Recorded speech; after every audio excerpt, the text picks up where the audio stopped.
Hey everyone, I sincerely appreciate your support. If you enjoy my audiobooks, I would be truly grateful if you could subscribe to the channel.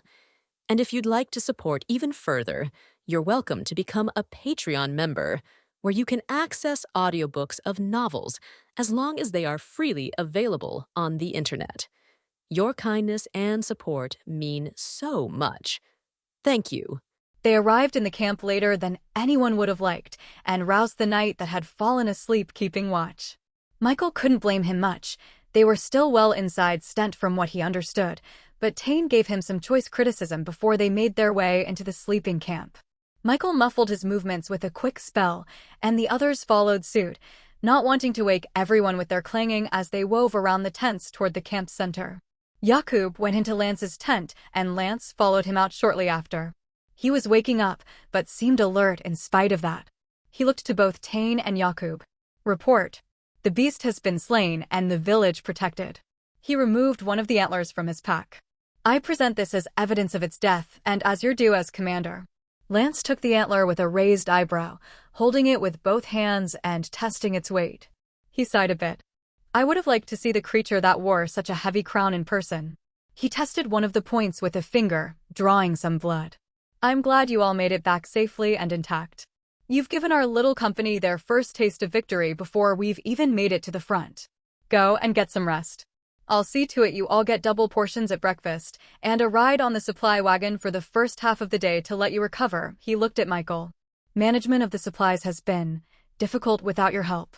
Michael saluted. I'll make sure things are resolved before we get on the way in the morning. Lance nodded. You're all dismissed. Get some sleep. Tane hesitated for a moment. Do you know a good tanner that can work the beast's hide? He asked as everyone else trickled away. I'll help you send it to the same man that will process the horn you gave me, for the cost of a new pair of gloves. Michael and the others made their way to the center of the camp, where penitents were obligated to pitch their tents. There were exactly 5 plots left for them, a testament to Lance's attention to detail. Ollie created a softly glowing orb to work under, and the moment that they'd all managed to get their tents assembled, their armor off, and themselves under blankets, they were fast asleep. Michael was the first to wake, get dressed, break down his tent, and put on his armor. Pyotr was up a bit after him and shook his head at him as he watched him work. Major recovery, no wonder always so chipper in the morning. He shook his head. You don't seem to have any trouble waking up. He shrugged. Waking up without a hangover is much easier. In the old world, I was regularly dealing with that illness, as well as a young ballerina yelling at me. Here, I have no such handicap. The rest of the camp awoke, and, true to Lance's word, those that had been on the hunt were given double portions for breakfast. Michael spent a long time untangling a mess that involved 2 war horses for the front, somehow being swapped with the draft horses and pulling the carts, and some of the dried goods being misplaced. Michael felt some empathy for the knight in charge of managing their supplies, but that empathy only went so far in the face of sheer incompetence. Back on Earth, he'd have called him an idiot in person, given him one chance to fix things, then let him fail on his own. But with the politics at place, he decided it would make more sense for him to just fix it all himself and let the idiot fuck it up for himself once they reached the front. This story originates from a different website. Ensure the author gets the support they deserve by reading it there. At the end of that day, the road forked. Rain took nearly a fourth of the company to travel to the northwestern front, and Elias took the rest to head to the east. All of the penitents aside from Michael's group went with them. There were no tearful goodbyes as they left, but Michael and the others clasped hands, exchanged nods, or said goodbyes to them as they went. They may not have been friends, but they'd spent a good portion of their early time on this world together, and they were one more connection to their old lives that was leaving them. Adebisi, Iqbal, Lee, Prakash, Ogun, Shuey, and a couple dozen others. They'd sparred with them, backed them up when they were cornered by regulars, and eaten with them. That was worth something, even if that something wasn't friendship. The remaining half of the company stayed with Lance and continued on the main road, and T was 2 more days of travel before their destination came into view. A large watchtower peeking out above the trees made up of ugly gray stone. As they got closer, they saw that high concrete walls extended from it and met up with smaller towers in a large square before the walls extended further away, beyond where Michael could see. Lance approached the rear gate at the head of the company. A lightly armored man in gray appeared at the top of the gate. "Who approaches?" he yelled, his voice carrying easily down to them. "I, Knight Lieutenant Lance Craig, am here to deliver fresh knights, supplies, and penitents." The man nodded at them. "Raise the gate." The metal bars of the gate rose shortly after the command, and the company started to file into the fort with Lance at the head. Michael and the other penitents were near the center of the formation, as they had been from the start. The inside of the fort seemed almost like a small town. The walls all had a series of buildings constructed against the side of them. Some concrete, others wood or even brick. There were chickens and other livestock seemingly roaming freely, and hundreds of soldiers milling about doing different work all around them. There were several knights, much like those he was traveling with, but there were far more rank and file soldiers. Those that were armed held mostly spears and wore only breastplates and helmets, though a few of them were slightly more armored than others. While the knights that had just arrived were fresh-faced and even smiling, the soldiers in the fort were very different. All of them were dirty, with most of them having some bandages or arms in slings. Their eyes didn't seem to focus on anything as they walked around doing their duties, and they largely ignored the incoming recruits. The only real acknowledgement of their arrival was an increase in interest when the wagons of supplies made their way through the gates. Michael helped to make sure all of the inventory was properly accounted for. Helping the companies would be quartermaster to fill out the requisite forms with the much more experienced quartermaster of the fort who only kept from spitting on Michael and kicking him out because without him there the entire affair would have devolved into a horrible mess that would take hours to fix. Once he was done, he returned to the rest of the company where Lance was talking to a much older man with 3 stripes on his black shoulder pad marking him as an undergeneral. Lance turned around. "All night recruits report to the southeast barracks. Officers with me." Penitents approach. Michael exchanged a look with his friends as they marched to the head of the group. They reached them and saluted both the undergeneral and Lance. "Penitents," the man practically spat out the word. "Report to Lieutenant Bell at the base of the northeast tower. Move directly and do not stray or I will have you whipped." Lance opened his mouth as if he was about to say something, but stayed silent. Michael took initiative to salute again and moved toward the base of the tower. He didn't particularly want to get whipped. The others followed closely behind. Without the other knights surrounding them, they swiftly started to draw the eye of the soldiers around them. There were some attempts to spit at them, slurs muttered in their direction, and enough glares to bore a hole in the walls that surrounded the fort. Still, no one actually attempted violence, likely too tired from fighting to do so. They reached the tower and walked inside. There was a thin man wearing chainmail sitting at a table and writing in a black book. He had a wispy mustache, thick black hair, and 2 stripes on his shoulder that marked him as a lieutenant. He looked up at them, his eyes appraising. "A mage, a dragoon, and 3 penitents with knight training. I can definitely use you. Which is the healer?" Michael stepped forward. "Me, sir." He nodded. "How many can you heal at a time?" "I've never hit a limit." He ran a finger across his mustache, fixing a stray hair. "It's likely you're going to find one today." He stood up from his chair. "All of you follow me to your bunks. After that you and I," he pointed to Michael, "will be heading to the infirmary." Bell took them down a short hall and onto a narrow staircase. On the 2nd floor of the tower were 5 narrow bunk beds, and on the 3rd were 5 more. The ceilings were low and Ollie was forced to hunch over as they stepped out onto the 3rd floor. The floors were dirty and rickety, the beds more like pallets filled with hay and covered in thin fabric, and 5 other men were sitting in the center of it rolling dice. They were wearing dirty gray uniforms and regarded them with cold stares as they entered. These were normal penitents, not life-takers like Michael and the rest. These were citizens of Stent that had committed crimes and now had to serve as penitents. Their training wasn't as good, from what Michael understood, but many of them would have served previously, and that experience likely made a difference. "You'll be bunking in here with these other penitents," Bell said. "No orders right now while the fresh bodies get acclimated, but there'll be work by the time the week's out. Meals are at 1st of sun, 4th of sun, and sundown. Just follow the crowd and you'll find your way. Don't be fools, and don't leave the fort or your brands will be activated." "Understood." They all saluted in unison, prompting a snort from the penitents already in the room. Bell looked at Michael. "Dump your things and meet me downstairs."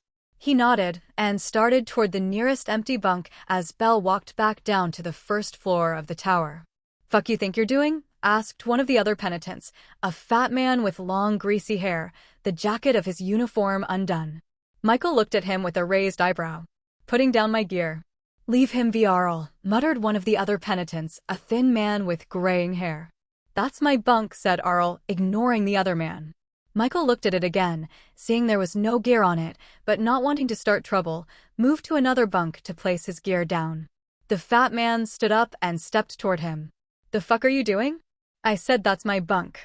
The other native penitents laughed. Michael looked at him and sighed. "Are we going to have a problem?" Ollie, Davi, Marcus, and Pyotr, who were also placing their things down, turned to look at the other penitents with hands on hilts and brows furrowed. The fat man raised his hands up. Course not, course not. Just a bit of fun among us filthy criminals, you know." Michael didn't respond, just placing his pack down and looking at Marcus. Marcus returned the look and nodded at him. He'd look after his things while he was gone. Michael made his way down the stairs to find Bell standing at his desk writing more. Looking closer, he realized that there were a number of maps on his desk, along with detailed notes written in what looked at a glance like coded Hume. Bell closed his books and gestured for Michael to follow, which he did. They walked out of the tower and into the square that made up the interior of the fort. "The notes I received showed that you can only heal physical injuries, not disease. Is that correct?" "Yes, sir." He shook his head. "Shame. Disease curing would be far more useful. They won't let those with that blessing leave the capital too often, and a penitent at our disposal with it." "Oh well. Always good to have a healer in any case." They reached one of the large wooden buildings built against the concrete wall. Michael marked the infirmary symbol, channeling some magicka and whispering "Acqui" as he did so. The interior of the infirmary was like a dark mirror of the one back at the academy. The layout was the same, as were the beds and tools that were scattered around, but that's where the similarities ended. Here the beds were full. He could hear screaming, vomiting, and even sobs carrying throughout the entire building. There had clearly been attempts to keep things clean, but in spite of that there were bloodstains and patches of grime everywhere. The worst thing was the smell. The coppery scent of blood, the oddly sweet scent of infection, and the reeking stench of vomit and sweat. If you encounter this narrative on Amazon, note that it's taken without the author's consent. Reported. Michael whispered a short prayer to the divine, a habit he realized he developed over the last couple of weeks, and followed Bell as they walked further inside toward a man with his sleeves rolled up cleaning a metal saw in a small metal basin. "Medic Holt." The medic turned and gave a sharp salute, made even sharper by the saw in his hand. "Night, Lieutenant Bell. What can I do for you, sir?" "We have just received a penitent that is also a healer. Thought you might want to put him to use." The medic eyed the saw in his hand with a frown. "Shame you two hadn't gotten here just a few minutes sooner." "Are there not other healers here?" asked Michael. Holt nodded. "We've got two. They prioritize officers, specialists, and knights though. By the time they reach us they can only manage to heal one or two before they're too tired to continue. Since you're a penitent, you're obligated to be on the front. We can just put you straight to work on the grunts," said Bell with a small smile. Michael looked around, absorbing all of the misery around himself for just a moment. "Just point me in the right direction." Bell looked at Holt. "I leave him in your care." He looked at Michael. "Holt has a control brand. Keep that in mind." Michael nodded impatiently, wanting to get started. Holt gestured for him to follow, and they moved to the far end of the infirmary. Michael focused, feeling the heat in his hand build as it began to glow gold, and got started right away. The first man he healed had a shoulder wound from a spear, the second a broken foot, and the third 2 arrow wounds in his back. Michael healed them without issue, then restored the sight to a man that had been too close to a fireball, and healed some burns on the leg of someone else from his squad. These are all minor wounds.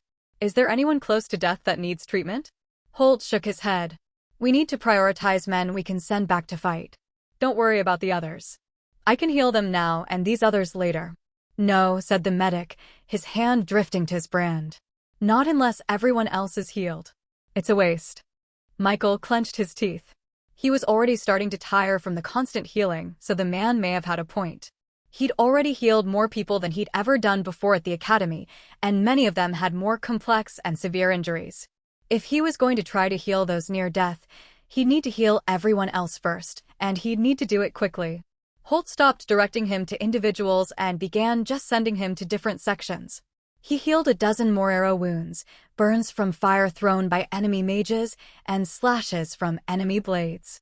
Once he was through with them, he moved on to some broken limbs, a man whose face had been half caved in by a mace, and another who had a scar that looked to be the result of being struck by lightning. He was breathing heavily as he watched a man's jaw pop back into place, and nearly collapsed when he started working on those wounded by bullets. The enemy seemed to have had their own squad of dragoons, and there were more than a dozen men wounded by gunfire who'd developed infections that required amputation. Michael was directed to heal only those who had been shot, but hadn't yet had anything amputated. He did so, grimacing as he looked at the amputees he was directed to ignore. Feeling their eyes look at him with desperation, though they were far too weak to say anything. He was shaking by the time he was reaching those who'd taken wounds to their organs.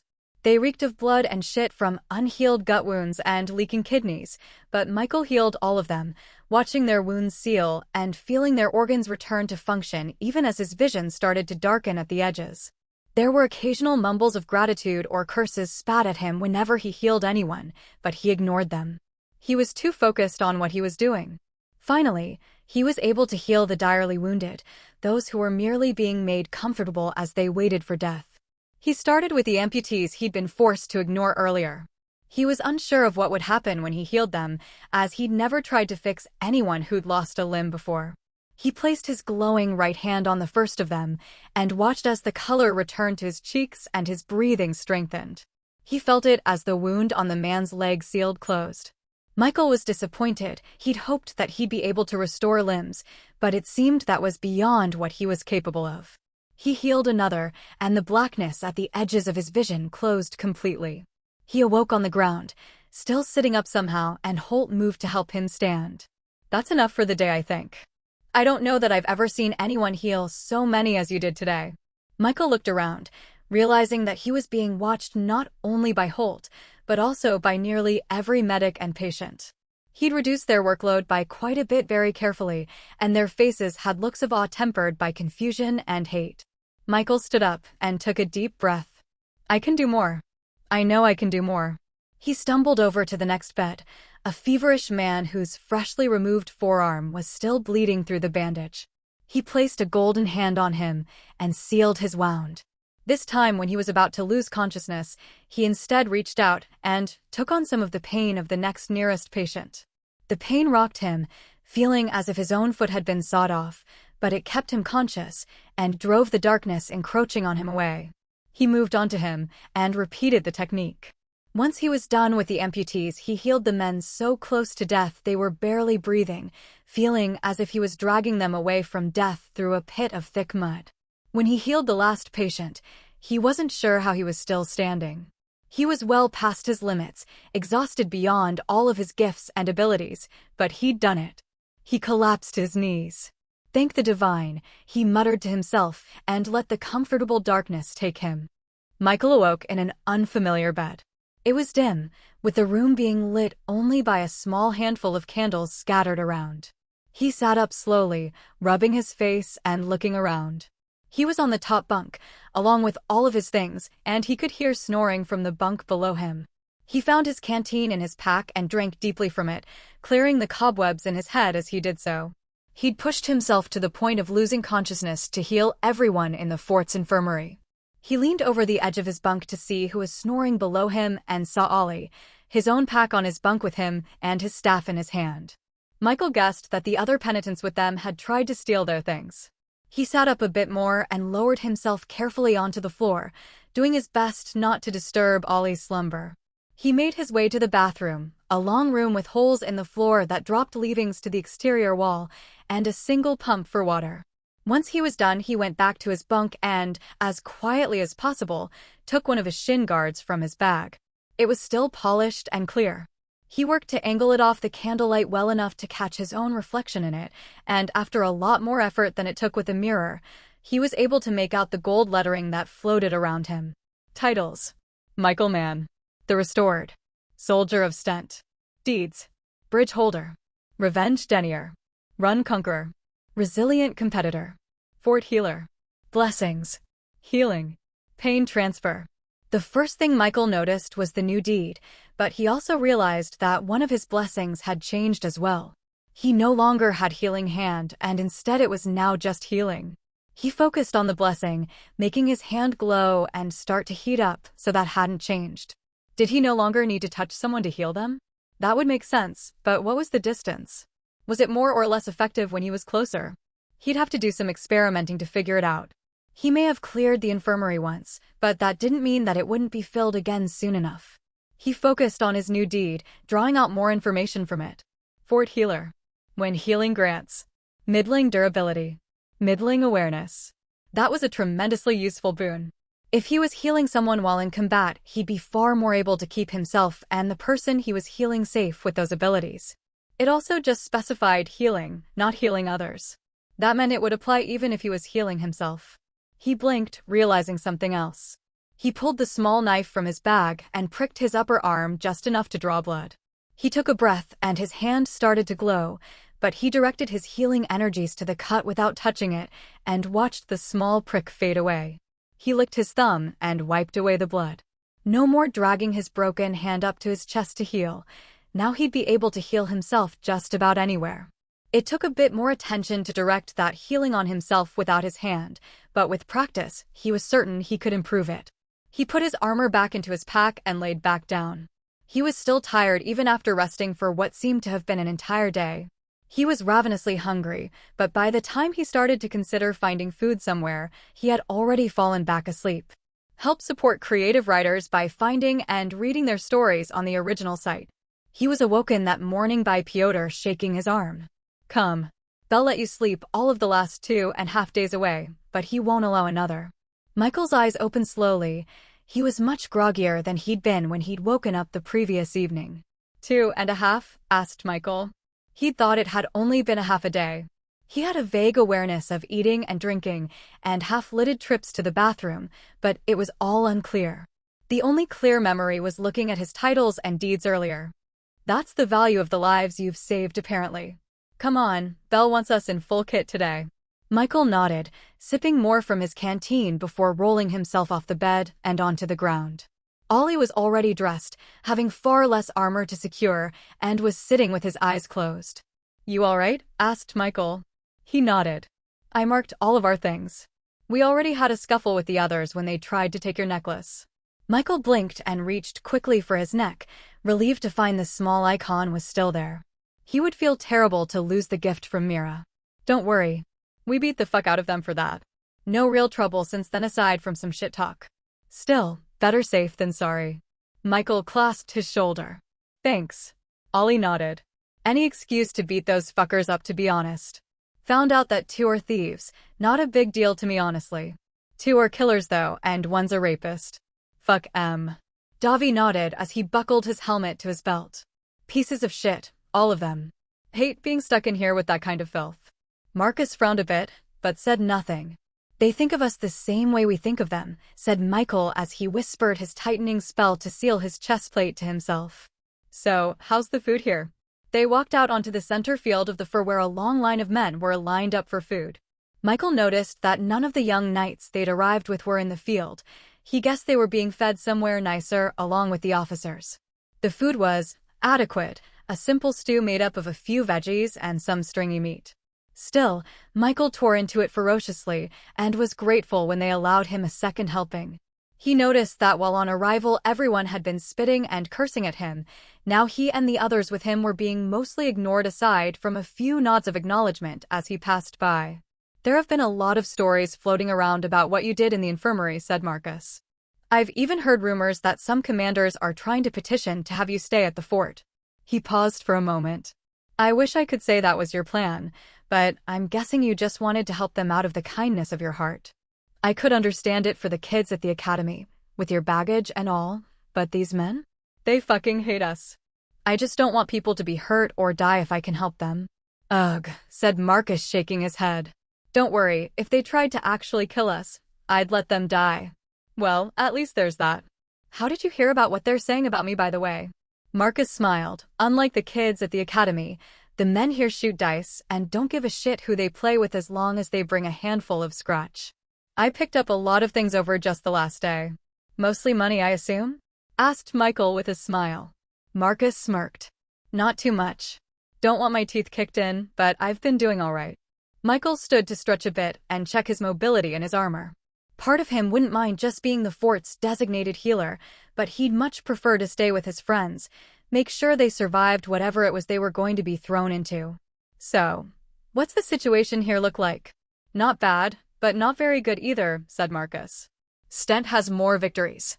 They're better organized and disciplined, and a lot of the fighting has been on their home turf, but they're losing the war. Why? The impression I get is that Ticinians have more money. They hired a huge amount of mercenaries, and their own forces are a lot better equipped than they were just 2 years ago. Michael nodded as he checked his helmet for any dents or damage he hadn't noticed before. He felt relieved to hear the news he realized. He knew that hardened mercenaries were going to make the front much more dangerous, but that meant he wouldn't be facing as many fresh-faced recruits close to his own body's age. He would have fought them if he needed to, but the idea of looking some teenager in the eyes as he ran them through was a hard one to stomach. Once everyone was done eating, they went back to the tower where they found Bell waiting for them, staring at a map he'd nailed to a nearby wall. Michael stared at it too, trying to memorize what he could as he did so. Bell turned around and looked at them, paying particular attention to Michael. Good, you're back on your feet. I didn't want to have to mark you as insubordinate. I don't think it would have been good for morale. Michael looked for any signs that Bell was joking, but saw not even a sliver of a smile. The job is very simple. We need you to intercept an incoming wagon of mercenary payments. You'll be led by 2 irregular scout sergeants, and the other penitents will be with you. You are primarily to act as muscle, just follow orders and do as you're told. They all exchanged a glance. You'll be leaving at night. Prepare your kit and be ready to move quietly. Most penitents die on their first assignment, but those that live usually make it much longer. They stood there awkwardly for a few moments. Dismissed for now, said Bell as he turned back to his map to look over it, making markings on it with a thin piece of charcoal. They all stood at the exit to the fort.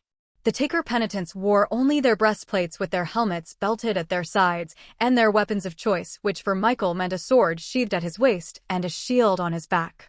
They all had rations for 4 days and water in their canteens. The regular penitents were wearing just chainmail and hardened leather caps with spears in each of their hands and long daggers at their waists. The difference in kit was stark, and Michael found himself feeling grateful for his hand-me-down armor and academy training. In front of all of them were 2 scouts. They wore simple outfits with no obvious armor, short swords at their belts, arrows at their backs, and bows. They were in their early to mid-20s. One of them was short with blonde hair and dark eyes, and the other was average-sized with a dark complexion like Marcus's and a dark expression on his face. Michael noticed that his eyes were just a bit wider than they should be, and his ears slightly pointed. Their names were Tom and Bran respectively. Tom looked over them and nodded his head. To reach the caravan, we'll need to pass through the enemy lines. We will be traveling through forest paths the entire time, no time at all on the main road. We won't be linking up with any other scouts, or meeting any of the columns further up. We want to draw no attention to this action, and if we perform it well enough it will seem as if it was ghosts that struck at them. Michael and the other academy penitents saluted to acknowledge they understood, and that prompted a laugh from the others. They ignored them. Bran stepped forward lightly. You won't have to cast Muffle for some time, so save your magicka until we tell you to use it. Stay close and follow orders. He pulled his sleeve down a bit to show his control brand and emphasize his point. This time there was no saluting acknowledgement. Their winces made it clear they understood what was expected of them. The start of the trek wasn't too bad. They were off the main path, but there were a number of smaller forest paths and old hunting trails that the scouts were able to guide them through easily. Once the sun was completely down, they activated their night vision spell. Marcus didn't have it, but he somehow managed to keep up without too much trouble. Whatever training he'd received compensating for his lack of magical ability. As they hit late night, things started to become more tenuous. The paths became thinner and harder to push through. The scouts had them cast Muffle to help hide their movements, and they started to have to avoid Ticinian patrols. Michael didn't get a good look at them as they hit each time, and the washed-out colors caused by the night eye spell obscured finer details, but he could tell they were all wearing the same kind of sleek full plate that he was used to seeing on the Stent Knights, except even their regular soldiers appeared to be equipped with it. The next several hours consisted of frequent starts, stops, hiding, and clutching the hilts of weapons while they hoped they wouldn't be discovered. The scouts seemed very skilled, able to move so many of them behind enemy lines, and Michael found himself impressed by the other penitents as well. They'd clearly been through it all a few times, their experience making them as skilled as Michael and the others were through training. They eventually came to a stop at what Michael estimated to be very early morning. They took a moment to drink from their canteens. All but Michael and the scouts were panting heavily. "We're through the worst of it," said Tom. "We're fairly close to the road where we'll be intercepting the payment. We just need to lay low for a bit." "There's the old farmhouse about an hour away," said Bran. "The one we holed up in hiding from those dogs." Tom scratched his chin. "I don't know. It may be better to stay in the deep woods for the night. The patrols have been light, and it's connected to that winding trail that leads to the eastern road. We sleep with some cover over our heads and have a clear way to our target in the morning." Tom frowned for another moment. "Okay." He looked to the penitents. "2 more minutes, then we move fast and quiet for another hour. After that we'll be done until first light." There were some quiet groans from both Michael's group and the other penitents, but he was happy for the opportunity to sleep with some kind of roof over his head. They finished their brief rest and pushed themselves back to their feet to keep moving. It was still a miserable slog through thick forest, but they only needed to stop once when the scouts heard a group of troops marching on a nearby road, so they made good time. Reading on Amazon or a pirate site. This novel is from Royal Road. Support the author by reading it there. The farmhouse was an old rotted-out thing covered in vines with a small barn nearby. Michael wasn't sure of what they could have possibly been farming with all of the forest nearby, but he was likely the only one with the energy to think about that. Bran pointed to Michael and Pyotr. "You two clear the house," he pointed at 2 of the criminal penitents. "You two clear the barn. The rest of us will do a quick scan around." Michael nodded and drew his sword, pushing his way past some vines and over a rotted-out door with Pyotr close behind him. The house was long, with only 2 small rooms, one of which had caved in. They didn't see anything suspicious. No signs that someone had been there recently from what he could tell. He found himself drawn to the small kitchen. There was what appeared to be a wood stove with a number of small stone tiles around it. He brushed a hand over the tile and saw some faded flowers that had been painted onto them. He remembered his daughter painting very similar flowers on her wall. They were still there when she'd moved out. He hoped they were still there even at that moment, a world away. He sheathed his sword and saw Pyotr looking at a door frame. Michael walked up next to him, seeing a series of uneven markings working their way up the door frame to about halfway, with 3 different names jotted next to each them repeatedly as they rose higher and higher. He stepped toward it and ran his fingers slowly down the marks. He felt comforted knowing that in another world they had so many similar rituals to the ones back home, tears welling in his eyes, and wiped them on his sleeves. Pyotr placed a hand on his shoulder. "Are you all right?" Michael stood. "No. I miss my kids. I'll be okay, though." He looked around the dirt and dust-covered floor and at the holes in the ceiling. "You find anything?" Pyotr shook his head. "Looks abandoned from what I can tell. Saw signs of fire in the other room. Old, though. May have been our scouts the last time they were here." Michael nodded and they made their way out of the house. "It's clear," he said as he adjusted the hilt of his sword on his belt. Bran nodded, he and the others seeming to have completed their own sweep of the area. "I'll stay in this one with you and the Taker penitents. Tom, you okay with the barn? The one with the soft hay to sleep on and the intact roof?" "I think I can manage." "Good. Enjoy all the rats in there then." He looked at them. "You go further than 200 feet from us and you know what will happen." Michael woke a couple of hours later. He heard laughter, screams from nearby. He looked at his friends. They were all still asleep, but Bran was missing. He pushed himself slowly to his feet, holding his sword in his offhand as he slipped out of the building. The noise was coming from the barn. He walked over to it, hearing the sounds of impact and grunts. The door was slightly ajar, and he took a peek into it. The scouts and the other penitents were all surrounding a man on the ground wearing a dirty tan uniform. He was bleeding profusely, and Michael could tell even from where he was standing that he was near death. He pushed his way inside, drawing the attention of everyone else. Bran had a dagger at and pointed in his direction in an instant, but lowered it when he saw him. "What's going on?" asked Michael, trying to sound casual as he stepped inside. "We found a Ticinian deserter," said Bran, sheathing his dagger. "Only thing worse than a regular Ticinian, a Ticinian coward," said the fat penitent, Arl, punctuating his statement with another kick. "You're a healer, right?" asked Tom. Michael nodded. "Why don't you freshen him up a bit? I wouldn't mind beating this piece of shit to death a second time." "Sure," said Michael, stepping toward him. The deserter pushed himself away, his swollen eyes terrified behind a broken face. He hit the wall of the barn and cowered. Michael raised a hand toward him, taking on all of the pain he was experiencing. It made him fall over, but he managed to disguise it as taking a knee at the last minute. "It's okay," he whispered, relieved he couldn't tell what age the recruit was. He thought through his options. He was alone, and even with the others he wasn't sure he'd be able to fight off everyone. If they activated his brand, there was a chance he could send the pain back to them, but with how strong the pain from the brand was, he wasn't certain he'd be able to do it. Still, he refused to be party to repeatedly beating and torturing the man to death. "Get on with it," said Tom, his hand hovering over his brand. He took his sword and sunk it into the man's heart. It was agony. Then the pain he was feeling faded quickly as the deserter stopped feeling pain ever again. Tom grabbed him and yanked him backward. "What the fuck?" he said. "Why did you do that?" asked Arl, aiming a kick at his back. Michael blocked it and twisted the man's foot, causing him to fall. The other penitents started to move toward him, but Bran held up his arm and activated his brand, causing all of them to collapse as pain dug into the back of their necks. "That's enough." He helped Michael get back onto his feet. "You can beat the shit out of each other when we get back." He looked at Michael, shoving him a bit. "And I'd encourage it in his case, but we still have a mission. Get some sleep." He pushed Michael out. Michael went back to the house and found a spot he'd been sleeping at.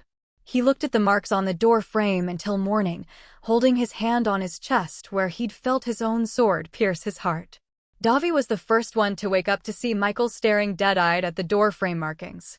He pushed himself up, realizing the scout wasn't there. "You okay?" Michael didn't look at him, though he did finally blink. "I had to kill a man last night." Davi pushed himself up quickly, reaching for his sword. "Did someone slip into camp?" "They were beating a Ticinian deserter in the barn. They asked me to heal him so they could have another go at beating him to death. I killed him instead." Davi nodded, his usual frown deepening. "Did the scouts do anything to you?" Michael shook his head. "No, but I think we'll need to do something about the other penitents. They're going to come after us." "You want to kill them?" "I don't want to. I think we should be ready to, though." Davi nodded. "I'm with you." "Me too," said Ollie without opening his eyes. "Even though you woke me up from an incredible dream about a bag of maccass and a blowjob." Marcus, who was awake and munching on some nuts he'd packed, leaned against the hallway wall with a curious look on his face. "Did the bag have a mouth, or was there someone else there?" He held up a hand. "Don't answer that. I'll just assume the most fucked up option for the fun of it." He looked at Michael. "I'm good to kill them, by the way. In case I have to say it out loud." "I am as well," said Piter, sitting up slowly and rubbing the sleep from his eyes. "Were the rest of you up for a long time?" asked Davi. "Yes, but I didn't want to be the one to deal with Michael's creepy stare," said Marcus, flicking another nut into his mouth. "You're a real pal," said Michael dryly. "I try," replied Marcus. There was a knock on the wall outside the house. "Get geared up and ready. We need to get moving in 10, yelled Tom. They all sat hiding in the woods to the side of the main road. Michael and Davi had dragged a large rotted tree trunk into the middle of the road at the scouts' orders, and they were hidden with their weapons at the ready. Bran had already scouted up the road and confirmed that the wagon was incoming. That meant that their information was good. There were 10 guards and 4 civilians. One of the guards was their equivalent of a sergeant. The orders were to attempt to take anyone of his rank prisoner if possible. The only other concern was one of the guards that appeared to be a mage. The rest were to be killed and the civilians tied up and left on the road. Michael had the distinct impression that only he and the other penitent takers gave a damn about if the civilians were killed or not. The wagon came into view after about a half hour. The guards were all armored like stent knights, but they moved a little clumsily, as if they weren't quite used to the weight of it. The sergeant was obvious, as he was the only one on a horse, and all the civilians were riding in the wagon. The Ticinians wore tan uniforms under their armor that poked through, and their pauldrons all had hand-painted patterns on them, mostly of alternating colored diamonds. The paint looked relatively fresh. The sergeant moved ahead a bit to inspect the trunk in the road. He raised the visor for his helmet to get a better look, and his eyes widened. This tail has been unlawfully lifted from Royal Road. If you spot it on Amazon, please report it. A bullet flew through the head of the sergeant's horse and it fell, landing on the man's leg. He screamed as the weight of the beast shattered it. The wagon came to a halt, and all of the guards moved forward toward their sergeant, drawing their swords and looking around for what had made the noise. One of them was dropped as 2 arrows pierced his armor. The penitents all charged at that moment, and Michael quickly lost track of the others as they collided with the guards. Michael charged to ensure his Run Conqueror deed was active and slammed his shield into the nearest of the Ticinians. The guard stumbled and used the weight of his armor and fell onto his back. Michael moved to drive his sword into his throat, but was pushed back as a spear was thrust toward him.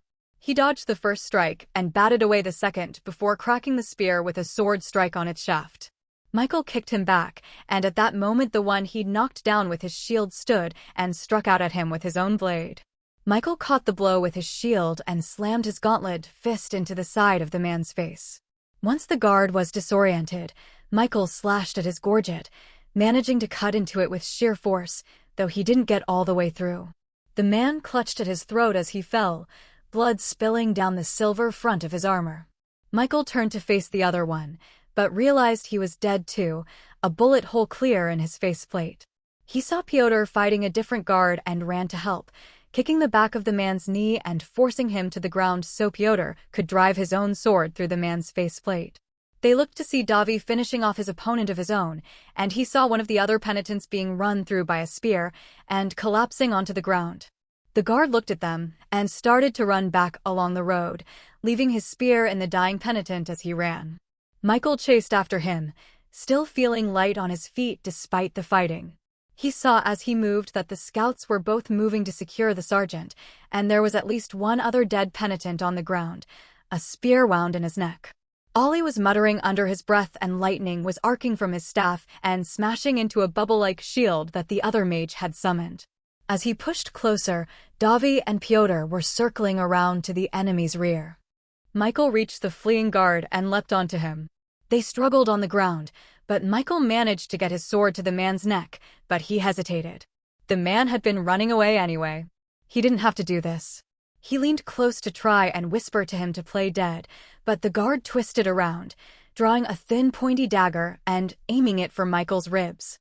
He struck true, but it seemed to glance off of something, stabbing into his side, but not deeply. Michael's vision went red, and he smashed a fist imbued with magicka into the man's faceplate. He had cast the spell without a focus, but it held, and with his enemy stunned, he stabbed him through the throat and killed him. He pushed himself to his feet and drew the needle-like dagger from his side, healing himself as he moved back toward the wagon where he could see even from a distance that Ollie was still struggling fighting with the enemy mage. As he healed, his senses sharpened thanks to his new deed, and he realized that Arl and another penitent were securing the civilians. They were sobbing, and Arl appeared to have tackled one of them, a woman, to the ground. Michael started running toward them, hearing the woman's screams as Arl pushed himself onto her, tearing open her skirts. He tackled Arl off the woman and jammed the needle-like dagger into his throat. The other penitent that had been holding his spear to keep the other civilians from interfering turned toward him and started to yell, but he went suddenly quiet as a bullet struck him in his chest. Michael quickly drove the dagger he'd taken through the bullet hole to hide the type of wound and nodded to the smoking barrel poking just out of the brush. He looked at the woman and raised his hand, healing her. She flinched and moved toward the other civilians, terrified looks on their faces, and Michael grimaced, but continued the healing until all of them were restored. He imagined how he looked, his hands and armor splashed in blood, a man who had just slaughtered the men that were protecting them. Bran appeared from the other side of the wagon and looked at him. He turned around. For dead total, all guards taken care of. Civilians secured. He patted Michael on the back, making him jump a bit. Good job running that last one down. I guess you had it in you after all. I'll tie these 4 up, you go and heal the sergeant. We'll need his leg working to get him where we need to go. He didn't question the deaths of the other penitents.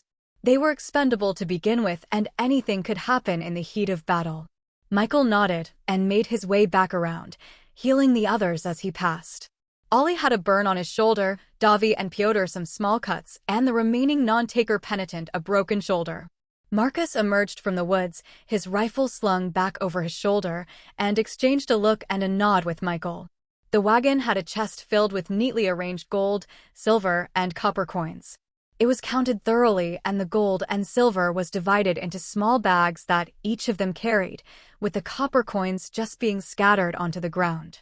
The coin added around 20 pounds to each of their kits, and the scouts made it very clear that they would be counting the coin every night and any missing money would be paid for in flesh back at the fort. The trek back was harrowing with the added weight and prisoner making things much more difficult, but unlike the first time where they snuck from the fort onward, this time they only had to reach friendly territory, then they could travel openly. Luckily, Michael and the other takers were much less worried about watching their own backs now that there was only one of the other penitents left. In the late afternoon, they came across a small pitched battle. The scouts had everyone sneak up to observe what was happening from the woods.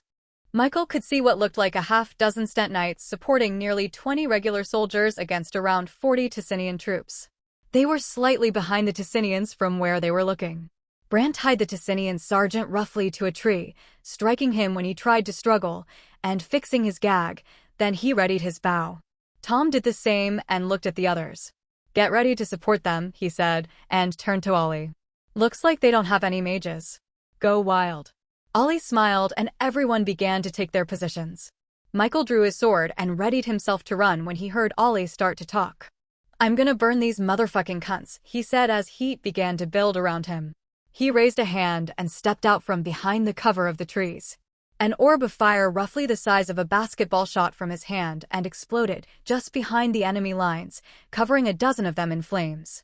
They screamed as their flesh melted inside their armor. Michael, Davi, and Piotr charged out after the second the fireball hit and crashed into the closest enemies. Michael reached them first and quickly cut down a man who, in spite of being on fire, had managed to turn and face them. He moved quickly toward another that was struggling with a Stent soldier and stabbed through the gap between his pauldron and his chest plate.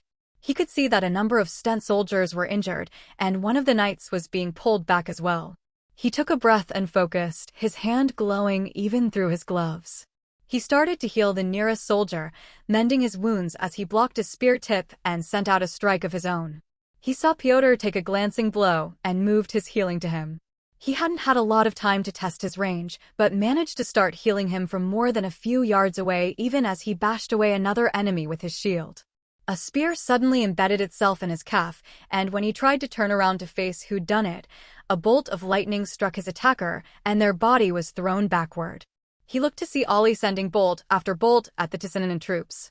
One of the Stent Knights began fighting forward, taking advantage of the distraction caused by Michael and the others to carve through the enemy soldiers. Michael thought he recognized the knight's movements and noticed that the hilt of his sword looked to be made of silver as he used it to smash his way through everyone with tremendous force. Without a mage or the advantage of numbers, the Ticinian soldiers broke and fled. Michael saw a number of them fall to arrows and well-placed bullets from the scouts and Marcus, who'd stayed hidden in the treeline. Michael quickly began healing everyone. He started with Piotr, who had a deep cut in his shoulder, then moved to Davi, who had a nasty slice above his right eye. After that, he started healing the rank and file troops. The story has been illicitly taken. Should you find it on Amazon, report the infringement. Their commander, the one with the silver-hilted sword, approached him, removing his helmet. It took him a moment to recognize him, but he realized it was Lance. Though they'd only been separated for nearly a week, he seemed older. There were dark circles under his eyes and some fresh cuts on his cheek. "Michael, that's you, isn't it?"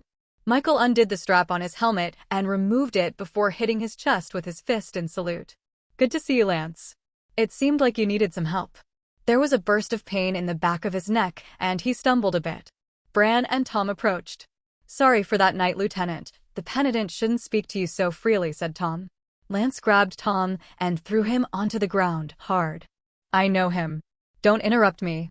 "We're speaking," he said, his tone tinged with a kind of manic exhaustion. Michael's eyebrows raised in surprise. He appreciated the help, but it was a very different action than he would have expected Lance to take. Bran helped Tom up. Sorry, sir. He leaned into Tom and whispered, "Go retrieve the prisoner." Tom nodded. Lance returned his attention to Michael. "So, what are you doing here?" Michael was kneeling to heal another of Lance's men who pulled away from him with disgust, even as the spear wound on his leg started to seal. "Stay still and let him heal you." "I won't let your pride get in the way of you staying effective," said Lance. The man settled, and Michael healed him, opting to lay his hands on him to reduce how much it tired him to heal from a distance. "We're getting back from raiding a merchant payment the Ticinians were delivering. We took a sergeant hostage as well. We could use an escort to the nearest camp, Knight Lieutenant," said Bran a bit hesitatingly. "We're lucky to find you this far afield." Michael noticed as Lance's soldiers' attention suddenly converged on them. They looked tired, like they'd been marching and fighting nonstop for some time. "No, we have to keep pushing. I've been tasked with harrying the Ticinian lines. We can do more. We have enough supplies for at least a few more days if we ration." The mania in his voice came out a bit more heavily. He was pushing himself and his men hard. Too hard. Michael found himself putting his hand on Lance's shoulder. He leaned in a little closer to him and spoke softly. "You okay?" he asked. The mania in Lance's eyes broke for just a moment, but returned quickly. He pushed Michael's hand away. "I'm fine." Michael nodded. "Listen, Bran and Tom think this sergeant has valuable information, but they can't do anything about it until we get safely behind Stent lines. You could take us back, take some time to let you men rest. They'll fight better if they're fresher. We also have a lot of gold with us that belongs in Stent's coffers. If we're captured or killed, all that gets lost." Michael had no idea if the Ticinian sergeant had any important knowledge, but Lance was clearly losing it a bit, and it seemed like a good white lie to help him and his men. Lance nodded. "For Stent, we can change our plans." He looked at his men. "We're returning to camp, everyone. We'll march hard to get these scouts and penitents back with their gains."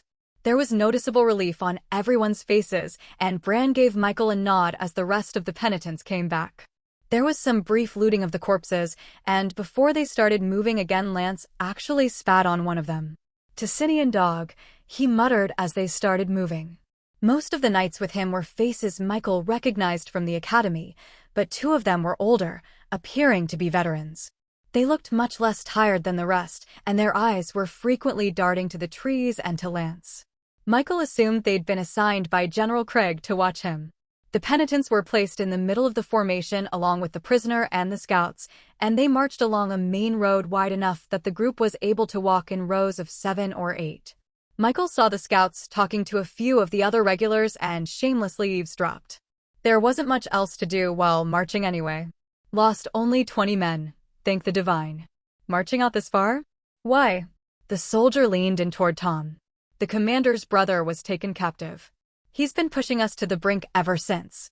Tom nodded. "I'm guessing if it wasn't for those 2 veterans with him, he might have had a bit of a fall by now." The soldier nodded conspiratorially. "Something like that." That explained the changes in Lance's behavior. A captured brother, a dead one, and a father that pushed him constantly. It didn't exactly take Freud to figure all that out. He wondered if there was some way to help, but he wasn't sure if he'd even have another chance to talk to him, and he doubted a direct conversation about it was something he would respond well to. It took a forced march for most of a day to reach the nearest camp. It was slower moving with the group, but safer, and despite the fact that they were all clearly tired, they seemed to have gained a second wind with the promise of rest. The camp was more of a miniature fort that reminded Michael of Roman encampment descriptions he'd read in books and seen on the History Channel.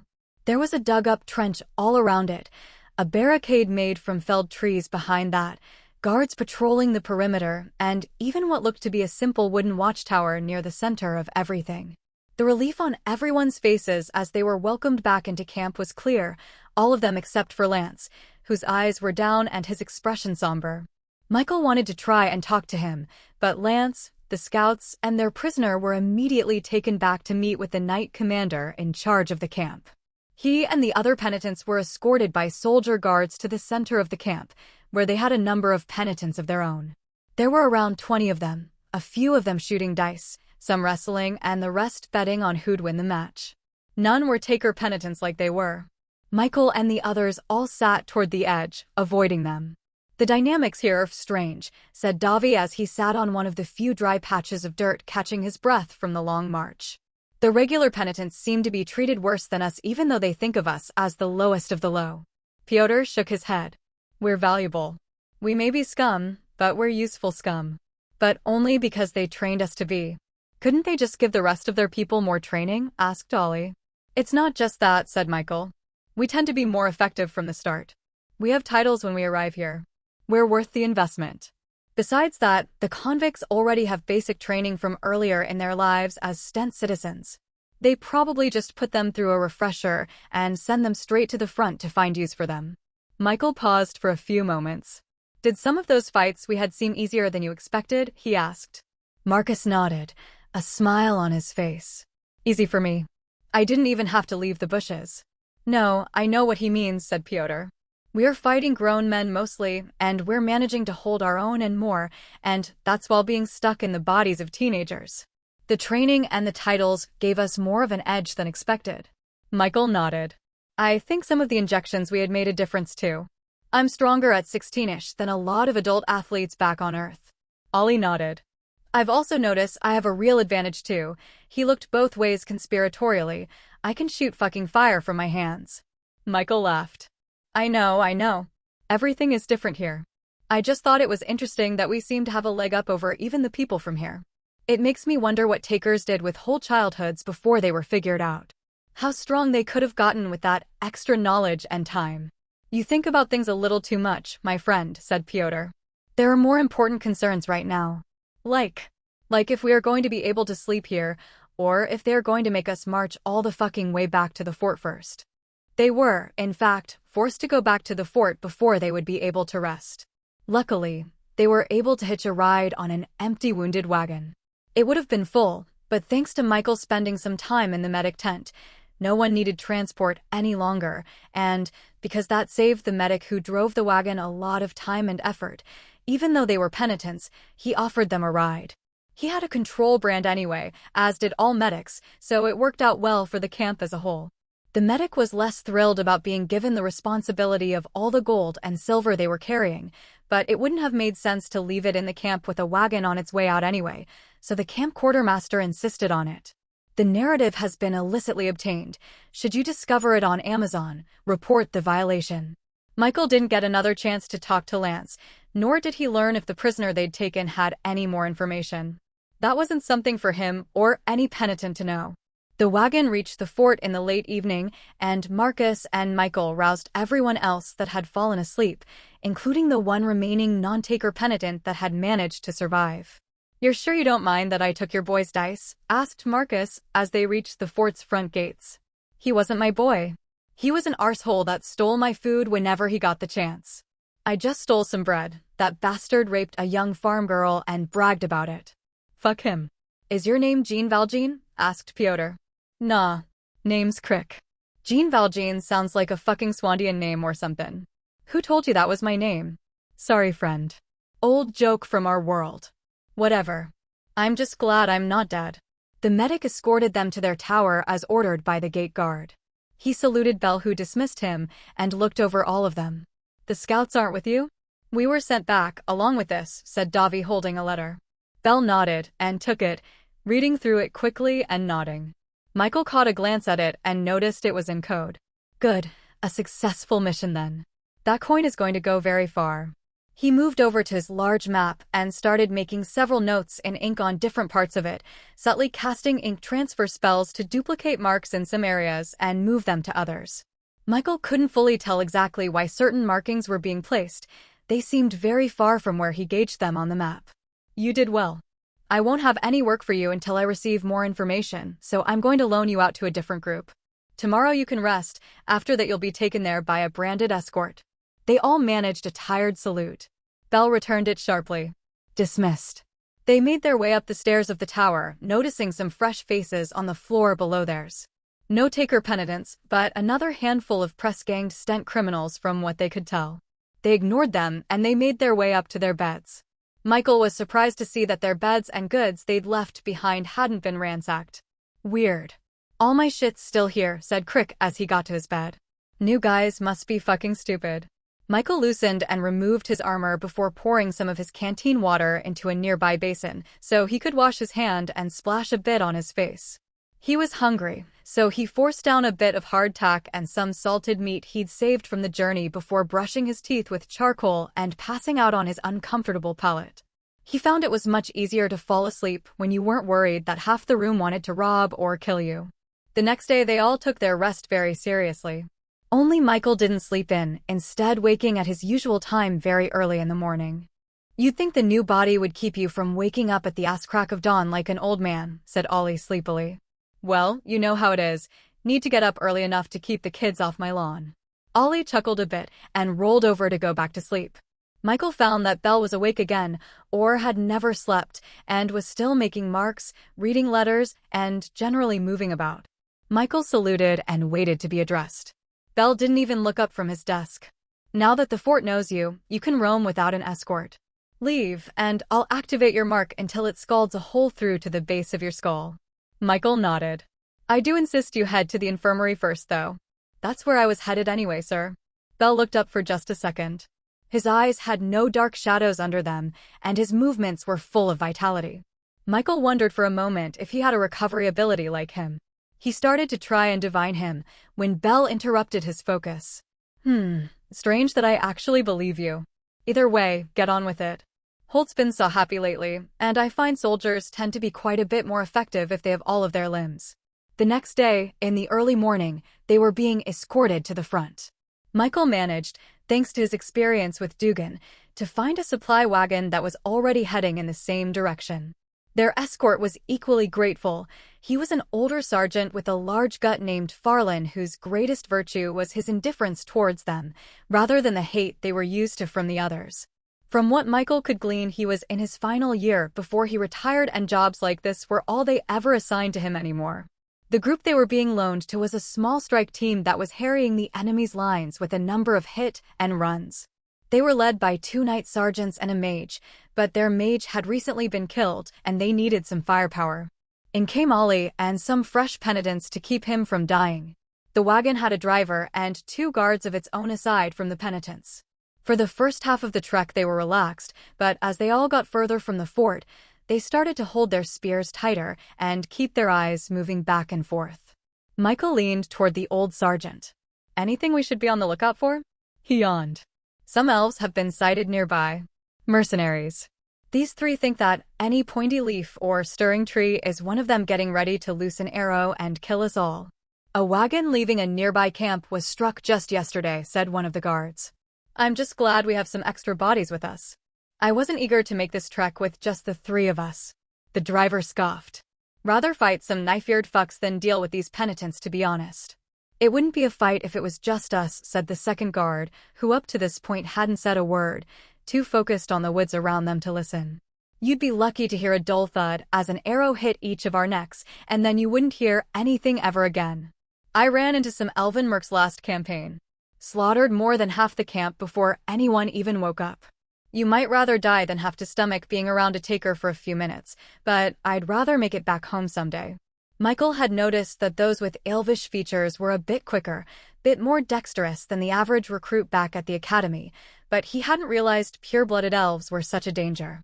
When he'd first heard of them, he'd had high hoped they were more of the Keebler variety rather than the Tolkien type. He could definitely take out a Keebler elf if he needed to. Their cookies sucked. They all started to keep a closer eye on the woods around them, aside from the sergeant, but it turned out to be a meaningless exercise anyway. The only pointy-eared things they'd wound up encountering were a couple of squirrels and a very strange duck. At the camp they rode in the cart until it reached the supply officer. Michael and the rest of them got out and stretched to limber themselves up a bit. The sergeant grunted and grasped his knee as he landed. Michael approached him. "Want me to take a look?" he asked. Farland shook his head. "It's an old wound. Took a bullet to the knee from a Ticinian dragoon. I don't think any healing would help much at this point. Back in my world, I had a bad hip. I was used to the pain, but I still saw a doctor. Let me give it a shot, it couldn't hurt." He shrugged, and Michael got closer, his right hand glowing as he placed it on Farland's knee. He could sense all the old scar tissue and feel where bone was scraping against bone. He focused, and felt the fresh scrapes mend, and some of the scar tissue turn healthy again. But Farland was right. He couldn't exactly return it to what it would have been had the bullet not hit it. Not this late after it had healed. This book's true home is on another platform. Check it out there for the real experience. He frowned as the glow faded from his hand.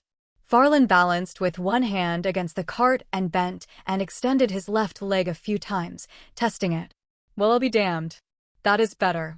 Like it was 5 or 6 years ago. He nodded at Michael. You're not bad for a penitent. It's always good to help a fellow old-timer out. He chuckled. Any chance you could escort me to the infirmary tent here? See if I can help anyone else. He nodded. I wouldn't have, but I think the walk will be a bit easier now. He pointed at the rest of the penitents. All of you with us. I don't want you wandering off before the scouts come to pick you up. They shrugged, and all fell in with him and Michael, only Crick looking a little sour about it, but he didn't make a fuss. As their token non-taken penitent, he didn't exactly have a lot of room to stand against anything they chose to do. This camp was laid out in exactly the same way as the other one, which meant Michael knew exactly where to find the infirmary, as well as everything else he might be looking for. This one looked a bit rougher though, with the regular troops looking more tired with 1,000-yard stares as they gripped their spears tightly in their hands. They didn't even seem to have the energy to send more than token hateful glares in their directions, and their attempts to spit at them were equally half-hearted. There weren't too many wounded, as a number of them had only just been carted away the previous day, but Michael did manage to heal more than a half-dozen arrow wounds that seemed to have been made with serrated arrow tips. They'd hit nothing lethal, but the areas they had struck were exceptionally painful. Elves, he asked one of them who was near weeping from relief as Michael's healing made his groin whole again.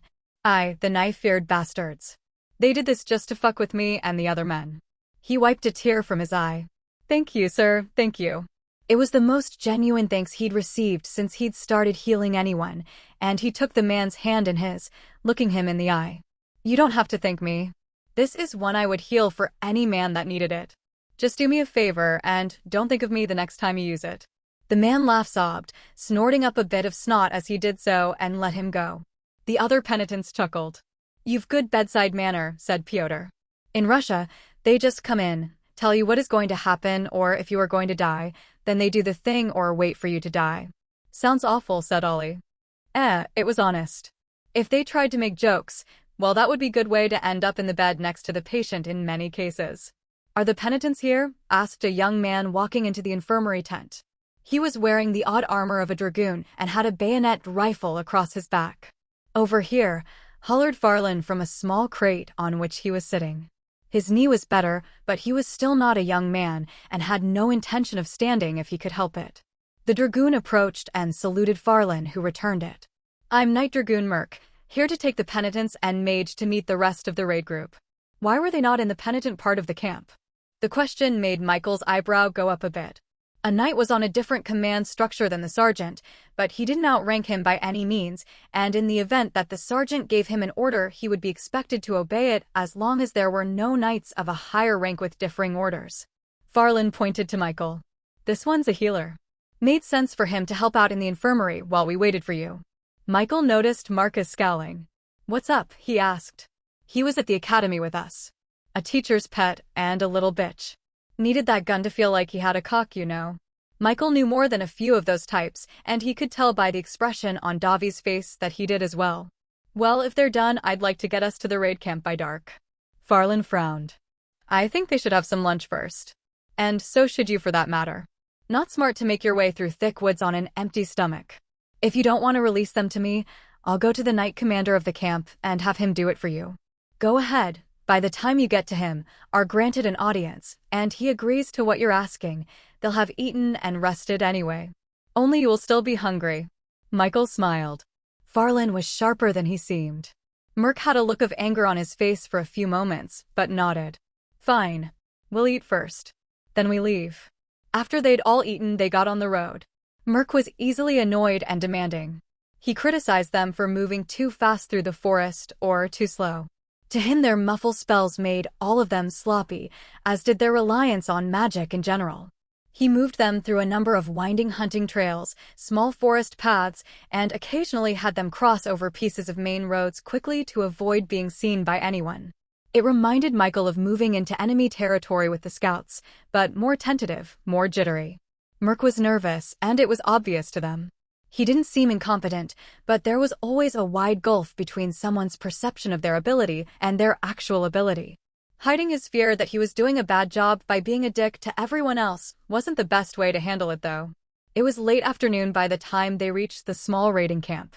Merc gave a kind of warbling whistle that was returned from the other side of some thick brush.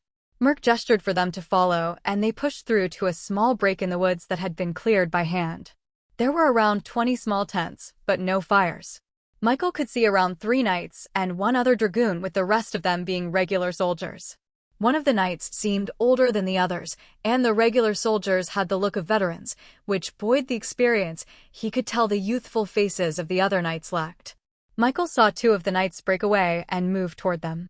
One wore the traditional full plate, but the other's full plate seemed to have some kind of hide lining that peeked out from beneath it. He recognized them immediately. Merc saluted, which was returned by both of them. Tane, I've brought the Penitent mage and his guard. Tane frowned at them and shook his head. Of all of those they could have given to us, they chose this rabble. Merc looked a bit upset. Sir? He shook his head. It's fine. You did good, Merc, getting them here. I just hate penitents. He looked directly at Marcus as he spoke. They tend to hear orders selectively if they don't have the sting of the brand at their necks. Michael frowned. He must have doubled down on his dislike for them after the hunt. Rain shook his head. No, this is good. He pointed at Michael. We got a healer in the bargain, and say what you will about them obeying orders. Everyone came back alive from that hunt. Michael was surprised at the defense. The last encounter he'd had with Rain had ended. Had it ended poorly? He'd passed out after healing him, so he wasn't sure. Their fight during the Festival of Blades had certainly been intense, but who knows what had happened to him since then. A lot had certainly happened to Michael. Do you have any injured? Asked Michael. The question was beginning to feel like a catchphrase at this point. Rain nodded. Some minor injuries, follow me. He looked at Tane. You show them to where they can set down their tents and supplies. Tane sighed, but listened, gesturing for the others to follow him. Merc stood around awkwardly for a few moments, having not been formally dismissed, but eventually decided to have a thought of his own and make his way back to his tent to check on his gear. There was no set infirmary, so instead Michael was guided one by one to a number of people that needed some healing. There was nothing serious, a couple of ankles sprained from tripping in the woods, a deep, but not too deep cut from a sword, and a shallow arrow wound. They weren't injuries that would fully take someone out of the fight, but it would definitely reduce their effectiveness. Set up your tent. We have a scout tracking some enemy movements. Tomorrow we'll choose a target and hit it. Your mage good with fire. This story is posted elsewhere by the author. Help them out by reading the authentic version. Ollie's good with everything. He nodded. Good, that's what we need. Michael watched as Ollie proved his statement accurate. He raised his staff at an incoming group train of mercenaries. They were much less impressively armed and armored than the regular Ticinian troops they'd run into, wearing rusty patchwork armor that seemed to have been looted rather than made for them individually. Michael held his sword and shield at the ready, leaning down in front of Ollie and ready to stand and act as his protection once he unleashed his spell. On his left and right stood Davi and Piotr, and Marcus was a ways further down with the other dragoons to add to their firepower. The attack plan was simple and had been utilized a number of times already before they got there. The mage would fire off a powerful spell into a column of enemies. The dragoons would try to pick off high-value targets not hit by the blast. Then the knights and regulars would run in and try to finish off as many as they could before they caught their breath. Then the mage would follow up with another fireball to cover them as they faded into the woods. Ollie finished the series of foul curses that made up the full phrase of his fireball spell, and Michael felt searing heat travel from the back of his neck and over the top of his head as a large ball of flame slammed into the front row of mercenaries. Michael was blind for a few moments from the blast, but he heard 3 pops that told him that the dragoons had fired, followed by the charge. Michael's eyesight was restored just in time to see one of the mercenaries brained by the hilt of Tane's sword. Another merc swung at him, but his rusted sword actually broke against the hide that covered Tane's armor. Michael wasn't sure, but he could swear he heard the young knight actually laughing as he kicked the man to the ground and drove his sword through his chest. Two of the mercenaries managed to break away from the slaughter and started to charge toward Ollie, his lack of metal armor and staff marking him as the mage. Michael charged forward to meet them, going low to roll the first of them over his shield and throw him onto the ground before slicing at the other mercenary's chest. His sword got caught in the man's armor, and he swung a mace at Michael's head. He let go of his sword and dodged the hit, then two follow-ups. He saw a man still writhing in flames a few feet away and started to draw out his pain, sending it all toward the man with the mace. He was so focused on it, he mistimed a dodge and took a glancing blow to his shoulder, but he succeeded and the man crumpled over in pain as all of his senses told him he was burning. Michael retrieved the man's mace and slammed it into his head, killing him instantly before retrieving his sword. The other mercenary that he'd flipped over had been taken care of by Piotr, while Davi had stayed close to Ollie. He healed his damaged shoulder as he moved back to the others, and before he even made it to them, Rain gave the signal and Ollie threw another fireball toward the enemy before turning around and running back into the forest. Michael kept up his pace as he hit the forest too, and they began moving to their designated rally point. The rest of the group wouldn't wait long for them to catch up, though having Ollie with them meant they'd wait longer than anyone else for them. "I thought there'd be more pitched battles," said Ollie, panting a bit. "You know, big rows of soldiers slamming into one another Lord of the Rings style." "Those are happening too," said Crick, also panting. Michael wasn't sure when he'd join them. "War's just heating back up though. Right now we mostly just fuck with each other. That's how every year starts." "Was it the same when you did your required service?" He laughed his way into a cough that took a few seconds to clear as they kept moving. "That's how it's always been forever. Aside from a few 1 or 2 year truces. We've always been at war or about to be at war with Tessinia." Michael decided not to probe further, not wanting to wear out the old Penitent more than he already was. He actually seemed to be in excellent shape for a man of his age, despite looking stick-thin and being physically the oldest of their group of irregulars. They reached the meeting spot they'd all marked before any of the others. Michael took a moment to check everyone for injuries, but none of their small group had taken any damage. Tane and his brother were next, and were similarly unharmed. After that, a small trickle of soldiers arrived along with Marcus and the other dragoons. Michael healed everyone who needed it, but it soon became clear that 2 soldiers were missing. "Did anyone see MYCK and Don go down in the fight?" asked Rain. There was no answer. He gritted his teeth and took a breath. "Let's move." There were several strikes after that first one, followed by a brief lull as another target was identified. Their makeshift camp shifted after every strike, as did the part of the road they were striking at. The worst part of the lead-up to the attacks was the boredom. Once they'd retreated deeper into the woods, cleared a new spot for camp, and posted lookouts, there was nothing to do but wait until they scouted another group of mercs or supply wagon coming down a nearby road. After one more strike, the plan was to head back to the nearest camp to rest and resupply. Until then, Michael was lucky enough to have some healing to do and his divining skills to practice, but the rest of them weren't so blessed. "Seems they can't find us in their own woods," said Davi, chucking his knife at a nearby tree and doing a small fist pump when he successfully managed to embed it in its bark.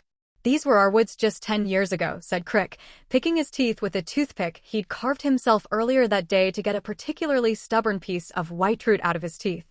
They hadn't brought many supplies, but their foraging skills they developed in conjunction with the wealth of the forest had kept them fed well enough beyond what was rationed. "Most of the scouts with us were from here, and we still know these woods better than the fucking Tissus." Michael was practicing his overhead sword stroke while he listened in. He'd realized one of the biggest weaknesses of his major recovery was that he couldn't easily sleep or laze the day away to pass the time. He'd instead been practicing his basic movements for hours at a time, forging new mana channels, or practicing his divining on everyone. So far, he'd been able to reveal all of his fellow penitents' deeper levels of their titles and deeds, except for Marcus, but he still struggled with doing so for any of the random soldiers he'd met.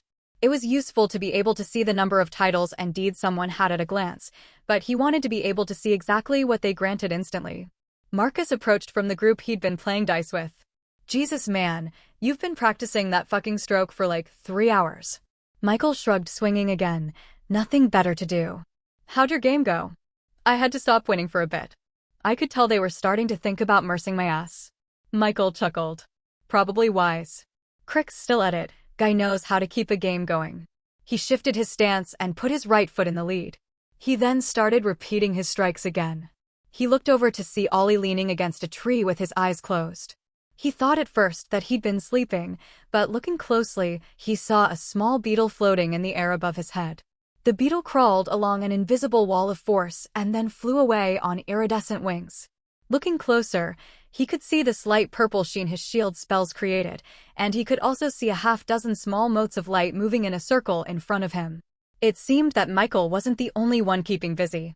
Davi stood and pulled his knife from the tree. Another knife thudded just a couple inches from where Davi's hand had just been, directly center of where he and Pyotr had painted a bullseye using berry juice earlier that day. Davi turned to see Pyotr wearing a shit-eating grin. "Oh yeah, well let's see who wins an arm wrestling contest." "You, but that won't mean you won this, brother." There was a stir in the camp as a scout whistled, then entered to speak to Rain. The penitents were near the center of the clearing that had been made, but in spite of that the rest of the soldiers had spent most of their time ignoring them. Marcus only got some talk-in with the regulars because he was the only one with a set of dice, and boredom could apparently even override hate if you experienced it for long enough. They watched the scout give a report and Rain, who then moved to address the rest of the camp. "If you spot this story on Amazon, know that it has been stolen. Report the violation. Break camp, we have a new target."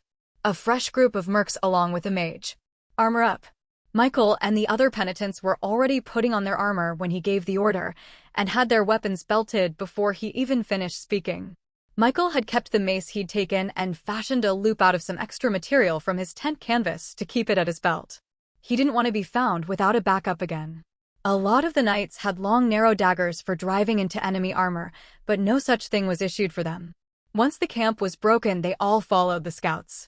First, they went to the regroup location and marked a tree so they'd be able to easily find it in the heat of battle, and left their excess supplies to be grabbed on the run. Then they moved along old abandoned trails until they were able to set up on the road. This time, the order of things was going to be slightly different. The dragoons would fire first, targeting the mage, then Ollie would start to release his salvos. At first, everything went the same way as all the other times. The mercenaries were approaching up the road, and Michael was standing in front of Ollie to guard him along with Pyotr and Davi. These mercs were different though. Michael could see, even at a distance, gleaming armor and weapons as well as a banner with a blackbird on a blue field. Some of them were short and wide, and he realized that they were dwarves. He steeled himself for a tougher fight and stretched his neck side to side, making it crack. As the column of mercs reached the point where the dragoons were meant to fire, Michael realized something was wrong. He wasn't sure what made him act, but he suddenly stood, and an arrow with a serrated point embedded itself in his shield, and another simply broke inches from his face, the amulet on his chest heating as it happened. 2 more arrows bounced off a shimmering purple shield that Ollie summoned up, and Pyotr and Davi closed ranks with Michael, and they all locked their shields in front of Ollie in case something broke through his shield spell. At the same time that they did that and got ready to yell a warning to the others, shots rang out, but the enemy mage didn't go down. He just spun as a bullet hit his shoulder. "Fuck it," said Ollie, throwing the blast of flame that he'd been preparing. Michael had thought he'd stopped the spell to pull up the shield, but a basketball-sized ball of flame still exploded against the mercenaries' front lines. They separated before it hit, as if they'd been expecting it, and then they moved around it and toward them. Only one of them hit solidly enough to catch flame. "This is bad," said Michael, catching another arrow in his shield, while another bounced off his pauldron. "Just keep them off me so I can prep another one to cover our retreat," said Ollie, another ball of flame slowly gathering in his hands as he muttered a slew of fucks and cunts to prepare it. 2 dwarves and 3 men moved toward them. Davi was the one moving forward this time, readying his massive bulk to counter them. One of the men went down from a bullet before he reached him, but another slammed a massive 2-handed axe into Davi's shield. Davi brought his bastard sword up to swat him away, but the man quickly recovered and dodged before trying to swing at him again. Davi roared and pushed toward him with his shield, slamming the axe away before it could be brought down and knocking the man back into the other man as he approached. While he was focused on them, the 2 dwarves got around him and aimed themselves like missiles at Ollie. Michael opted for his mace, noticing that they had thick armor with almost no gaps between slats for him to target with his sword. The dwarf swung a two-handed morning star at his legs, and he jumped over it before the dwarf aimed a fist at his codpiece. The blow landed, and Michael let an involuntary groan escape him as he narrowly blocked another hit from the morning star, which got lodged in his shield. He somehow managed enough focus to transfer the pain in his groin to the dwarf, who himself gasped and dropped to his knees in pain. Michael yanked his shield back and the morning star with it, then slammed his mace down on top of the dwarf's head.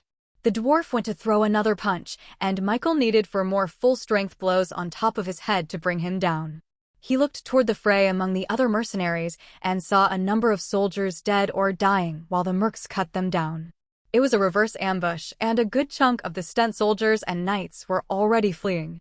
Their retreat was covered by Rain and Tane, who were cutting down mercenaries left and right as they tried to push what advantage they had from their titles to their limit. Arrows and swords were sticking from their armor. Their every sword stroke was bringing down another enemy, but their blades were quickly dulling, unable to meet the strength they derived from their titles. Michael saw the enemy mage standing and aiming a hand at the brothers. "Rain!" yelled Michael. Rain saw immediately what he was yelling about and threw himself toward his brother, pushing him out of the way as the full force of a fireball hit him in the back. Michael was blinded as the fireball hit Rain, and almost immediately after that first one hit, Ollie released his own. This time he was able to hit a solid concentration of the mercenaries, who started to scatter in confusion from the two blasts in their midst in quick succession. Michael charged after the second fireball, even as he heard Pyotr and Davi yelling for him to retreat. He leapt over a dazed dwarf, kicking him into a patch of flame as he moved forward. A human merc tried to stab at him with a sword, but went wide and the blade bounced off the edges of Michael's armor. He smashed the man's face in with his mace before pushing even closer to where he saw Rain take the hit from the fireball. He saw a knight kneeled over, holding something in the midst of the flames, his silver armor mad black by smoke and flame. A mercenary was about to drive his spear into the knight's back, but Michael crashed into him with his shield at full speed, slamming his mace down a half-dozen times until he stayed still. He moved to the knight, realizing from the hide peeking from his armor that it was Tane. "Tane, did your brother survive? Where is he?" Tane turned around and Michael realized he was holding a single gauntlet hand, white bone and burnt flesh peering over the edge of it. "Penitent, bring him back." He looked at the hand, gritting his teeth. "I can't." Tane stood and grabbed the sides of Michael's helmet, squeezing with enough strength to start collapsing the metal. "Bring him back." Spit flew out of his face guard and oozed from the slits in it. Michael dropped his shield and mace, grabbing Tane's hands and forcing them away. He could see a few soldiers approaching through the smoke and fire. "I can't. If I could, I would. You think he'd want you to die too? He died for you. Get fucking moving." He smashed a fist into the side of Tane's head and drew his sword to catch the blade of a merc that had leapt toward them. "Geo," he yelled. Tane's expressionless helmet looked at him for a moment, then he ran into the woods. Still clutching his brother's arm, Michael kicked the man who he'd parried in the chest and started to run too, making his way for the woods. A sharp sudden pain hit him in the back as he moved and he cursed, but kept running, starting to heal himself as he did. He didn't look back, but he could hear movement behind him even as he left the road he was on behind and moved into the woods. He whispered, "Dondi," and the marked tree at the rally point made itself known to him. It was more to the left of the direction he was running, so he tried to compensate, but several arrows whistled through the trees around him, with one of them slamming into his shoulder. He gritted his teeth and kept running. He'd recognized the arrows that had struck his shield earlier. There weren't just dwarves with these mercs, there were elves as well, and they were following him. He tried several more times to deviate and change direction, but every time he did it slowed him down enough that more arrows struck his back, causing blossoms of pain to bloom, making tears form in his eyes. He'd heard enough over the last several days to know he wouldn't be able to outrun the elves in the forest, and he was fairly sure they wouldn't face him in a fair fight either, and he was certain he was outnumbered. He had an idea, but it was incredibly stupid. He decided to lean into that. He started running not deeper into the forest, but instead back up toward the path, which was where they seemed to be trying to lead him with their arrows. A few more of them glanced off his full plate or embedded themselves in his flesh, but he ignored the pain and focused on healing himself while he ran.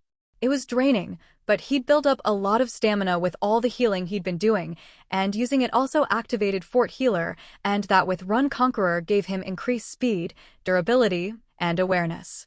This narrative has been purloined without the author's approval. Report any appearances on Amazon. He broke free of the woods and hit the road, his speed increasing drastically now that he could move on flat ground. The arrows kept coming, and he moved both of his arms behind his head as he ran to protect the base of his neck and his skull from them. He was able to dodge a bit better on the open track, his heightened awareness letting him know where they might be heading. He was betting on two things. One, that his stamina was greater than that of his pursuers, and two, that they had a limited number of arrows to fire at him. He didn't risk looking back, focusing instead on running forward, toward Ticinian territory as that was the only direction available to him. He ran for what felt like an hour, but was likely closer to 10 minutes at full speed, his back covered in arrows. None of them were fatal thanks to his constant healing and his armor. They eventually stopped, but he kept running regardless, trying to create as much distance between himself and them as he possibly could.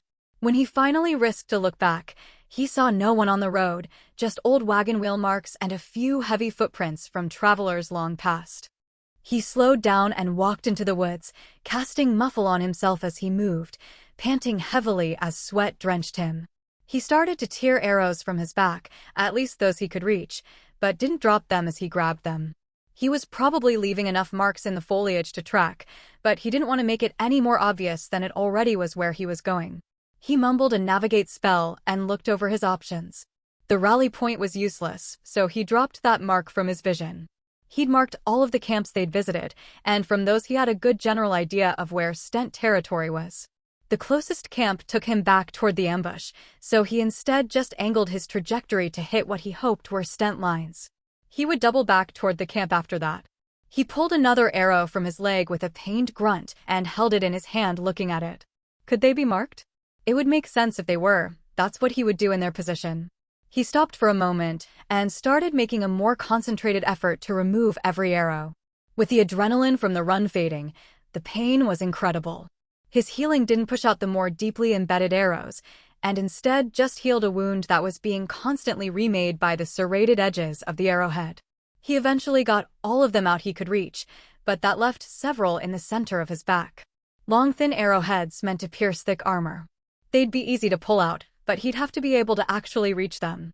He loosened his chest plate, bracing himself for a moment, then he quickly tore it off.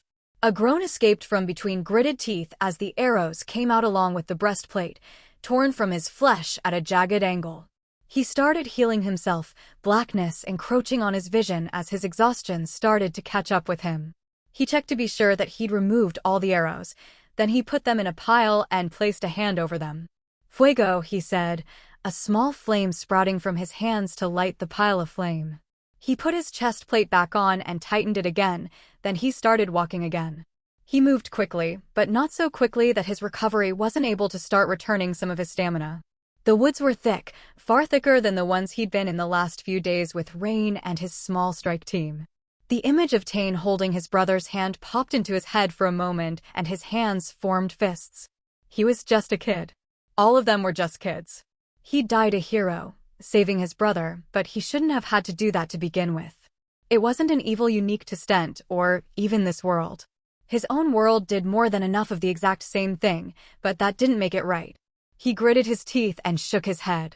Just another weight on his mind he'd have to carry. It began to get dark, and he was forced to maintain a Night Eye spell on top his Navigate spell. He could feel his mana channels getting strained, but he needed to keep moving, to gain as much distance as he could from any elves that might be tracking him. He was hoping they'd decided he wasn't worth the investment at this point. If he was really lucky, elves were completely immune to sunk cost fallacies, and he'd be home free. He narrowly avoided tripping over a thick root and caught himself on a particularly firm, light gray tree. He ran his hand up and down it. It wasn't a tree, it was smooth stone. Michael stood there confused for a few moments, running his hands along the stone.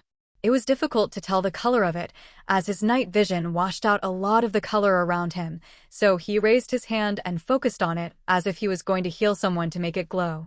The stone was large, reaching nearly as high as his chin and overgrown with roots and vines. He walked slowly around it, careful to watch his step. He saw small patches of gray on the ground as well, realizing that where he was standing all used to be part of a large stone platform. He placed his hand on it again, finding it oddly warm to the touch as he circled around it. He could see the remnants of a single large foot broken at the ankle and overgrown. He looked at the direction the foot was pointing to determine where the front of the statue had been and started to move away the plants and vines from it.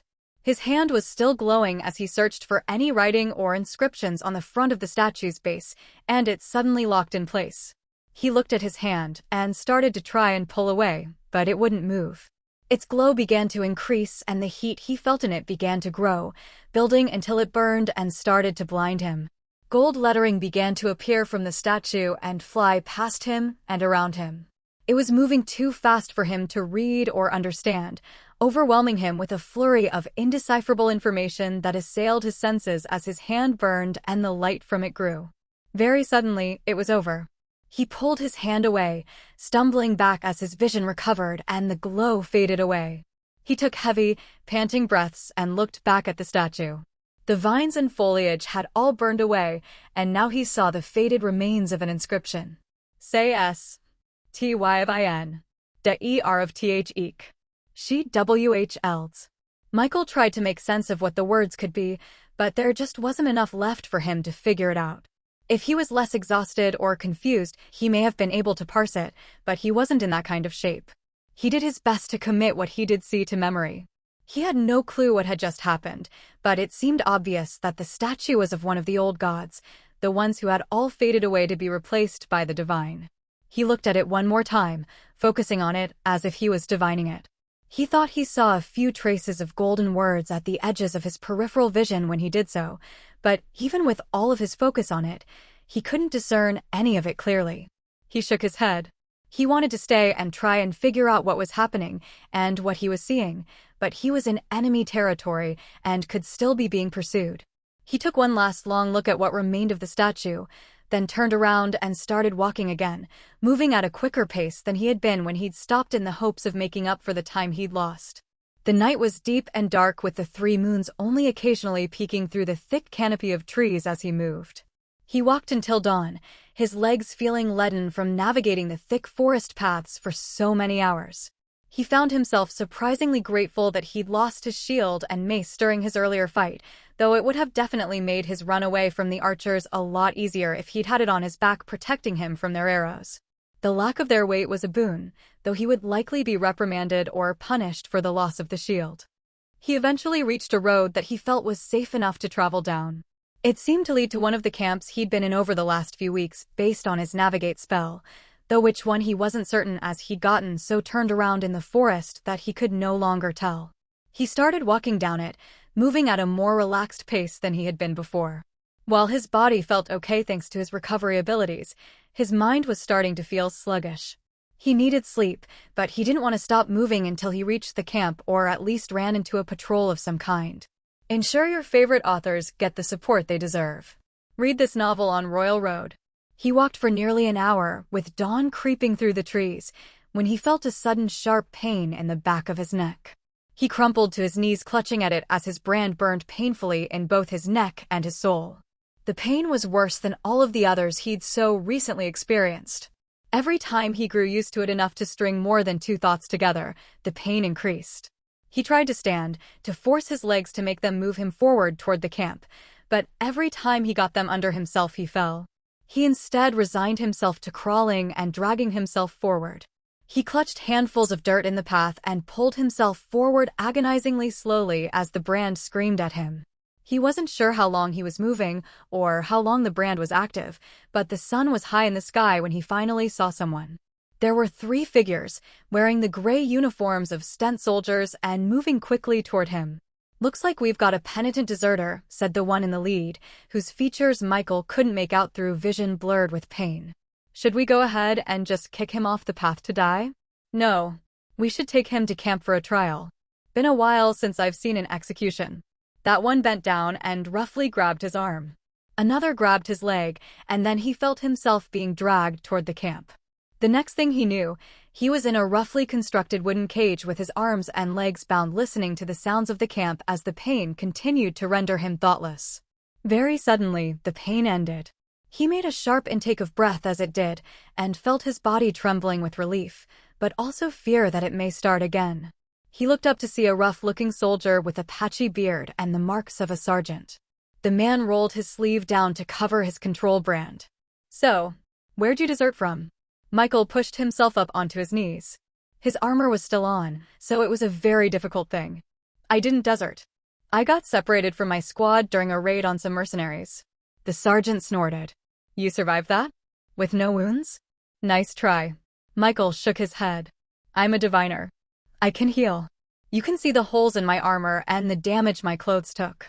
I probably spent some time in this camp's infirmary healing at some point." He looked around, but wasn't able to tell this camp apart from any of the others. The similar layout made it too difficult, particularly with the limited vision of his now misaligned helmet. The sergeant squinted a bit. "I did hear about a healer fixing Bryn's cock a week ago. That was me, and that meant that he was at the closest camp that they'd left from before joining the raiding party. That was good. It meant Tane or some of the others might be able to corroborate his story." His face scrunched up a bit as he thought, and eventually he sighed. "Fuck. I've got to go make sure of this." He gestured for 2 guards to come over and watch him as he disappeared into the sea of tents. Michael sat there, extremely uncomfortable and in need of a piss, but much better off than he was when his brand was active. It made sense that it had activated. He'd been away from a control brand for a full day, and he'd been warned before that they would activate automatically if they were too distant from one for long. The time and the distance were always vague. He'd guessed that was intentional. The sergeant returned with Merc. "Was he one of them in the raid that went south?" he asked. Merc looked at him like he was an idiot. "How am I supposed to tell while he's wearing the helmet?" The sergeant gestured for one of the guards to go and remove his helmet. Michael held his chin up so they could easily get to the strap and remove it. "Yes, he was with the group. He did not meet us at the rally point. He should be considered a deserter." The sergeant looked at Merc with an eyebrow raised, and the guard that removed the helmet shook his head. "This penitent healed an arrow wound for me just a few days ago, sir," he said to the sergeant. He nodded at him subtly, so Knight Dragoon Merc wouldn't see. "I think we'll bring this to the Knight Commander. That's the procedure, after all." Michael was untied and released shortly after Merc, and the sergeant went to speak with the Knight Commander. Merc looked pale from the conversation and had 2 guards with him, one of whom was holding a long, thin cane, but the sergeant was smiling slightly as he ordered 2 men to undo his bindings. The Knight Commander was speaking with a young knight named Tane when we arrived there. "He nearly throttled Merc when he tried to name you a deserter," said the sergeant quietly after Merc was escorted away. Michael nodded, healing himself to remove the rope burn from his wrists and the bruises from all over his body. He was surprised that he'd received such an emphatic defense from Tane, but given how raw the boy must be feeling, he was going to be very unpredictable. Underneath his own pain and exhaustion, he was feeling angry himself. Merc was a kid, but he didn't remember his own children having such venom for others. Michael felt he deserved a lot of what had happened to him, but after hours of writhing on the ground in agony, he'd expected a bit more support from the dragoon who he'd covered and healed on more than one occasion over the last several days. Still, he felt too hollow to be truly angry, and it bled away as he turned his mind to the others, wondering if they were okay. He made his way directly to the Penitent portion of the camp, looking for his friends. He found Davi sitting on a stump and rubbing his face, exhausted. When Davi saw Michael, he stood up with a wide smile, immediately overtaking his usually dour face, and went to embrace him so tightly that Michael thought his armor might dent. "You're alive," he said as he let him down. "In spite of my best efforts," replied Michael as he was put down. "I'm glad to see that you're all right as well. I was lucky, somehow made it without a scratch." He shook his head. "Me and Ollie had to carry Piotr and Marcus back." "They're in the infirmary?" asked Michael, already starting to move in that direction. "Yeah," said Davi, falling in behind him. "Ollie is with them, making sure they get some attention from the medics. We didn't have to worry about it before, thanks to you, but they always treat penitents last." Michael shook his head. It seemed obvious, but they just hadn't had to worry about it before. He pushed his way into the tent and saw that the infirmary was more than half full. He didn't ask permission or see who needed more healing. He just raised a golden hand and started restoring everyone as he walked through the center of it. Arrow wounds sealed, ruptured intestines were mended, burned flesh became new again, and dented skulls were resealed. The act of healing a large group so quickly actually made him fall to his knees, but he finished anyway, Davi helping him back to his feet as the heat in his hand faded. He could tell as he was healing that most of the wounded in the tent were from the raiding party he'd been in. He also noted 2 bodies already covered in sheets in the corner. If they hadn't spent time accusing him of being a deserter, he might have been able to save them. Ollie pulled away a curtain and smiled when he saw Michael coming to give him a hug nearly as painful as the one Davi had given him. "You're alive, you bastard," he said.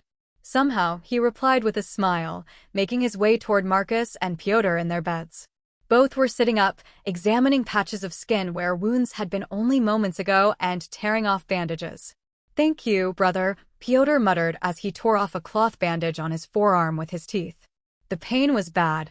Marcus was running a hand over a bald patch on the side of his head. "I guess your healing doesn't regrow hair? Seems kind of pointless then." Michael looked closely at the patch. Based on the shape of it, it seemed like Marcus had taken the tail end of a fireball across the right side of his face. Love what you're reading?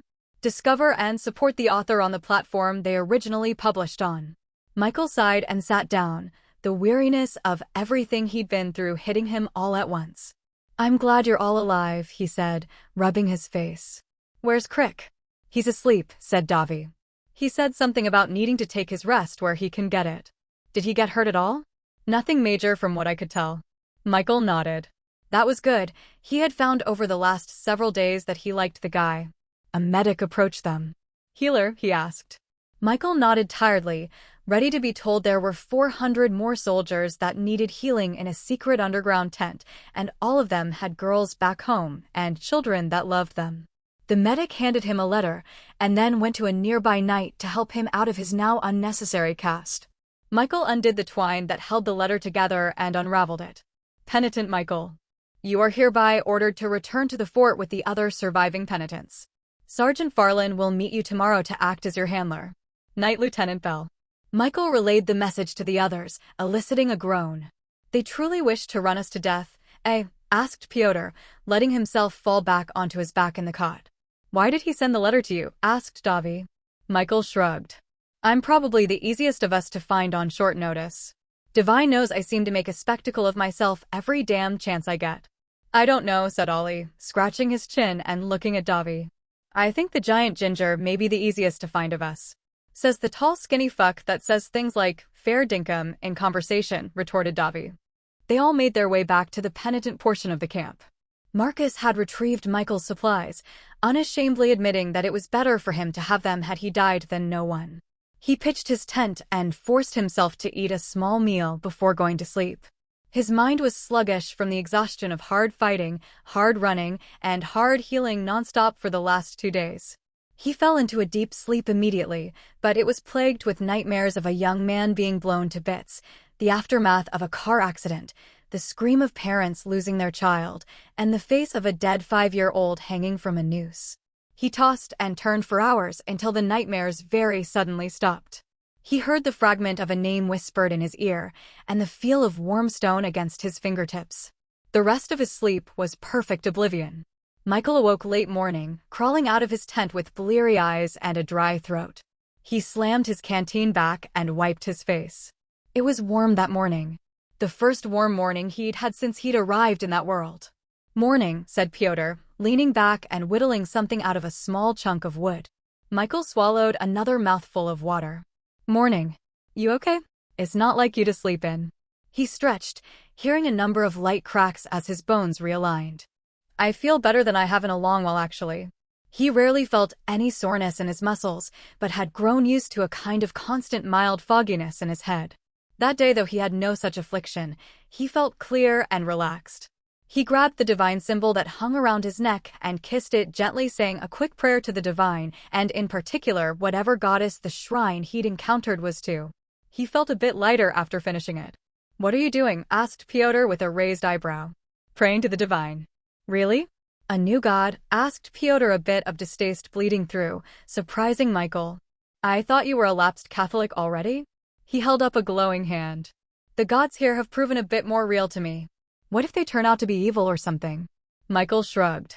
Won't make them any less powerful. So far, I just find it comforting. Pyotr held up both hands. Fair enough. We all need comfort. He sighed. I miss Marcus's hooch. Michael laughed. Nothing would make you pray to the divine faster than the hangover that causes. Pyotr snorted and went back to his whittling. After a visit to the latrines and the never-ending stew pot, he and the others started to gather all of their equipment for the return to the fort. Michael made one more visit to the infirmary before they left, finding only a few more wicked arrow wounds, compliments of the elven mercs that seemed so active in the area. After that, he met everyone at the camp exit that led to the road back to the fort. They got some surprising nods of acknowledgement. Some from the knights and soldiers that had been with them for the raids, and a few from people Michael had healed. Hard to hate people that bled with you, though plenty of the other soldiers managed it just fine. Sergeant Farland had secured a wagon that was heading back to the fort after dropping off supplies for them, in much the same way that Michael had done on the way there. He was much more friendly this time, in sharp contrast to the wagon driver that didn't little more than scowl in their direction. It seemed the healing Michael had done on his knee had made a positive impact. They made it nearly halfway back when the first arrow hit Farland's neck. Farland's hands went to his throat, and he fell backward out of the wagon as blood began to sputter from the wound. Michael dove after him, more arrows flying from the woods as he did, 2 of them bouncing off his breastplate as he landed. He angled himself over Farland to block any more incoming arrows with his armor, and grabbed the shaft of the arrow in his neck. He couldn't pull it out, the head of it was too wide and barbed. Sorry about this. Michael pushed the arrow through Farland's neck the rest of the way, and yanked the arrow the rest of the way through the other side, healing him as he did so. He could hear the sounds of his friends charging into the woods, as well as the shot of a gun followed by a scream from the woods, and the sound of something heavy falling from the trees. When he was sure Farland was okay, he drew his sword and looked around for a target. The wagon driver was ducked down, seemingly unharmed, and he could hear a scuffle in some nearby trees. An arrow whizzed toward him and stopped suddenly just before it would have entered the eye slit of his helmet. He could feel the amulet on his chest grow hot as it happened, and he thanked the divine as he charged in the direction the arrow had been fired from. He still didn't have a shield, so needed to rely completely on his armor, but there were far worse things to depend on than steel. He came into the woods swinging and quickly found the archer. He was wearing simple cloth garments the same color as the forest around them and had a thick wooden bow and quiver of arrows. He seemed to have had the bad luck of having his cloak caught on a branch before he could flee. Otherwise, Michael wasn't sure he'd have been able to catch him.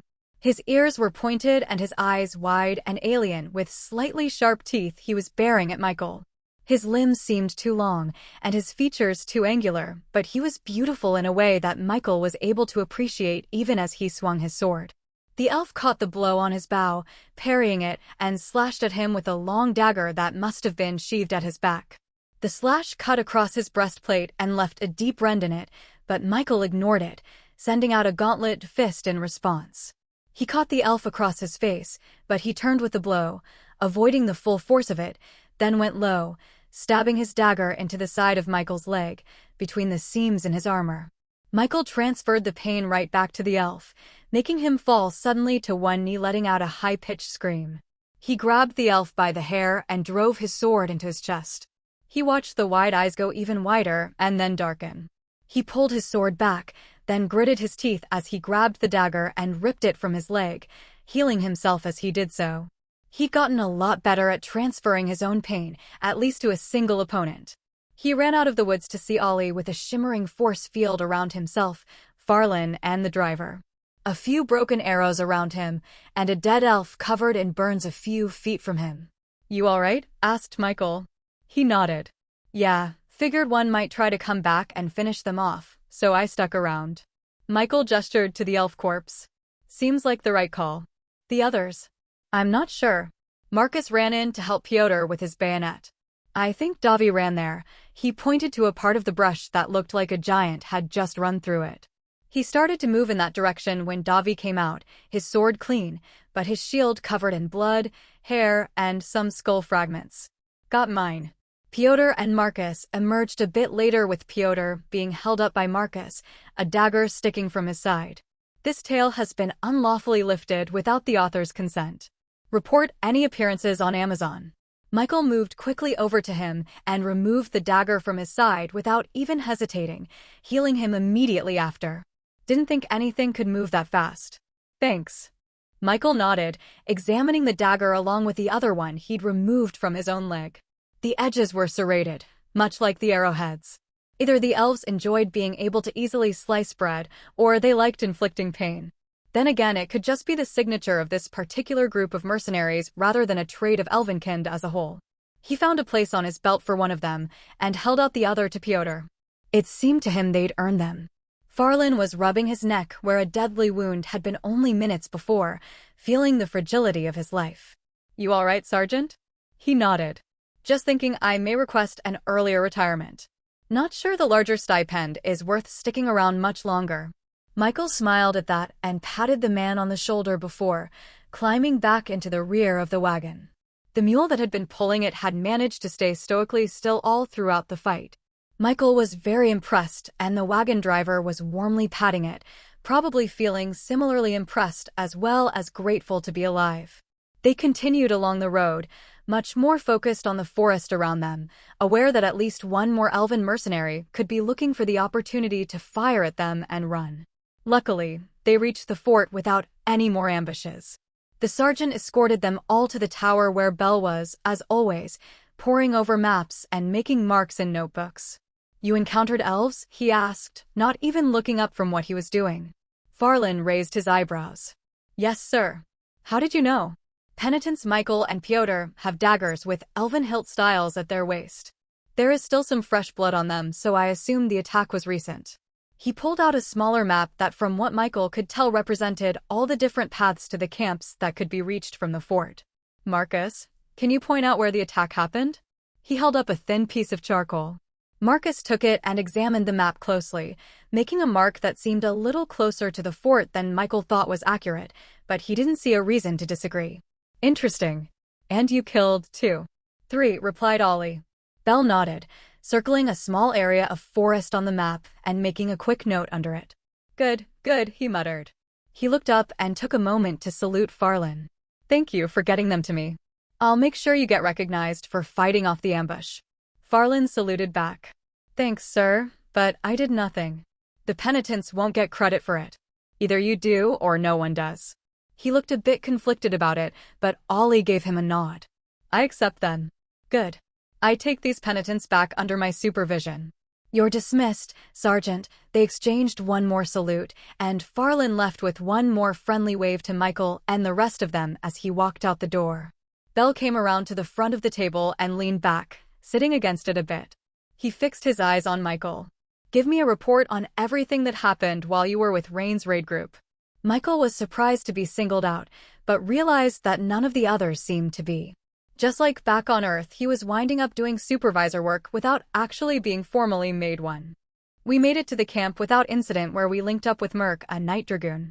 He escorted us to the small camp the raiders were using in the middle of the woods. We reported to Rain, who gave us a rundown of his expectations. We did 4 raids, all of them small groups of mercenaries moving along the road, no Ticinian soldiers. The first 3 we had only minor injuries and a few casualties. The last one the mercenaries were much better equipped and seemed prepared for our attack. Our ambush failed, and Rain was killed covering everyone else's retreat. I was separated from the group, but managed to make my way back behind our lines and to the camp. Did the mercenaries carry a banner of some sort? A mark. A blackbird on a blue field. Interesting. He turned around to grab another small book and make a quick note. All that matched up to what I already knew. Except you didn't mention the brief accusation of desertion.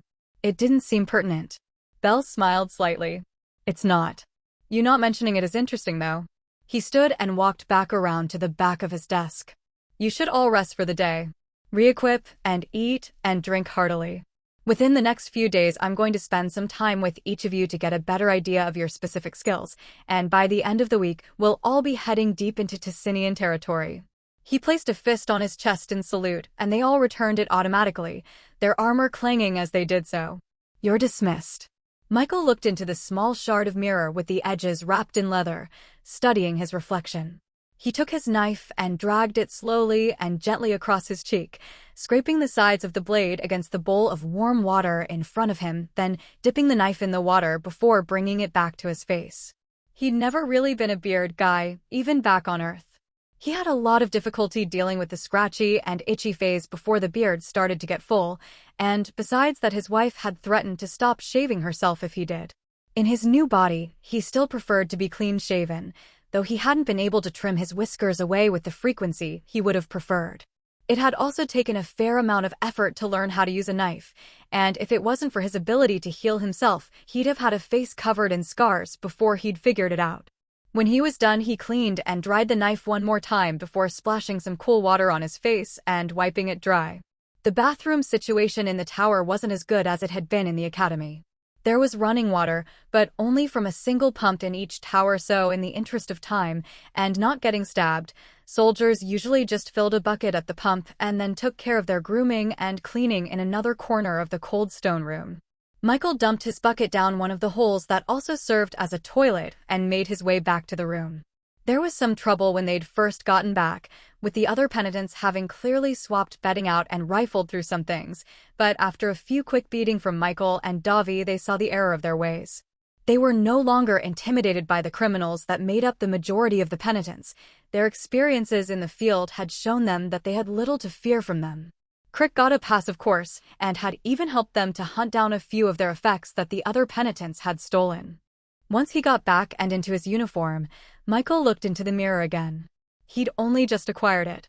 Mirrors weren't a thing one could requisition from the quartermaster, but Marcus had somehow managed to find one for him, for the ridiculous price of 5 copper. It had been some time since he'd been able to divine himself, and he knew things had definitely shifted more for him since the last time. He looked into it closely, watching the gold lettering that floated around him come into focus. It was much easier than using his polished armor. Titles: Michael Mann, The Restored, Soldier of Stent, The Wound Man, GSER. Deeds: Bridge Holder, Revenge Denier, Run Conqueror, Resilient Competitor, Fort Healer, Righteous Defender, Blessings, Healing, Pain Transfer. He blinked, focusing on the broken-up text under titles, but it was gone just a moment later. He tried to call it back, focusing his will on it, but it stayed gone. He knew it hadn't been a trick of the light. He'd seen something there. Mira had told him that advanced enough diviners could actually see hints of titles and deeds they were close to earning. Had he seen a shadow of something? He shook his head. No reason to force it. If it was something incoming, it would make itself clear soon enough. He switched his focus instead to the new title and deed he'd gained. If you find the story on Amazon, be aware that it has been stolen. Please report the infringement. The Wound Man. Grants: middling durability. When wounded, this increases to major. Now that was a boon if he'd ever seen one. Again, it wasn't as flashy as a lot of what his friends had seemed to gain, but it was a tremendously useful boost for him. Being able to recover and heal was great, but a powerful enough blow could still kill him in an instant. Increased durability was definitely helpful. A full title was a surprise, though. It definitely wasn't one that had been granted to him by another person. Had the divine granted it? If so, it seemed that the divine had a bit of a sense of humor, which was a thought that made him smile. He also wondered what counted as a wound. If he gave himself a little scrape before any fight, would it boost his durability? He'd have to feel out what the middling durability felt like to be able to tell, but after that he could experiment to find out. He looked at his new deed. Righteous Defender. When defending others weaker than you, grants minor strength, minor durability. Michael wondered if he earned that deed for saving the civilians that were transporting the mercenary pay, or if it was defending Ollie in the raids they'd just done. It could have been both, he supposed. He also wondered who counted as weaker than him. A smile started to spread along his face. Hey guys, I just got a new deed. Want to see who the divine thinks is stronger than me? Michael stood with Ollie slightly behind him and to the right, and Davi in front of him. They were both holding some training swords Michael had requisitioned for them. First, they just did some light sparring away from Ollie so that he could get a baseline, then it was time for the real test. I could easily fry you both. You know that, right? Said Ollie. Well, This first test will help me figure out if the divine means physical strength with that deed, which is what I assume it does. Also, we'd both kick your ass before you got a spell off anyway, said Davi with a smirk as he twirled his sword. Ollie flipped him off, and Davi chuckled. Alright, let's test this out, said Michael. Davi lunged for Ollie with an overhead strike, and Michael caught the blow with his sword, parrying it just a few inches from Ollie's face. They exchanged a few blows and then they both stopped. Davi nodded at him. Yeah, it definitely felt different there. For me too. Sorry, Ollie. The divine thinks you're a wuss. Ollie sighed. I should just blow everyone up. My go, said Pyotr, taking Ollie's spot.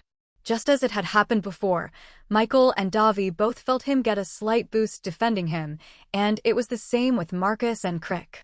The divine seemed to think Michael had the edge on all of them, leading him to believe it was measuring physical strength. Finally, it was time for the real question. Davi shook his head standing behind Michael. Pyotr stood in front of him. Don't see a point to this, he said. Michael wasn't so sure. Davi was still larger than him, but not by as much. Michael had been filling out more, his rapid recovery speeding his muscle growth, and even making sure in situations where others might lose muscle mass, his would actually increase. They'd both kept up with their training when they could, sparring frequently and exercising when at the fort, but Michael was starting to think he had the edge. Pyotr lunged forward toward Davi, who didn't even blink at the attack, and Michael moved quickly to parry the blow. He didn't make it easy, dancing and striking a dozen different ways. Michael wouldn't have had any trouble if he'd had a shield, but the defense was very difficult with just the sword. Still, he did feel a difference, and so did Pyotr. They stopped and Ollie was laughing, picking up immediately on what their expressions meant. Huh. Pay up, he said, holding a hand out to Marcus. Marcus frowned and slid a few copper into his hand. I think the divine is biased, said Davi, his tone betraying a bit more disappointment than Michael thought he meant it to. Michael scratched his chin, looking at the sword in his hand. Maybe it's not that simple, he said. Let's try something a little different. They then started trying some variations. When Davi had a sword the same as Michael and Pyotr did, Michael no longer gained his benefits from the deed. That salved Davi's wounded pride a bit. It held true for Pyotr as well, though he regained them when defending Marcus and Ollie even when they were holding swords. Maybe if we try out how it works if we're armored or unarmored, or if it's different if someone's holding an edged sword instead of a blunted one. If we could get the timing right when Ollie is casting a spell, I wonder if that would shift things as well? I wonder how nuanced this can be, said Michael to everyone, but mostly to himself. He felt a pat on his back. It was Pyotr, whose dark beard was nearly full. My friend, that sounds very fucking boring for the rest of us. Michael shook his head and sighed. You're right. Thanks for indulging me as long as you have guys. I'm down to help you test it out more, but maybe later, said Marcus hopping down from the barrel he'd been sitting on. For now, I have a dice game to get to. Want to find out which one of us is stronger the old-fashioned way? Asked Davi holding a training sword. Michael smiled. There's worse ways to spend the time. The next day Bell had them all assembled in the courtyard, wearing their full armor and armed with their favored weapons. He even insisted on Marcus bringing his rifle. Bell himself was wearing an odd mix of the newest type of armor the knights had, but missing certain pieces like the shoulder plates and greaves. He had 2 short swords and a dagger at his belt and a small, angular buckler. He looked a little odd without a bunch of papers and notebooks around him. It was a warm morning, and a few random onlooker that passed by the training yard paused to have a look at what they were doing. The soldiers seemed a bit fresher recently as a rotation of soldiers on furlough had come back to the fort. What about Crick? Asked Pyotr. I already know what he can do, replied Bell. He drew one of his swords and tested his grip, giving it a few solid swings, then he pointed it at Davi. You first. Davi nodded and pulled the faceplate of his helmet down as he approached. Bell didn't wait for him to ready up, instead launching himself at him with one of his short swords. Davi managed to parry the blow and return it, showing no hesitation. What followed was nearly 5 minutes straight of back-and-forth sparring. Despite the fact that Davi was an aggressive fighter, he was never able to take the initiative. Bell kept him on the back foot the entire time, never letting up for even a moment, and completely controlling the bout. Bell was smaller than Davi, but in spite of that his blows seemed to match his strength, and on top of that he was faster. Eventually he held up a hand. Good. Very good, he pointed at Pyotr next. He wasn't even breathing hard while Davi was panting heavily and eagerly removed his helmet. Pyotr took his spot, and this time Bel gave him a moment rather than charging him immediately like he had with Davi. Pyotr took the initiative this time, and Bel's fighting style was completely different. He stayed on the defensive this time, and Pyotr danced around him, raining down blows. Bel blocked them all or let light hit strike against his armor. He wasted no movements and seemed to start reacting even before Pyotr began his strikes, as if he was leading the fight even though he was on the defensive. This fight ended like the last one, with Pyotr out of breath and Bel still relaxed. Good as well. Unique, hard-to-read movements, he pointed to Michael. Michael moved forward cautiously, with his shield up and sword ready. Pyotr and Davi had just elected for a longsword and bastard sword respectively, but Michael still favored a short sword and shield as he always had. Bel waited until he was in place and raised his own buckler and short sword in a similar stance to the one Michael had taken. They both started to send out probing strikes at one another. The strikes built until they were in a non-stop back and forth. Michael was surprised at the strength of Bel's narrow frame, but he was even more surprised by his speed. He kept it subtle, but Michael could tell that the man was far faster than he was letting on. Very suddenly Bel stopped, and Michael was forced to stop a sword strike mid-swing, narrowly missing the lieutenant's head. Bel frowned. That's enough. He pointed at Ollie. While they exchanged blows, Michael took a moment to try and divine Bel. He'd never had more than a few moments of interaction with him before, so hadn't had the chance to actually do it. Titles: Bel Bright, Soldier of Stent, Knight of Stent, Lieutenant of Stent. Love this story? Find the genuine version on the author's preferred platform and support their work. Spymaster, Lord of Falstad. Deeds: Walker of the Realm, Slayer of the Duke, Breaker of the Siege, Coat Turner, Messenger of Kings, Butcher of Neph. Michael blinked, as much from surprise as to dismiss the various words floating around Bel. That was much more impressive than he was expecting. It was no wonder he was absolutely dog-walking them throughout their sparring. He wasn't able to discern any additional information from the titles and deeds, but given how impressive they looked, he couldn't imagine that they didn't all grant at least middling bonuses across the board. He supposed the Spymaster title wasn't too surprising given how he seemed to sort and collate information, not to mention his constant writing in code, but slaying a duke?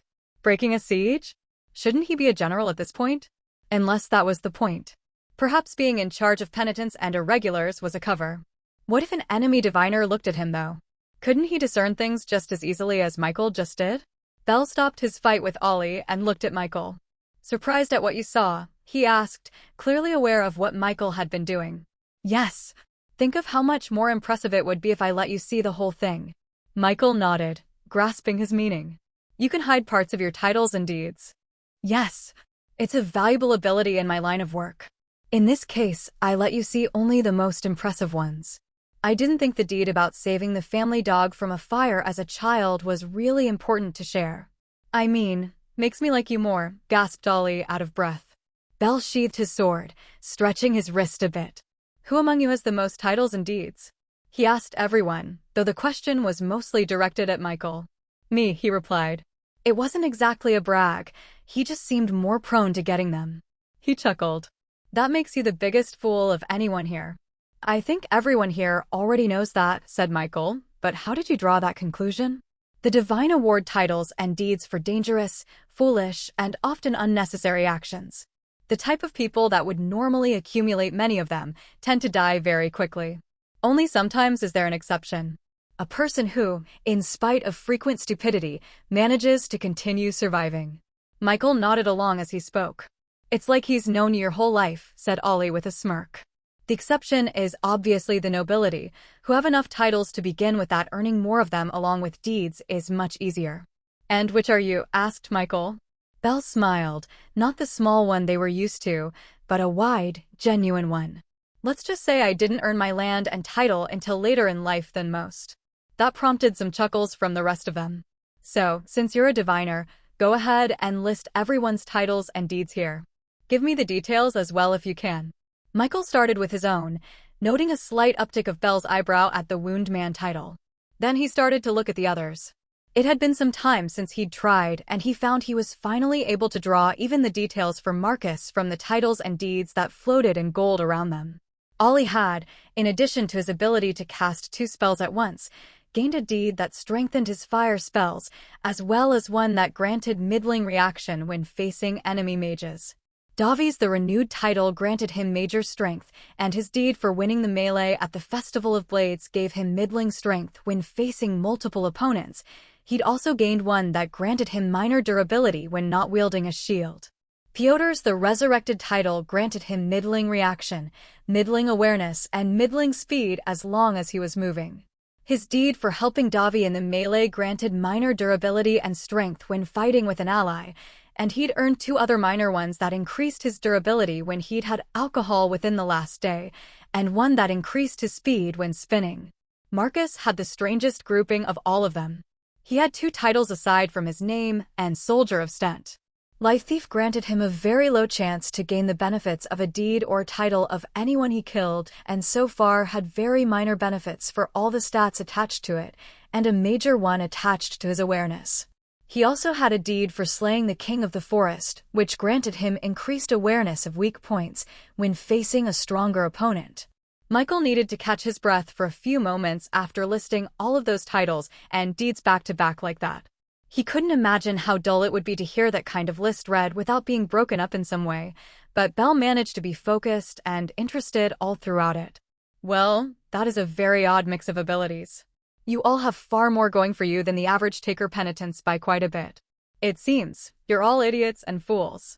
Michael is still the worst though, right? Asked Ollie with a smirk. Obviously, replied Belle, matching his tone perfectly. He seemed much more relaxed with them than he had in the past. Michael wondered if it was simply because he'd expected them to die by then, or if it was because he wanted their favor for whatever came next. I think I have a good idea of what all of you can do now. Tomorrow morning pack all of your belongings. It may be some time before we get back. Michael was packing his things, laying out his arms and armor on his bed pallet to make them easy to put on when he was done. He'd finally gotten a new shield from the quartermaster, though it was singed and dented, so had spent a good chunk of the previous day fixing it up as best he could in the way he'd been taught by Dugan. Marcus approached him from behind.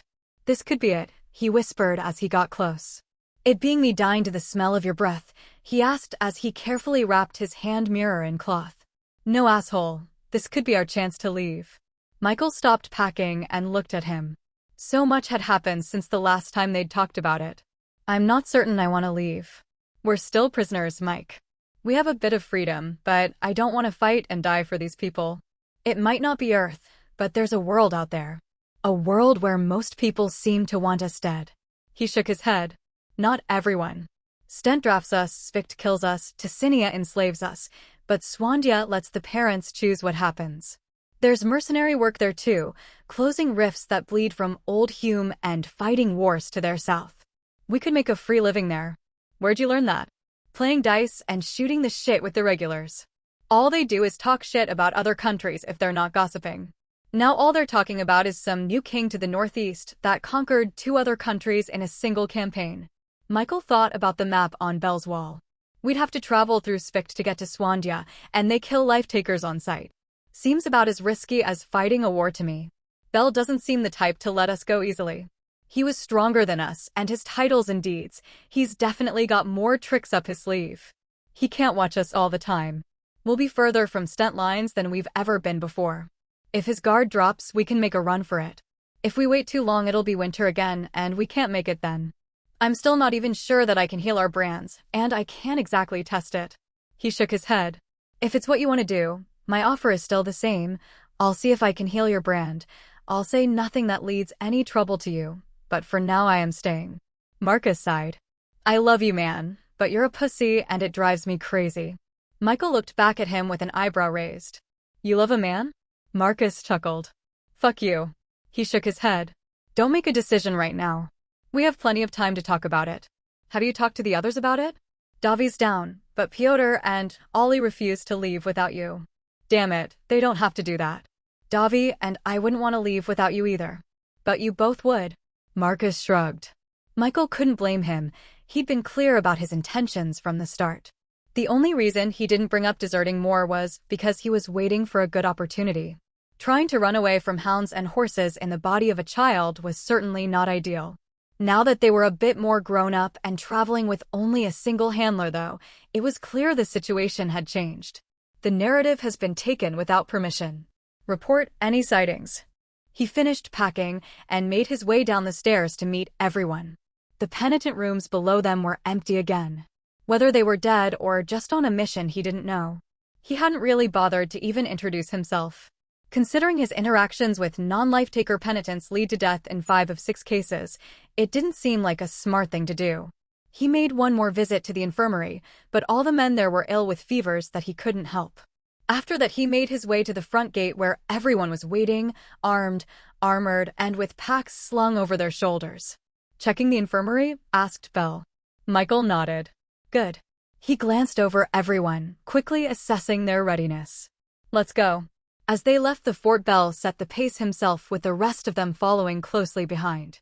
They passed a number of incoming and outgoing soldiers and supplies as they moved across the road, most of them taking a moment to acknowledge and exchange salutes with the night lieutenant. Bell moved at a fast pace, not one they couldn't keep up with, but one that was right on the border of it. They moved nonstop for nearly 4 hours before he had everyone move off the road to take a break. While everyone took some time to eat and drink, Bell had nothing, instead using his time to write in one of his notebooks. Because of their pace, they hit hostile territory quickly, and were walking on a very wide road that had been carved through the forest. Michael could see what looked to be the impressions of hundreds of boots and hooves in the ground as they moved. It seemed they were moving in the wake of a much larger portion of their forces. In Michael's mind, that meant they were probably safe, but Bell very suddenly halted, holding up a hand for them to do the same. Horses, he said simply, and pointed to the group, then to the edge of the road. They all followed him, crouching down in the thin brush near the road to stay hidden. For 2 minutes Michael heard nothing, then, faintly, he started to hear the sound of horses moving toward them at a rapid clip. Michael had already assumed that a number of Bell's titles and deeds granted increased awareness, but that confirmed it. After another minute, nearly 20 mercenaries riding piebald horses and wearing thick armor made of interlocking rectangles of steel passed them. As they left them behind, Bell stood up and started walking back onto the road, making another quick note in his book as they moved. Where were they from? I haven't seen armor like that before, asked Michael. They're from Krent, up north. I think, said Crick. I hear they actually send their kings out to fight. He shook his head. Crazy fucks. They walked for around another hour before stopping for a final break. This time Bell ate with them, though he seemed much fresher than all of them, even Michael. We have a little less than 2 hours of daylight left. We'll walk at least another hour, then find a place to camp for the night before the light is gone. They all nodded, and Marcus glanced at Michael. The road they'd been walking on finally broke through the large forest they'd grown used to walking through, and they found themselves in a wide open plain dotted with only a scattering of trees and hills. Michael felt oddly exposed without the forest nearby, but did appreciate being able to see the open sky for a change, and while he couldn't hide in the woods, neither could anything else. He did not want the surprise of another jagged elven arrow in his back. They crested one small hill, and Michael stopped in his tracks. The green hills and clear path he'd expected at the top of it was instead a scene of horror. There had been a battle there. Tan uniformed bodies littered the ground, their flesh covered in flies or being torn into by massive vultures. Huge patches of ground were singed black by fireballs and lightning strikes, and almost none of the bodies were whole. They'd been blown apart. He couldn't see the end of it from where he stood, and when the wind changed and blew the air from over the battlefield into his face, he nearly gagged. He forced himself to step forward, and his foot landed in something soft, and yielding, he yanked it back in surprise, causing a cloud of flies to buzz up and around him. He flinched and swatted at them as he stepped backward. He hit Piotr as he moved, and Piotr patted the back of his armor, causing it to clang a bit. It's okay, brother. Eyes forward. I'm with you. Davi and Marcus were still behind Bell and moving forward across the carnage, but Ollie had also hesitated at the top of the hill and stood near them. Michael and Piotr gave him a mild shake and he nodded. They managed to get themselves walking just as Bell was turning around to check on them. Michael had seen death since he'd arrived. He'd even seen some before he'd arrived. That was different though. He'd seen only a few dead at a time, and never rotting. He kept looking, unable to look away even as he dodged around chunks of bone, fallen banners, and globs of viscera. He stopped again as he saw a vulture tearing into a corpse with a cloud of flies around it. Some trick of perspective, or his imagination made it seem like it had just bit off a man's entire head. That wasn't possible. The absurdity of it almost made him laugh. Then as he focused on it, he saw gold letters start to float around it. Slowly, the gold letters Michael had seen above the massive black vulture began to coalesce to form a list of titles and deeds. Titles: Carrion King, Bloodbeak. Deeds: Devourer of Lords, Slayer of Horses. As those gold letters floated around the humongous scavenger, it tilted its head back to swallow a head, helmet, and all. Then it turned to look directly at Michael, almost as if it knew what he was doing. It opened its beak and let out a terrible cry that sounded like the screams of 100 dead men all crying out at once. Michael's entire body shook from the sound of the cry, but in spite of that he drew his sword and shield as he cried out, "Bell, there's a titled beast here," as he slammed his visor down in front of his face. The Carrion King rose up into the air after a few mighty wing beats, and all of the other vultures, ravens, and crows rose with it, a massive black cloud of scavengers.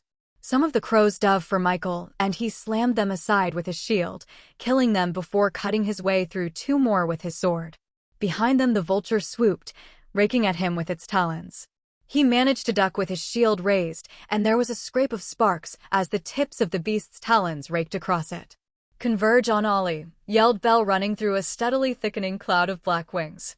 Michael saw Ollie shooting out blasts of flame from each of his hands, bringing down dozens of scavengers with each blast. As he did that, Piotr danced around him, using his sword and shield to smack away any birds that got too close. The force of his blows made them practically explode in clouds of black feathers. Michael ran quickly to them, though he was overtaken by Bell, who was smashing birds aside as he moved with the ease most people would swat away a gnat. He reached Ollie a bit before Michael did and started to help Piotr, doing his best to keep the birds at bay with sword and shield while Ollie blasted clumps of them away with flame. "Keep them off the mage," he yelled. Michael joined them shortly after. He kept his arms moving, smashing away all the birds he could as they swarmed around him, feeling the occasional blast of heat from behind him as Ollie cursed and screamed to summon blasts of flame. Through the cloud of black, he could just barely see Davi, Marcus, and Crick fighting their way to them. Crick was getting the worst of it, his lighter soldier armor and spear proving much less effective against the swarm than the plate the rest of them were wearing, though Marcus was also struggling with his bayonet rifle. He'd fired it once, early, but was completely unable to reload in the midst of the talons and beaks that were tearing at him. Michael realized he'd lost track of the titled vulture and started to look for him, almost desperately. If the strength of the talons he felt were any indication, the beast could kill any of them with a lucky strike. He spied a massive shadow descending toward Crick. "Behind you, Crick," he yelled. He wasn't sure if Crick heard him or if he'd noticed it himself, but the veteran ducked down and dodged backwards in a smooth and elegant motion, going just underneath the scraping talons, and stabbed upward with his spear, managing to strike the beast's inner leg, causing it to cry out in another terrible wail as it regained altitude. Michael was very impressed by the motion. It seemed like something Piotr might do. If you come across this story on Amazon, it's taken without permission from the author. Reported. Before the beast could swoop down again, the three of them made it to the rest of the group, taking their own places around Ollie. The strategy was obvious and didn't need to be said. They just had to stay together and hold the line while Ollie whittled down the cloud of birds with blasts of flame. Michael started to have beaks dig into his flesh, one even nearly taking his eye through his visor, and so raised his sword hand, making it glow gold and healing everyone. He could tell that Crick had taken the worst of the damage, but everyone was bleeding. He finished healing and heard the massive wing beats of the King of Carrion approaching again. He prepared his shield, but saw another shield thrown down to the ground next to him. He looked over to see Davi stepping forward with just his bastard sword in one hand, his other free and ready. "What are you, Dash?" Before Michael could finish yelling his question, the vulture swooped down, its claw raking at them all. Davi leapt toward the claw, grabbing it with his free hand and somehow maintaining his hold as he was dragged, armor and all, backward.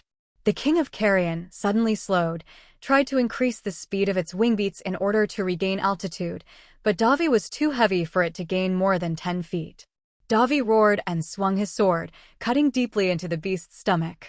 It screamed and lost its balance, slamming into the ground on top of Davi. Michael ran toward them, crushing a crow underfoot as he did so and bashing a vulture aside with his shield. He saw a tangle of feathers and armor struggling through the cloud of birds that surrounded him. One jammed a long beak through his eye lens and stabbed into his eye. He cried out, healing his gored eye as he smashed the bird against his own helmet with the corner of his shield. He heard a final terrible cry, and suddenly the cloud of birds began to disperse. As Michael wiped gore from his faceplate, he saw Davi standing above the vulture with his sword driven through its neck. He smiled, raising up his faceplate and starting to call out praise, then Davi fell. Michael ran, his hand already glowing as he reached his friend. As he got closer, he realized there was a terrible rend through his armor, freely leaking blood and viscera onto the ground, creating dark red pools that watered ground already full to bursting with the blood of the previous battle. Michael started to heal him from several yards away, and continued doing so until he was placing his hand directly on the wound itself, feeling the warm blood leak through his gloves. Davi's guts weren't just torn, they were shredded. Michael had no idea how he'd stayed standing. It was worse than any other injury he'd seen before, probably because anyone hurt so badly wouldn't make it to an infirmary to begin with. He pushed, focusing all his energy on his healing, and felt intestines, kidneys, and other organs start to slowly form back from the soup of him, and his flesh begin to mend. It took nearly 2 minutes, enough time for everyone else to approach and stand behind him, looking at Davi with concern.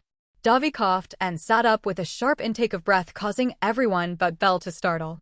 His hand instinctively moved to where his wound was, but found only smooth flesh where he'd been healed. "Christo," he said as he opened his faceplate to inhale more deep breaths. "Just Michael is fine," said Michael, falling backwards to catch his breath, his vision darkening a bit at the edges. Belle moved over to the beast's head, lifting it by the feathers to examine it more closely. The Ticinians must have lost some nobility or higher ranks and not been able to identify the bodies. Usually we let them reclaim them to prevent this kind of beast from appearing. He shook his head. "It's good that we were here. If it had been able to eat for much longer, or even found another battlefield, it could have turned into a much more serious problem." "It seemed like a serious enough problem to me," said Davi as Marcus and Crick helped him to his feet. "That's because you chose the absolute worst way to handle the problem," said Belle with a frown. "If you'd stayed in formation, we would have eventually cleared the other birds enough to start striking at the beast. Over time, we would have bled it to death, and no one would have taken serious injuries, even without Michael and his healing." He shook his head. "He is the reason you are all so reckless. Tell me, can you restore limbs?" Michael shook his head, remembering the many amputees he'd healed at the fort infirmary. "What about infections, poisons, venoms, or diseases?" "Not sure about poisons and venoms. I can fix the wound that the infection entered through, though, and that's usually enough. Can't help with diseases at all." "And you can't bring anyone back from death?" "No." "Is that a thing someone can do?" Belle shook his head. "You all need to fight as if he's not with you. If you keep on this way, you will die." He sighed. "Or, possibly, your stupidity will imbue you with so many gifts from the divine that you no longer need his healing." He shook his head. "You can roll those dice as you will." He looked up and down the beast, muttering what sounded like distance calculations under his breath. "Unfortunately, the feathers alone make transporting this body worth doing." He looked around. "Start gathering banner poles and broken spear shafts. We need to assemble a pallet." The Carrion King was much easier to move than the Lord of the Forest had been, particularly after it had been gutted. The massive vulture was similar in size to the stag, but its hollow bones and the fact that they didn't need to carve their way through thick forest to move it made a significant difference. Still, Michael and Davi found themselves once again being the ones transporting it by nature of their larger size. "This doesn't seem fair," said Davi, as they walked along the road, leaving the battlefield behind them. "I almost died less than an hour ago." Michael nodded next to him, sweat dripping down his face. "It's definitely a little much. I just healed everyone after all." "What abilities did you say you both had?" asked Ollie. "Major strength and major recovery? Seems like a good use of resources to me." You're both taking the shorter shift tonight since we'll be stopping to camp soon. You'll get a longer rest tomorrow while the others have a turn, said Belle, causing Ollie's grin to sharply recede. Once they were a decent distance from the battlefield, they set up camp a half-mile from the road. Food was cold bread, salted pork, and water. Belle was wary of lingering enemies and mercenaries, so didn't want to start a fire. Luckily, the weather had been turning warm, so it wasn't too uncomfortable without a fire. Michael enjoyed being able to see the night sky clearly as well. The 3 strange moons and thousands of unfamiliar stars. He wondered how any astrologers had reacted to being so far from stars they placed so much importance on. He certainly wouldn't be asking any women what their sign was. Not that that was something he'd been doing much of back on Earth either. What are we actually going to be doing, Lieutenant? Asked Davi. We're rendezvousing with allies at the base of a Ticinian castle, replied Belle, not looking up from the marking he was making in yet another small book. I understand that, but what will we be doing there? The siege has stalled, so we'll be taking the castle ourselves. Ollie laughed a bit. What? We, as in all of us here now, will be taking the castle. Michael, who'd already given up on disputing the absurd since he got there, opted for a different question. How? Belle closed his notebook and reached into his pack, pulling out what looked to be a very old stack of papers. This castle has changed hands 4 times, but it was originally ours. He rifled through the papers, pulling out a specific one. I found accounts from when it was built, before it was lost, retaken, and lost again. In all cases it was lost to a straight siege, but there is another way inside. He held up a faded sketch of a number of pipes and tubes that Michael couldn't make sense of. The castle was built when we'd only just started to get the hang of plumbing. As such, there's a large pipe we can all walk through that takes us up to the bottom of the castle. And you don't think they know of it? He shook his head. They do, but the fumes in it would kill most men long before they made their way inside. That's why there's never been an attempt to take the castle through it before. And what keeps us from dying? Asked Marcus.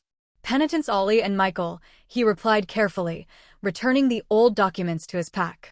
Ollie will be creating an airtight barrier around us all for us to travel with. Michael will heal us if something goes wrong. I don't know that my healing will work on toxins like that. You might be reading a pirated copy. Look for the official release to support the author. It doesn't need to keep them from harming us, just heal the damage it does as fast as it happens until we're through. It'll be unpleasant, but survivable as long as your stamina holds out. Couldn't someone have done this same thing before? Asked Marcus. Yes, but mages of Ollie's talent and healers like Michael would never normally be put at risk in this way. We're lucky to have penitents like you available. I feel lucky, said Ollie dryly. I'll need to take all this fortune down to the pokies and see how well it holds. Michael popped the last bit of bread into his mouth and washed it down with water from his canteen. It wasn't like another dangerous mission wasn't something he and the others expected. Once he was done eating, he made his way to his tent and laid down.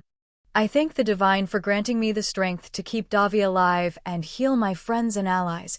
He murmured the prayer quietly before kissing the token of the Divine that hung from his neck. It had become a ritual for him, and he found himself comforted by it, even with what he'd seen on the battlefield. Sometimes, he could almost swear he heard an answer. They woke and broke camp at early dawn and started walking again. This time they ran into no more titled beasts or mercenaries. The footprints and signs of the army moving ahead of them started to seem more recent, fresher. The horse shit still smelled, the scraps of food left behind were still swarmed with maggots, and the footprints hadn't yet started to fade. Belle kept a close eye on everything at the front, and in the back Michael found himself dragging the carrion king along the ground with Marcus at his side and the others a short distance ahead of them. Michael wanted to get the first shift out of the way, even though he didn't really need to do it, and Ollie saw no reason to prevent him from volunteering. He doesn't sleep, said Marcus when they'd lost a bit of ground to the others and were lagging behind. What? Asked Michael. Belle. He doesn't sleep. I made my way out of my tent to take a piss and maybe see how close of attention he was paying.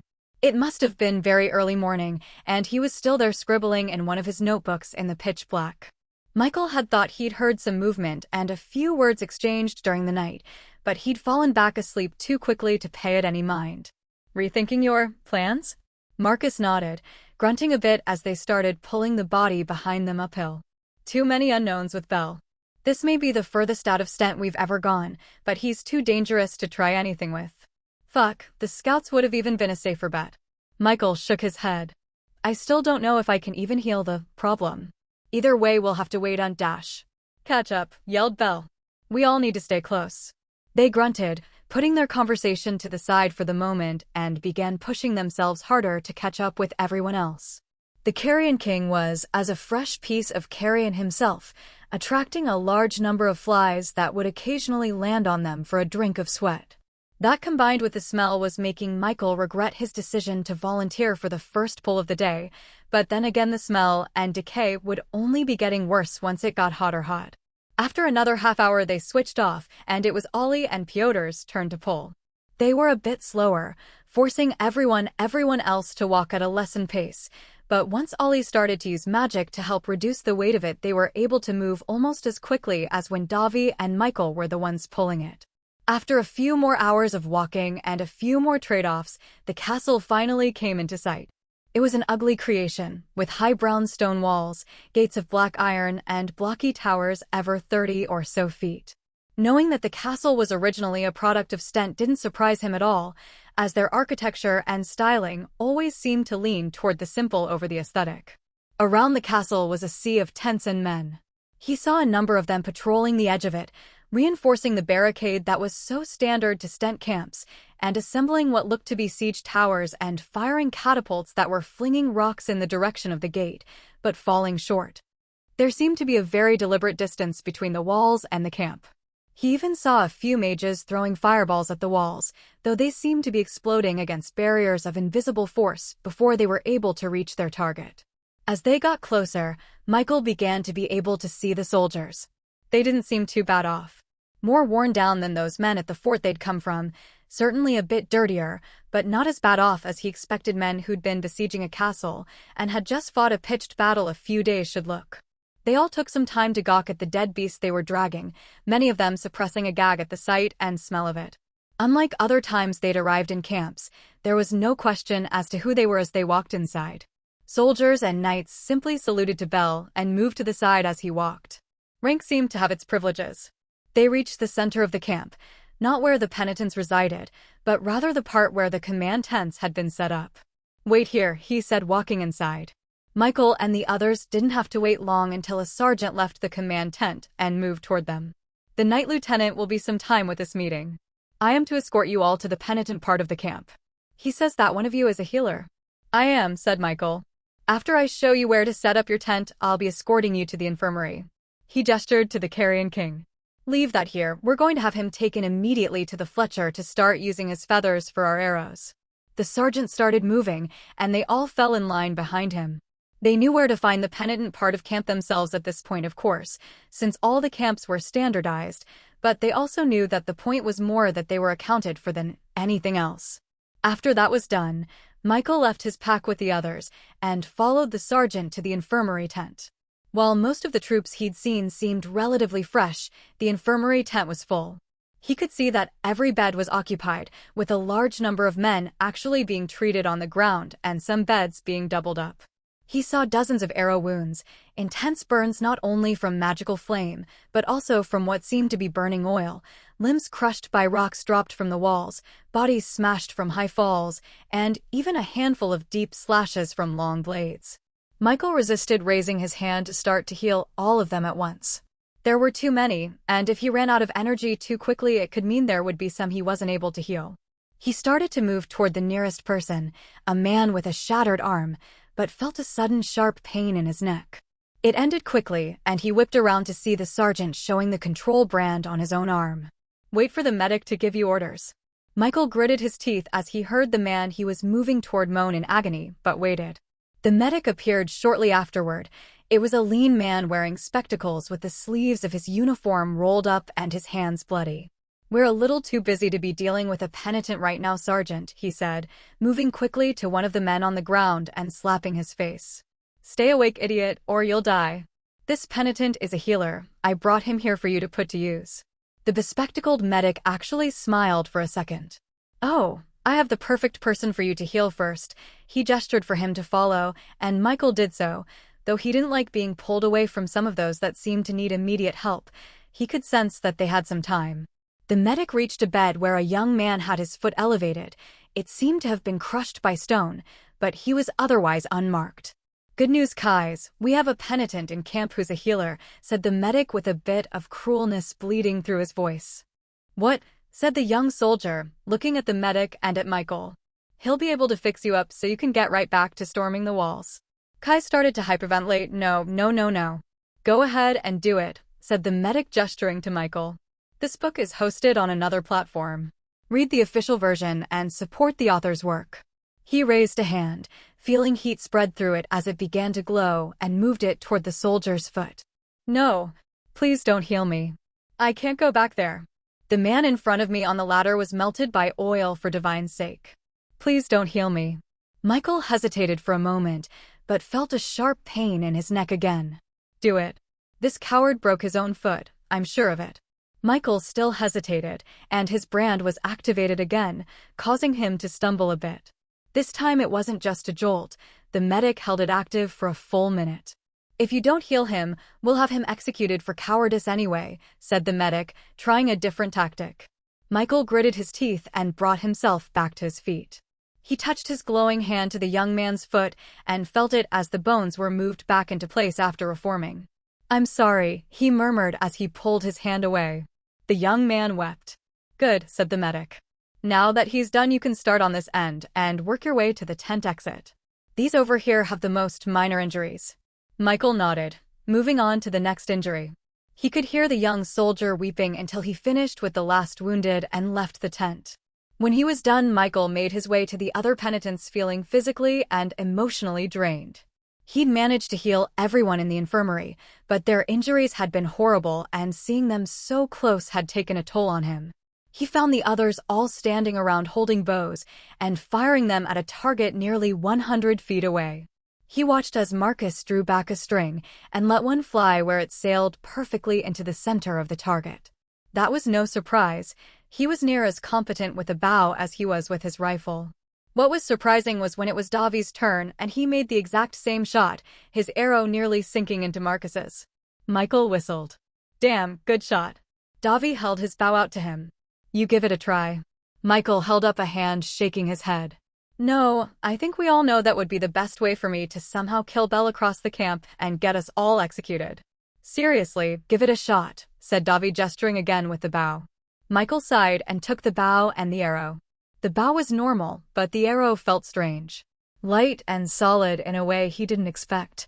He looked at it closer, seeing faint gold letters drift off the feathers on the back of it. It was one of the arrows made using the carrion king's feathers. He frowned and notched the arrow. He aimed at the target, then drew back the bowstring and loosed it. It hit the target, landing just a couple of inches above Davi and Marcus's arrow. "Hot damn," said Michael. It was the best shot he'd ever managed. "These were made with the vulture's feathers? Almost makes it worth hauling the stinking thing all this way, yes?" asked Piotr. "Almost," replied Michael with a smile as he handed the bow back to Davi. He wondered what would happen with the rest of the beast. Its beak and talons would definitely make fearsome weapons as well if the feathers from it had this kind of impact. It didn't seem likely that any of them would ever see the benefits of its materials, though. He was surprised they were even getting to use some of its feathers. "Is Belle still in the command tent?" asked Michael as he found a place to sit. Ollie was juggling small balls of light, lazily making them drift hand to hand. "Yeah, he came out for a second to call the Undergeneral a moron, then went back in." Michael raised an eyebrow. "He wants to take the castle himself," said Crick, who was sharpening the tip of his spear. "That's why we've got all these fresh faces around here. They just got fresh troops and a resupply. He thinks now that he has new bodies he can make another go." "Wouldn't it save a lot more time and effort to try Belle's plan and see if it works?" asked Davi. "He wants the win," said Piotr. "Wants to have it all to himself." He chuckled. "I knew many men like this back home." Michael nodded. He was familiar with that type himself. Wasn't quite as high stakes in an office as it was in a war zone, though. As if summoned by their conversation, Belle appeared with a look of annoyance on his face. "Stay armored. We're going to be leaving for the entrance to the sewage line in an hour." Ollie let out a groan. Fuck. "The fool is going to start running men into the wall again tomorrow morning. He refuses to wait for us. Either we do this tonight, or we lose hundreds of men in the morning." He ground his teeth, his jaw clenched tightly. "Eat something and get what rest you can. I'll try to get you something else that will help give us the energy to get this done." He left, heading toward the infirmary. "What do you think he meant by that?" asked Michael. "I hope it's fantasy cocaine," replied Marcus, notching another arrow and taking aim at the target. It was, unfortunately for Marcus, not fantasy cocaine. After nearly an hour of rest, Bell returned to them with a small pouch in his hand that he was already opening. He pulled out a large leaf and handed one to Crick first. "Oh, fuck," he said, grimacing as he took it. "You're familiar then?" asked Bell. "I was given one for a forced march to keep me on my feet. Tastes like death and gave me shits for a week." Bell shrugged, holding out another of the leaves to Ollie, who took it hesitatingly. "I wish I could tell you that it wouldn't happen, but in my own experience, yes, that's what our reward will be if we survive this." He handed out the remaining leaves to everyone else. "You all have young, strong bodies, but aside from Michael, I don't think any of you will be at your best without this. We'll likely be awake for another day before we're able to rest." "Couldn't we just wait?" asked Marcus. "I mean, it's not like we can't enact the plan after the siege starts back up." Bell shook his head. "Not one of these boys here is going to die because we chose to wait." He popped his own leaf into his mouth. "Now pop those in your mouth and get ready to move. Leave your packs and your armor. They'll make us too visible." He reached into his bag and grabbed 10 bundles of cloth, tossing one to each of them. "Put those on. They'll let us blend in better once we're inside." "What'll keep our allies from attacking us once we let them in?" asked Pyotr, already stripping. Military life killed any sense of modesty pretty quickly. "I had everyone that's part of the group will be letting in mark the jackets. They'll be able to tell us apart easily."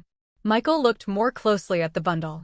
It was a Ticinian uniform, the kind he'd been putting holes in for the last month. They seemed very similar to the gray Stent uniforms, but the material felt a bit different, less like the midweight wool and more like a linen blend. "Do we need to know what ranks we would be, or how to salute like a Ticinian?" he asked as he tied and tightened his trousers. "Too many rules to how they interact for me to teach all of you with so little time. If we need to talk to anyone, let me handle it." He looked at Michael. "Chew the leaf." Michael saw everyone else grimacing at the taste of it in their mouths, their movements growing jittery already. "Didn't you just say that I would probably be fine without it?" "I don't want fine, I want your best. I'd like to survive this." Michael sighed and folded the leaf a bit before popping it into his mouth and chewing. It reminded him of finding a whole bay leaf in Sarah's cooking. Unfortunately, in this case, he couldn't simply remove it with a laugh and enjoy the rest of the meal around it. As he chewed it, it began to leak some kind of bitter fluid that trickled down his throat unpleasantly.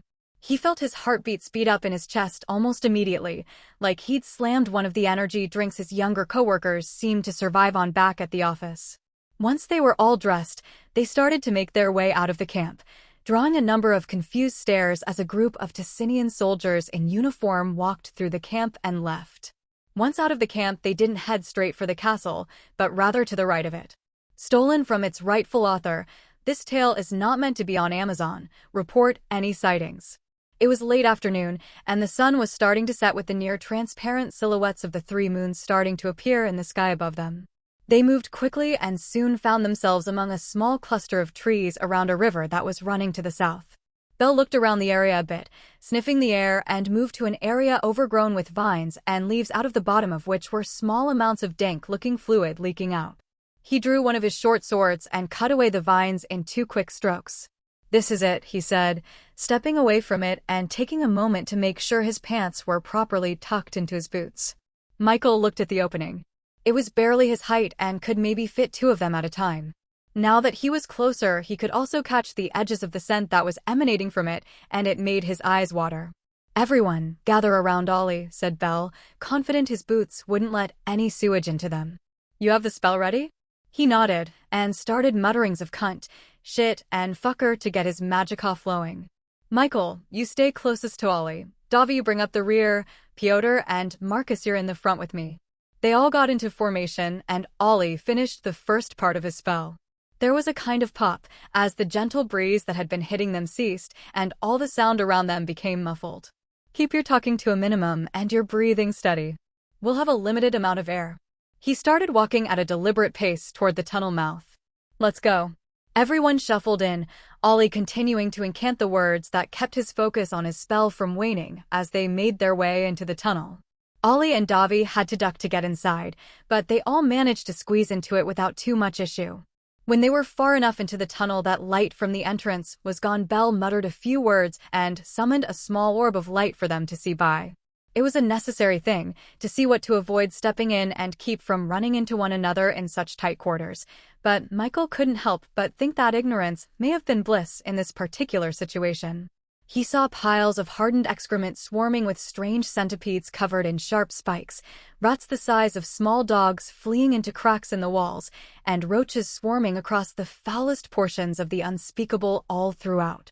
He was surprised that he didn't need to suppress the desire to vomit, and wondered if the leaf he was chewing was having an impact on any nausea he would normally be experiencing.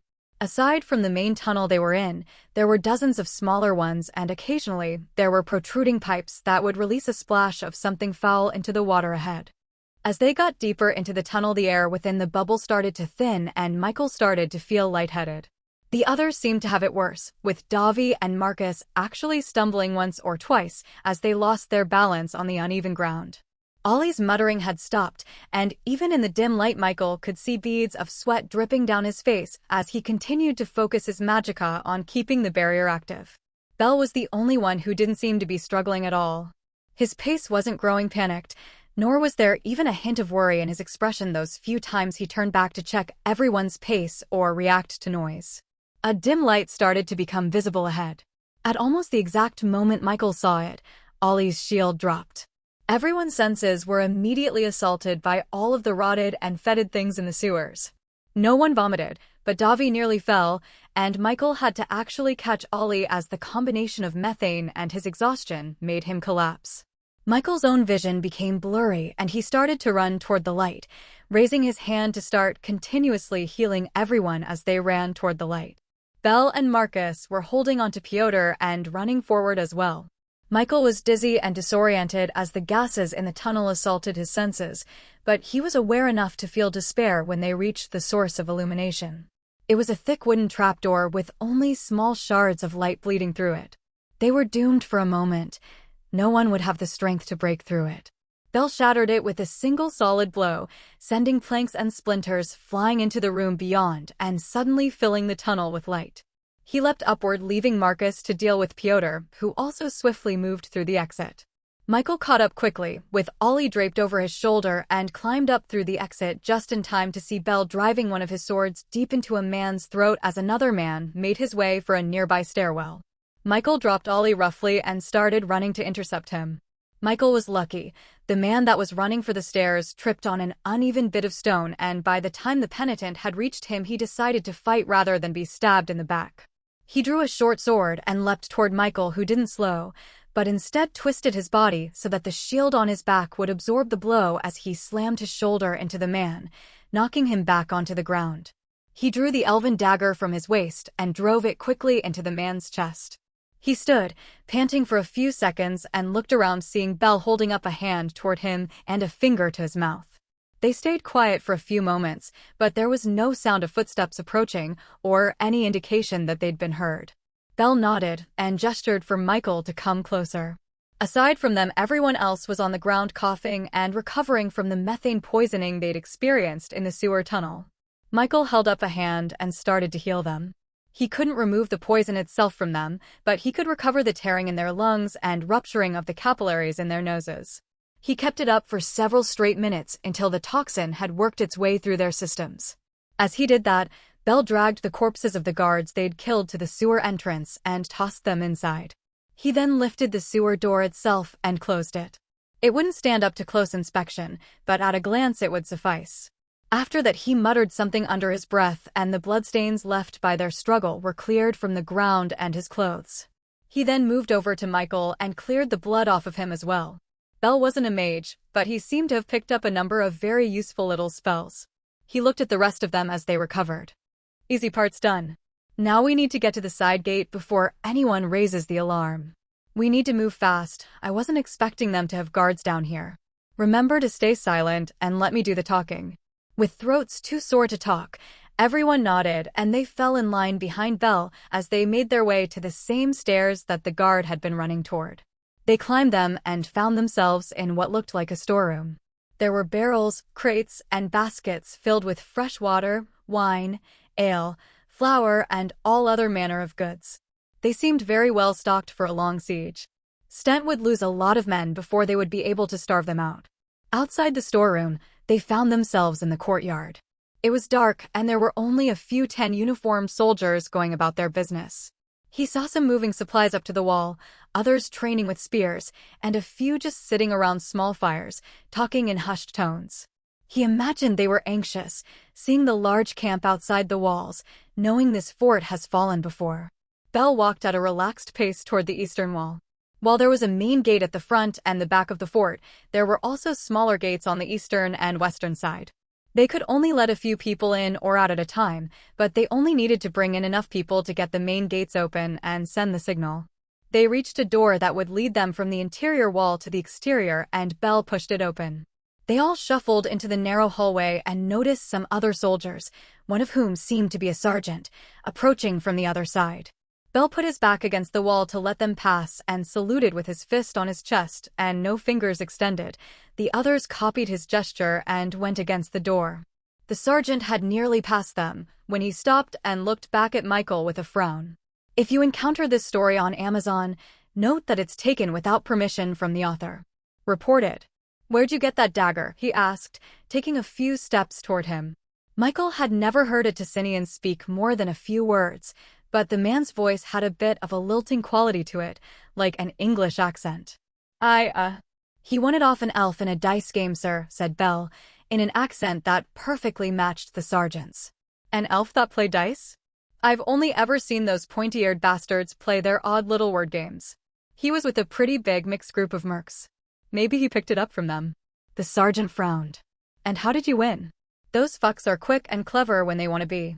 The question was directly at Michael, and Bell gave him a subtle nod to answer for himself. Cheated, said Michael, hoping a one-word answer would hide his lack of accent. The sergeant laughed and clapped him on the shoulder. Good man. They keep paying these mercs more and more, but can't raise our goddamn stipends a single copper. Take them for all they're worth. He gave them all a nod and continued walking with his men trailing him. Bell dropped his salute, and they started walking through the hall toward the outer wall. That was well done, said Pyotr. I just channeled Marcus. Marcus snickered behind him. They kept moving in the dark. It was dark enough that there weren't a lot of people out, as it had been with the interior wall, but not so dark that no one was out. Michael assumed the timing of that was intentional on Bell's part. It let them avoid large crowds that may call them out, but also gave some cover to a small group moving around without arousing suspicion. They reached the portion of the wall that connected to the gate. There were 5 guards on the gate itself, as well as patrols on the gates in groups of 3 that swung through every 20 or so minutes. Bell had them all adjust their pace as he carefully watched the most recent patrol leave the gatehouse, then sped his pace along with them. We're going to get in close and end them quickly. We want quick and quiet, understood? They all nodded and started to spread out around Bell a bit as they moved toward the guards. Hail, said Bell, doing a salute as he moved toward them. The guards looked at him with confusion, but returned the salute. We're here to relieve you. One of them moved toward him with a look of confusion. We only got here less than an hour ag. Bell drew a dagger and jammed it under the man's chin, killing him instantly and not adjusting his pace at all as he moved toward the next nearest of them. Marcus unslung a bow from his arm, notched, and loosed an arrow in the time it took to take a breath, dropping another of the guards. Pyotr crossed 10 feet in the blink of an eye to run another through with his sword, and Ollie raised a hand and sent a rock Michael hadn't even realized he'd been holding flying toward another of them, hitting the man in the skull and dropping him. Michael and Davi weren't even able to close in on one of them before it was over, with Crick having killed the last of them without Michael even seeing it. Instead, they grabbed some of the bodies and dragged them into the guardhouse to hide them. Bell pointed Davi and Michael to the crank and sent Ollie and Marcus up onto the wall. Pyotr watched their backs with Bell as they slowly pulled the crank, flinching at the sound it made as the metal gate creaked. Still, no one seemed to react, and the next patrol would still be 10 minutes away. Bell moved to the open gate and held up a hand, summoning an orb of light once, then dismissing it, then summoning 2, and dismissing them, then another one which he held for a few seconds, then dismissed. Black-cloaked figures started to run toward the gate, becoming barely visible in the gloom, and began to quickly file inside the walls. There were 4 groups of 15, and 3 of the groups made their way for the main gate while the last squad had its own mission to create diversions on the opposite end of the castle. Once they were through, Michael and Davi tied off the gate. There would be more men coming through when action on the main gate started off. The general had only allowed them 60 until it was open, and even that had taken threats and cajoling from Bell from what Michael had gathered. Let's go up to the wall to meet the others. We need to clear the incoming patrol to buy time. After that, we moved to help get the main gate opened. They all moved quickly up the stairs above the gate. As Michael crested the top of the steps, Marcus loosed a black feathered arrow and it flew in a perfect straight into the face of the incoming patrol. The rest of the patrol reacted in shock aside from one of them that charged forward toward them. Michael loosed the shield from his back and smacked the man's spear away before driving his sword into his gut. Davi tackled another that had regained the initiative, throwing him off the side of the wall. Bell handled the other 2, his sword whipping out with such speed that their throats were cut and they were falling before they could even ready their weapons properly. From there they moved quickly along the wall with Marcus occasionally loosing a perfectly shot arrow to drop someone approaching them or even on a man who was starting to yell out a warning from a high tower at the wall's corner. It was already clear that something was wrong, but so far the reaction had been slow. As they neared the main gate, they saw that the fighting was intense. Black-robed soldiers of Stent had nearly made their way to the main gatehouse, but a number of men on the top of the wall were throwing rocks down at them or loosing arrows.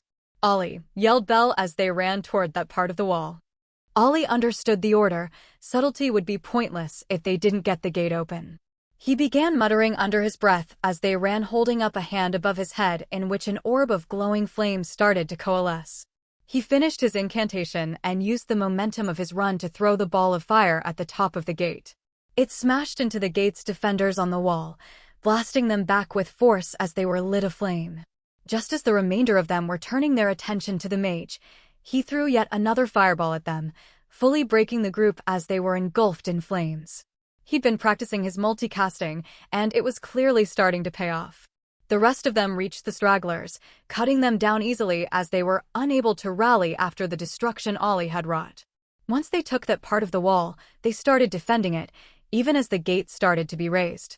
Bell took a small paper tube that smelled of gunpowder and yanked a small cord at the bottom of it, causing a flare to blast out from it into the sky.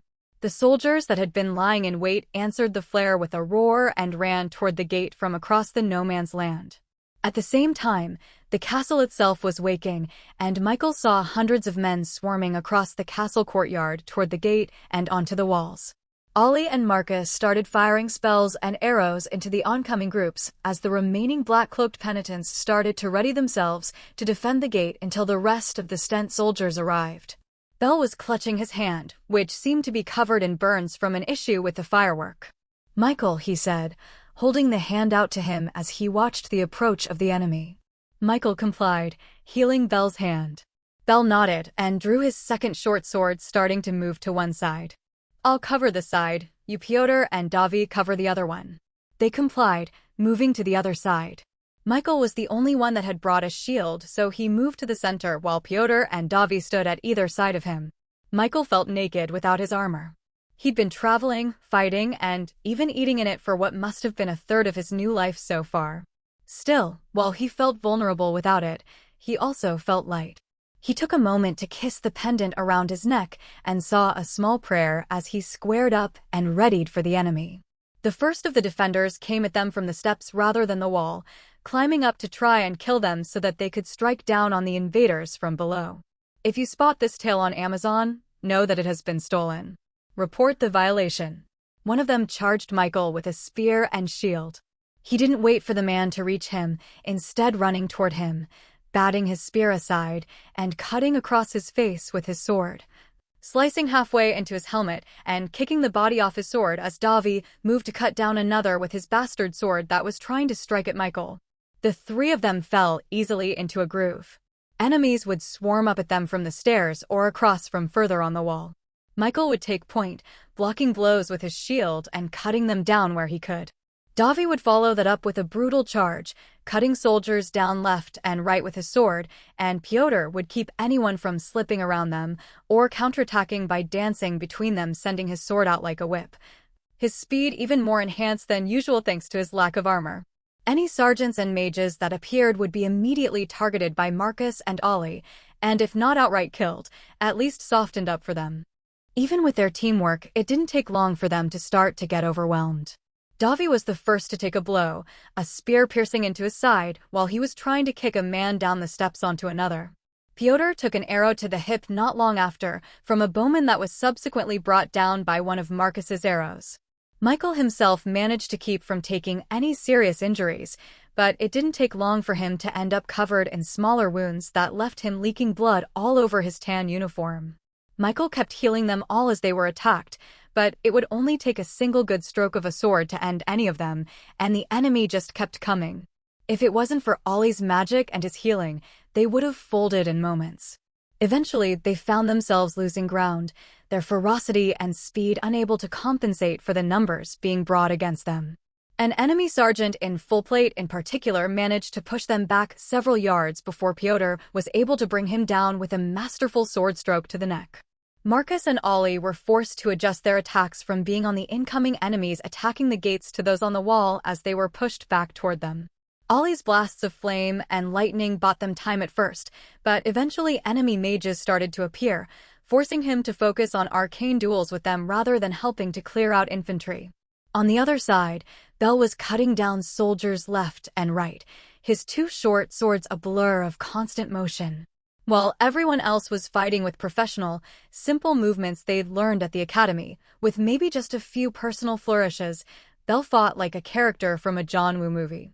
Two swords were impractical for the average person, but his cut through everyone that came into his path as he moved acrobatically from person to person, dodging blows by centimeters before sending out attacks of his own. Still, even he was being pressed back by the enemy soldiers, forced closer and closer to the rest of them. All in all, their defense probably lasted less than 6 minutes. All of their attacking, defending, wounds, and healing that felt like an eternity of battle were really mere moments. The tide turned rapidly as the Stent soldiers started to breach the gates in full. These were not lightly armed and armored penitents, but fully armored soldiers with a corps of knights that immediately pushed their way into the defenders and started cutting them down, quickly taking the momentum and pushing forward into the castle courtyard, where the Ticinian soldiers had to defend a much wider area than just the narrow gate and started to quickly lose ground. At the same time, soldiers started filtering in through the side gate they'd left open and swarming onto the wall. With the extra breathing room the fresh troops granted, Michael and the others got a second wind, with Ollie briefly creating a force field around them all and giving them a moment to recuperate while reinforcements started to take the wall. The effort clearly strained him, but he held strong long enough for Michael to heal everyone again, ripping a spearhead from his own shoulder as he did so. Ollie, instead of lowering the shield, created a wall on one side, allowing Bell and the rest of them to focus on defending the other. Between them and the reinforcements that were swarming onto the wall, they were able to crush the remaining Ticinians before shifting their focus to the other side and pushing them off in that direction as well. Once they were done, Bell yelled orders at a number of troops below before looking at them. "Michael, I want you with me. We need to move to the inner gate and see if we can convince the Count to surrender peacefully." "Why just me?" asked Michael. Bell pointed behind him where everyone else was leaning against the wall, panting heavily from the nonstop fighting, covered in blood that was a near-even mix of theirs and the enemy's. Michael and Bell started to make their way along the outer wall toward an area where it connected with the inner wall and castle interior. The Ticinian soldiers had already fallen back to it, overwhelmed by the Stent attack within their outer wall, and the dark of the night was broken up by explosions being thrown by mages and sparks from duels between sergeants whose titles made them as much of a bane for their equipment as it did for their opponents. They reached allies who were fighting off the last of the resistance on the wall, men whose fellows had closed the doors and left them behind. They knew that only death awaited them, and so they fought ferociously to have their memory carved into their foes in blood. Rather than make for the main door, Bell removed a rope tipped in a metal hook and stood on the edge of the exterior portion of the wall. He spun the rope a half-dozen times so that it could build momentum, then threw it at an angle far from the fighting. It hooked into some of the stone at the top of the interior wall, and he wrapped a hand in rope before handing the end of it to Michael. He sheathed his sword and buckled his shield to his back, then wrapped his own arm in the rope, grateful he wouldn't be attempting this in full armor. Belle gave a silent 3 count, then leapt. Michael jumped at the same time, and they swung what felt like a football field of distance before slamming hard into the wall. Belle managed to brace himself with his feet, but Michael took the brunt on his shoulder and was forced to heal himself before he was able to start climbing. He avoided looking at the distant ground as he grabbed handfuls of rope and pulled himself up. He was making good speed, but Belle made him feel slow with the grace and speed at which he made his way up. They were climbing up far enough away from the majority of the other stent breachers that no one seemed to notice them. Once they crested the wall and settled, Belle looked at him. "Walk calmly, and when we reach the count, don't try to fight him with me. You'll just slow me down and put yourself in danger. Just keep me healed and try to secure his family if they cause trouble. He has a wife and young daughter that should be in his quarters." Michael nodded, but felt dread build in his gut. He would have preferred to keep fighting armorless on the front to having to make prisoners of a man's family. Belle walked fast, but steady, and no one confronted them as they moved. Their Ticinian uniforms were coated in blood, but if anything that gave them more cover than they would have had if they were clean. They walked toward a tower near the center of the castle and walked along a wide raised pathway from the wall to it. Just as they were halfway to the door, a man exited the building. He was wearing a full suit of armor painted dark blue, with a long tan cap at his waist and a jeweled long sword at his waist. He wore a plumed helmet with intricately painted swirls across it in various blues and purples. To his right was a fully armored retainer in silver armor, with only the pauldrons painted to evoke what Michael guessed were peacock feathers. The moment the man in the cape saw them, he stopped and drew his long sword slowly. The man next to him took his halberd and gripped it in both hands. Belle held up a hand, but Michael could see him reaching for something with his other one. "Count Oscar, the castle is already lost. Please surrender peacefully so that we can avoid any unnecessary death." "And who is it that asks me to surrender?" "Lieutenant Belle." "I may surrender, to your general. You, though, Belle, are going to die today." The Count launched himself forward, moving across 10 yards in the blink of an eye. Belle threw a bottle of something at him, but he dodged it, and it instead hit the retainer behind him, who started coughing and rubbing at his faceplate. He barely managed to deflect the Count's sword when he reached him. Michael knew his mission, so drew his sword and shield and ran, trying to make his way to the tower ahead. The Count moved to block him, but was put quickly on his back foot by a half-dozen swift strikes from Belle. "You're not just a lieutenant," he said calmly to Belle as he parried his attacks. "Lucas, don't let that man through." Michael got past the Count and readied his shield to slam it into the retainer, who still seemed to be struggling with whatever chemical Belle had thrown at him. Before he reached him, the man brought his halberd up and slammed the bottom of the shaft in front of himself with one hand. Michael braced himself to bash right through the lazy attempt at a block, but found himself stopped suddenly as his shield hit the halberd shaft. He was thrown onto the ground with his arm nearly breaking from the force of it. The halberdier lifted his weapon and slashed down toward him. Michael dodged, and the halberd sunk a full inch into the stone where he'd just been. He raised his shield and sword and took a more defensive stance, moving 2 steps back. He didn't need to divine him to know that the man in front of him was loaded up with titles and deeds.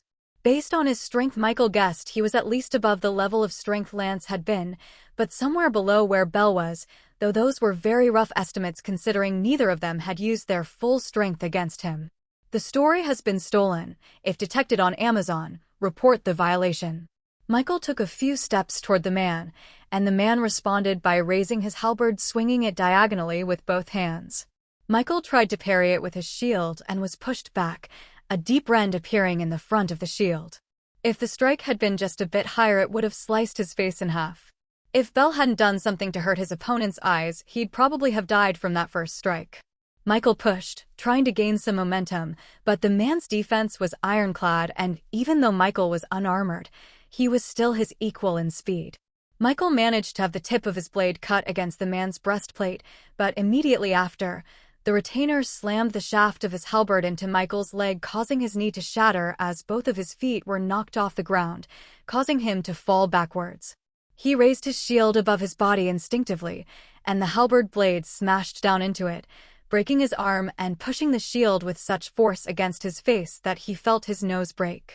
He kicked out his leg, getting lucky as it landed against the man's leg. Pushing his back, he rolled up and managed to push himself back to his feet. The other man didn't pursue, just standing where he was. He had only been ordered to keep Michael from getting inside. He had no reason to get closer, but Michael was certain if he turned his back he'd be cut down. He started to heal, but hesitated. The man in front of him was stronger, better armored, and more skilled, but how was his pain tolerance? Michael gathered his will and squared his stance. If what he did worked, he wasn't sure how much of an edge it would grant him. The retainer laughed at him. "Come now, you'll have a better time just jumping off the wall." Michael sent all the pain he was experiencing. His shattered nose, his crushed arm, and his shattered knee. He wondered for a moment how he was even standing with all of those injuries, but while it was something he was able to endure, the armored man lost his balance and crumpled, losing his grip on his weapon. Michael rushed him at that moment, putting all his strength into charging him with his sword. The man started to react, but it was too late, and the tip of Michael's blade stabbed through the gap in the retainer's shoulder armor and sank all the way to the hilt. The man gasped and collapsed on the ground dead. Michael didn't bother trying to wrench his sword from the man's body, but instead grabbed his elven dagger and moved closer to the tower, healing himself as he moved and risking a single glance back at Belle.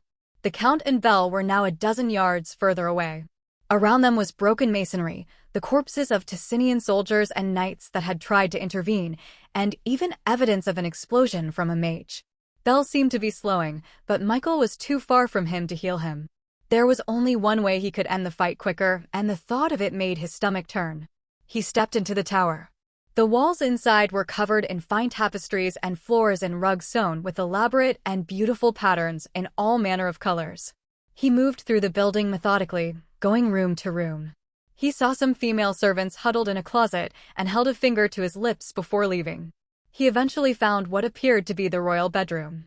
He saw no one at first, but then a candelabra swung for his head.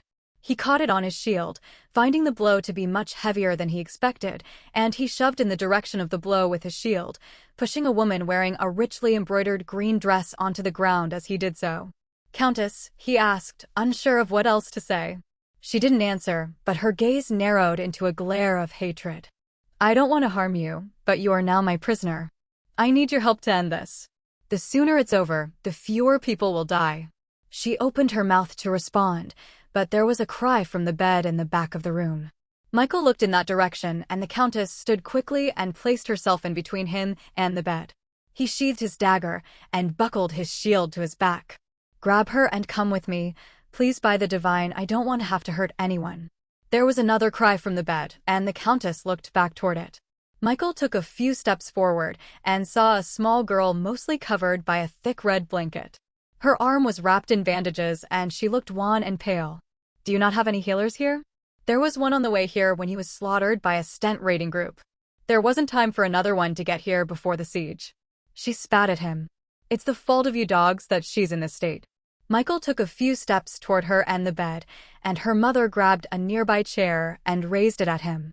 He raised up a glowing hand and focused on the girl, feeling what felt like a deep gash on her arm start to mend and heal. "There, she should be better now. Please grab her and come with me." The Countess looked back to see her daughter's eyes opened and confused. Color returned to her cheeks. "Mama?" "My love," said the Countess, dropping the chair to wrap her in her arms. "Please, come with me, and I'll make sure neither of you comes to harm." She gritted her teeth, but she grabbed her daughter, wrapping her in the blanket on the bed. Michael had her walk ahead of him as they made their way to the exit. He drew his dagger and shield again. He needed to make it look good. Outside, the battle was still raging, but Belle and the Count had wound up close to the tower again. Michael could see that Belle was bleeding from a number of wounds. The Count was weakened too, but it was clear that he would win if the fight continued. "Count!" yelled Michael, startling the child in the Countess's arms and making her cry. That felt worse than the shattered knee had. "Throw down your arms and surrender. I've taken your family prisoner. This battle is over." The Count stopped for a moment to look at him and his wife. His helmet was expressionless, but his shoulders slackened and his posture dropped at the sight of them. He looked back at Belle, who was still holding his swords at the ready. The Count's sword clattered against the stone as he dropped it. There was no fanfare for the Penitents and Bell who had been integral in the taking of the fort. Instead, there was a formal handing over of the castle from the Count to the General, and they were all to watch it from the furthest wall later in the day. The General hadn't hesitated for even a moment to take control of the narrative that he was the one who'd not only allowed Bell's plan, but had in fact been the one to suggest it. Bell made no complaints. He seemed satisfied that his plan had worked well and saved lives. The credit for the victory seemed to hold little value for him. The time from the Count's surrender to the completion of the taking of the castle had been tense. It was not a clean end to the fighting. Once the Count threw down his sword, he had to yell down orders to surrender. For many, the message didn't reach them until it was too late, or they didn't believe the order to be genuine. Others simply ignored them, too swept up in the carnage to stop. The problems were not only on the side of the Ticinians either. There were just as many Stent soldiers that didn't believe the surrender was genuine, and it wasn't until the light of dawn started to shine down on everyone that even the final holdouts had given up. For Michael and Bell's part of things, once the Count had surrendered, Michael had to stay locked in a room with the Countess and her child while orders were yelled from the tower by the Count. Bell seemed to have some method of communicating with leadership outside of the walls, as in spite of the fact that Michael had never heard him yell any orders, it was clear that their victory was being responded to on the outside. With the sun in the sky, Michael walked wearily through the courtyard back toward the outer wall. He'd come closer to death than ever before in that fight, and had been largely outclassed, but he'd won. Still, the events of the long night had exhausted him. The exhaustion wasn't physical, as he felt as if he could fight for another day and night if he needed to, but mentally he was hitting empty. In a single night he'd crawled through a mile of methane-filled sewer, infiltrated a castle, fought on top of the wall as soldiers made their way inside, and taken the Count's family hostage to end the fighting. That last part wore on him the most. He wouldn't have hurt them, he'd rather have died, but even the fiction of it made him uncomfortable. He sighed and leaned against a wall for a few moments, closing his eyes. I thank the Divine for the fighting ending as easily as it did. I thank the Divine that I'm alive. He felt a bit of his resolve return as he finished his short prayer. There was one more thing he hoped he'd be able to thank the Divine for. He started to walk again, nearly being accosted a few times due to the Ticinian uniform he was still wearing, but they all caught themselves when they checked the mark on his shirt. He reached the outer wall and started looking around. It didn't take long for him to find Davi's massive frame and red hair standing out from the crowd. He saw Piotr, Ollie, Marcus, and Crick too all sitting against a tree in the courtyard with their eyes half closed. He said another prayer of thanks to the Divine and walked toward them. He could sense a number of deep cuts and broken bones, but nothing lethal on any of them. He held up a glowing hand as he approached, healing all of them as he moved. Ollie perked up a bit as a deep gouge across his shoulder knitted back together, and looked around, his eyes meeting Michael's. You've got me like Pavo's dog. Every time I start to feel better I look around for you. Pavlov's, corrected Piotr, sitting himself up a bit straighter as the tears in the muscle around his shoulder healed. That's what I said, responded Ollie. How'd the rest of the fight go for you? Asked Michael as he found a place to sit next to them. Not too bad, said Marcus, who was stretching fingers that had been heavily blistered and bleeding from a bowstring only moments before. We were able to stay in the rear for the most part. Just watched Davi push smaller men off the wall. This story has been unlawfully obtained without the author's consent. Report any appearances on Amazon. Davi shrugged. I only did that twice. He pointed at Crick. He was the real MVP. He is much better with that spear than I expected. We got rushed at one point, and Ollie took a bad hit. This guy pushed them all back like a madman. Crick shrugged. I've got a lot of practice killing Tussus. Well, I'm glad you're all right, said Michael, reaching for Ollie to hand him his canteen, which he did. Michael drank gratefully. No one's going to ask what I did? He asked as he wiped a bit of excess water from his chin. Marcus laughed. We all know what you did. Fuck man, I've been hearing gossip all around about you and Bell. The general's pissed that not everyone here is giving him credit, by the way. He shrugged, his expression neutral. What's another person hating me? Piotr shook his head. Brother. What? I wish you would value yourself a bit more highly. Many are alive today because of you. On both sides. You can't think you deserve anyone's contempt anymore. When we first arrived, when we were raw and new, I could understand it. All our emotions were mad, our perceptions off. You feel too much guilt for that body you're in. You buy into what these people sell with too much ease. There is a difference between wisdom and complacency, my friend. Michael stared at him, unsure of how to respond, and dealing with a number of uncomfortable feelings starting to crop up all at once. He stood up. I need to go to the infirmary. I'm sure that there are a lot of people that need healing. He turned away and started walking. Hopefully they'll let me heal some of the Ticinians too. There was some fussing behind him as he walked away, but no one followed him. He activated his navigate spell and saw that the infirmary marker had been moved from the camp outside to one of the buildings against the outer wall. He made his way there and was immediately recognized by the lean, bespectacled medic he'd met in the camp just the previous day. Good, I was just about to send for you since I heard you were alive. He pointed at a row of men standing in a line. Most of them had open wounds they were clutching, or the dazed look of someone concussed.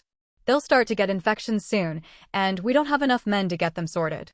Michael looked concerned at the men slightly further away that seemed close to death. I'll keep them alive, you just start there.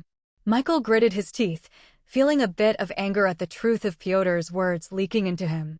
After everything he'd done over the last day for all of them, they wouldn't even let him help them the way he wanted to.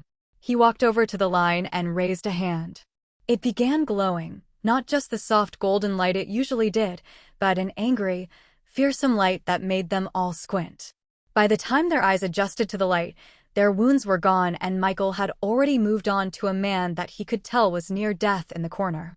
He raised his hand and felt the sharp pain of his brand activate. He looked back to see the medic brandishing his control brand. Hey, you heal who I tell you to heal. Michael scowled and forced himself to focus. He transferred the pain to the medic, who crumpled and started grasping at the back of his own neck. He raised his hand and healed the dying man in front of him, and then a few others that were similarly near death. He dropped the pain transfer when the medic stopped trying to activate his brand and focused on healing until a number of soldiers, led by a sergeant, appeared. You can grab me when I finish, said Michael, his energy starting to flag as he healed a man's ruptured intestines. He looked at them, unless you want your brothers in arms blood on your hands. The men looked at the sergeant, and he clenched his jaw before barking an order at one of them who quickly left. Michael moved to the last group of injured just as the soldier that was sent away returned with Belle in tow. Belle moved to stand in the center of the infirmary and waited until Michael was done healing the last of them. Michael was breathing hard as he finished and moved to stand in front of Belle and saluted by placing a hand on his chest. Belle returned the salute. Well done, he said, simply. Take me to the Ticinian injured. He nodded and started walking, with Michael falling in behind him. What are you doing? He made his control brand hurt me, said the medic. Belle shrugged. Prove it. What? Belle looked at him with his full attention. I said, prove it. From what I can tell, you have no brand on your neck and no physical marks of conflict on your person. I've seen this Penitent fight. If he wanted to hurt you, you'd be dead. The medic looked at a loss, his gaze turning to the sergeant he'd called in earlier. The sergeant looked at Belle. Sir, you're going to let him heal the Tissus? He asked. Belle nodded. Uninjured prisoners are more valuable and easier to maintain. He looked around at everyone in the ward. Anyone else want to question me? There was no answer. Belle smiled lightly in a way that didn't meet his eyes. Good. Belle walked Michael through the courtyard and into the interior wall where the Ticinian prisoners were still being accounted for. The Count and his family were simply confined to their quarters in the tower, and the officers got placed in servants' quarters, but it seemed that the foot soldiers would be contained in fenced-off tents. They made their way to a wide room that smelled of blood. It was dimly lit, so Michael raised his hand, focusing just enough to make it glow, and saw that it was full of injured men lying on the floor or against the wall. A number of elderly men and women of various ages were all trying their best to tend to them, but it was clear that they had limited means and supplies. Michael moved to the nearest of them, and they all flinched back from him in fear. It's all right, he said as he started to focus more on the heat in his hand. I'm a healer. He started by mending those nearest to him, feeling bones mend and leaking wounds stitch back together as he did so. He moved slowly and deliberately, finding that the worst of the injured were already dead, which meant that those left had injuries that, while they needed healing, were not immediately life-threatening. By the time he was done, he was feeling lightheaded, but he managed to start walking back toward the door where Belle was standing with the guards. One of the soldiers on the ground grabbed him. He had small tattoos on his face and a metal piercing of some kind in the top of his ear. "Run if you can. They'll kill you long before they let you go." Michael turned to look at him. "Dash. Penitent Michael," said Belle, gesturing for him to follow. Michael looked back at the man for a moment. The man was looking at him with pleading eyes, and he walked toward Belle, who was already moving to leave the room. "There are a few officers that still need treatment," said Belle, "but I know you have the stamina for all of them, so I decided to take you to the ones that needed it the most first." Michael nodded, though Belle couldn't see the gesture behind him. "Thank you." Belle shook his head. The rank and file don't really think beyond what they're taught. Lifetakers are monsters, Ticinians are evil invaders. Useful stories, and easy ones for them to believe, considering so many have lost a parent or a sister to one or the other. Michael stayed quiet, unsure of where this was going. It makes them blind to how best to handle problems. They're too heated about it to think clearly. He chuckled. "Every time I see someone nearly refuse healing from you, it really shows how firmly things are cemented from them." He shook his head. "The worst part is that in spite of that, we consider ourselves the most practical of kingdoms." He reached a doorway guarded by 2 more stent guards and returned a quick salute from them before pushing it open. In this room were a few more wounded, though unlike the other room, they'd all been at least nominally treated. There were no corpses, and it didn't take Michael nearly as long to finish healing all of them. He even got a few thank yous and other courtesies. When he was done, he was even more unsteady on his feet and found himself needing to lean against a wall for a moment as they exited the room. Belle looked at him and gestured for him to follow him. Michael did so and soon found himself in what looked to be servants' quarters. Belle opened a door and pushed it open to show a small room with 4 beds. He gestured to the one in the corner. "Get some rest. I'll have the others gather your things and bring them in here. They'll be able to rest in this room too." Unauthorized usage. This narrative is on Amazon without the author's consent. Report any sightings. Michael moved to the bed he was assigned. "There aren't enough beds for everyone. I'll sleep on the floor." Belle sighed, irritation appearing in his face for the first time that Michael had ever seen. "Your attempts at martyrdom are exhausting. Take off your armor and get some divine damned sleep this instant, or I'll activate your brand." Michael saluted and loosened his armor as he approached the bed. A real bed. It had been a long time. Belle left, and Michael laid down to rest. He felt his exhaustion deep in his bones as he sunk in. Unfortunately, he wasn't so tired that he didn't hear Pyotr's words repeat in his head, as well as the words of the man with the tattooed face, before sleep took him.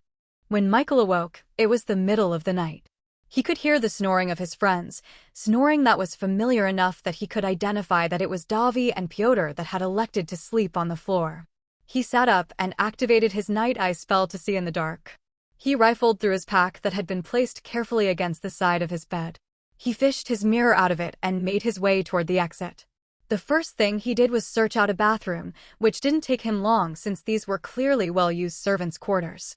The leaves he'd chewed seemed to be starting to have their impact, though it wasn't quite as rough as Crick had led him to believe it would be. Or his recovery and healing were just helping him out. Once he'd relieved himself, he made his way into the hall and made his hand glow to act as a source of light. He looked into the hand mirror and watched as the golden lettering around him coalesced into his titles and deeds. Titles: Michael Mann, the Restored, Soldier of Stent, the Wound Man. Deeds: Bridge Holder, Revenge Denier, Run Conqueror, Resilient Competitor, Fort Healer, Righteous Defender, Castle Taker, Baron Breaker. Blessings: Healing, Pain Transfer. Not just 1, but 2 new deeds was a surprise. It didn't take a lot of effort to determine exactly how he'd gotten them. He focused in on Castle Taker first. Castle Taker. When sieging a structure grants middling strength, minor durability, minor recovery. That was quite a boon, though it seemed highly specific. What exactly counted as a structure? Could he claim to be sieging a bar he happened to get into a fight inside? A number of the other deeds had proven fluid, so he'd bet he could be smart with this one as well. He focused in on the other one he gained. Baron Breaker. When facing nobility gain, middling reaction, middling strength. The retainer that the Count had with him must have been a baron. Michael wasn't sure of exactly how the nobility worked in Ticinia, though he'd gathered an at least basic idea of how things worked in Stent. He imagined that barons must be lesser than counts, but the man being a noble himself explained the sheer difference in strength between him and Michael. He had fought heirs on several occasions now, but full-blooded royals were something else entirely. If he hadn't been able to lean on his blessings, his victory would have been impossible. He eyed the deed again, at least in his next encounter with one he'd have more of an edge. He pocketed his mirror and let the light produced by his hand fade. He quietly crept back into the room and made his way back to his bed.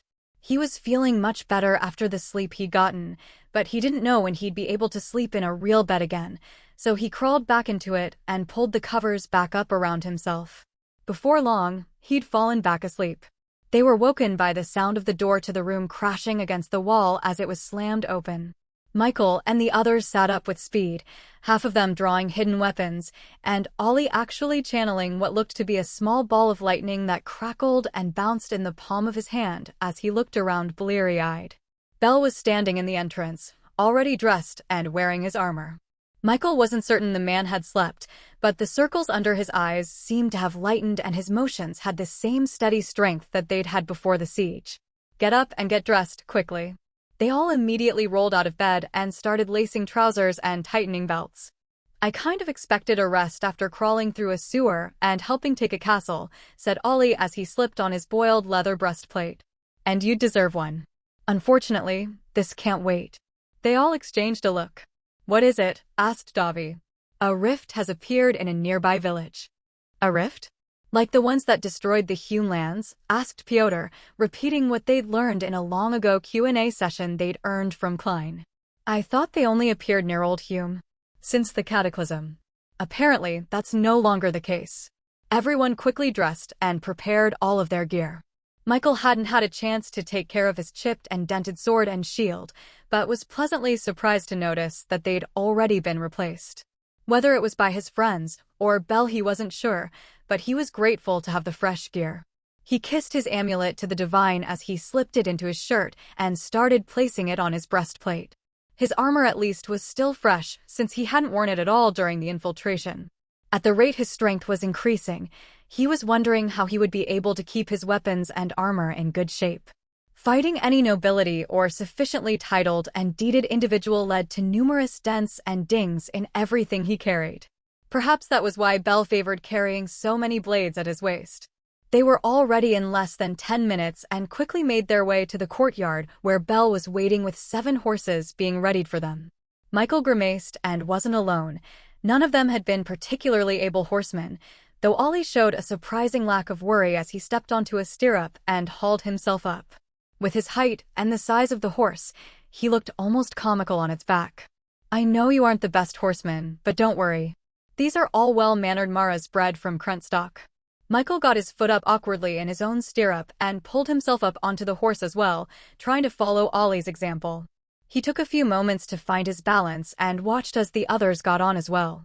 Piotr made up for his lack of experience with horses with grace, and the others did about as well as Michael had, except for Crick, who managed to get on without such smoothness that Michael hadn't even noticed him do it. The stirrups Bell was holding were making a straining noise as he watched them get onto their horses. His face was passive, but he clearly wanted to get moving.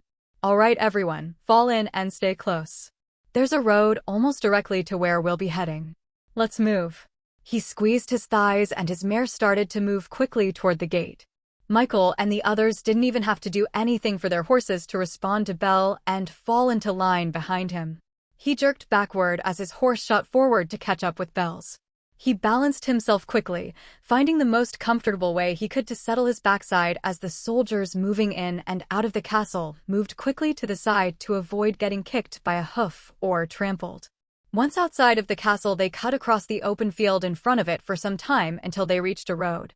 Once there, Michael and the others started to pay close attention to their surroundings, the attack by elven mercenaries still fresh in their minds. There was nothing there, but as they moved, Michael started to feel an odd sinking feeling in the center of his chest. He couldn't place the feeling, but it was familiar. A kind of awful wrongness that made him feel as if he was going to jump out of his skin. Bell's horse started to slowly come to a stop, and he held up a fist in order to cease everyone's movement. Their horses did so, even as they themselves were trying to remember how to put their horses in park. "We're going to tie the horses off a short way into the woods over here," he said as he leapt off the saddle with ease. He slowly led his own mare into the woods for a few feet and knocked his fist against the tree. "Mark this. The information I got is limited. We don't know what's waiting for us and may need to move quickly." Michael got off his horse carefully, and when his feet touched the ground, his legs nearly gave out. He only barely kept himself standing by holding onto the saddle, drawing a reproachful snort from his horse. "Sorry about that," he muttered to her as he raised his hand and started to heal himself.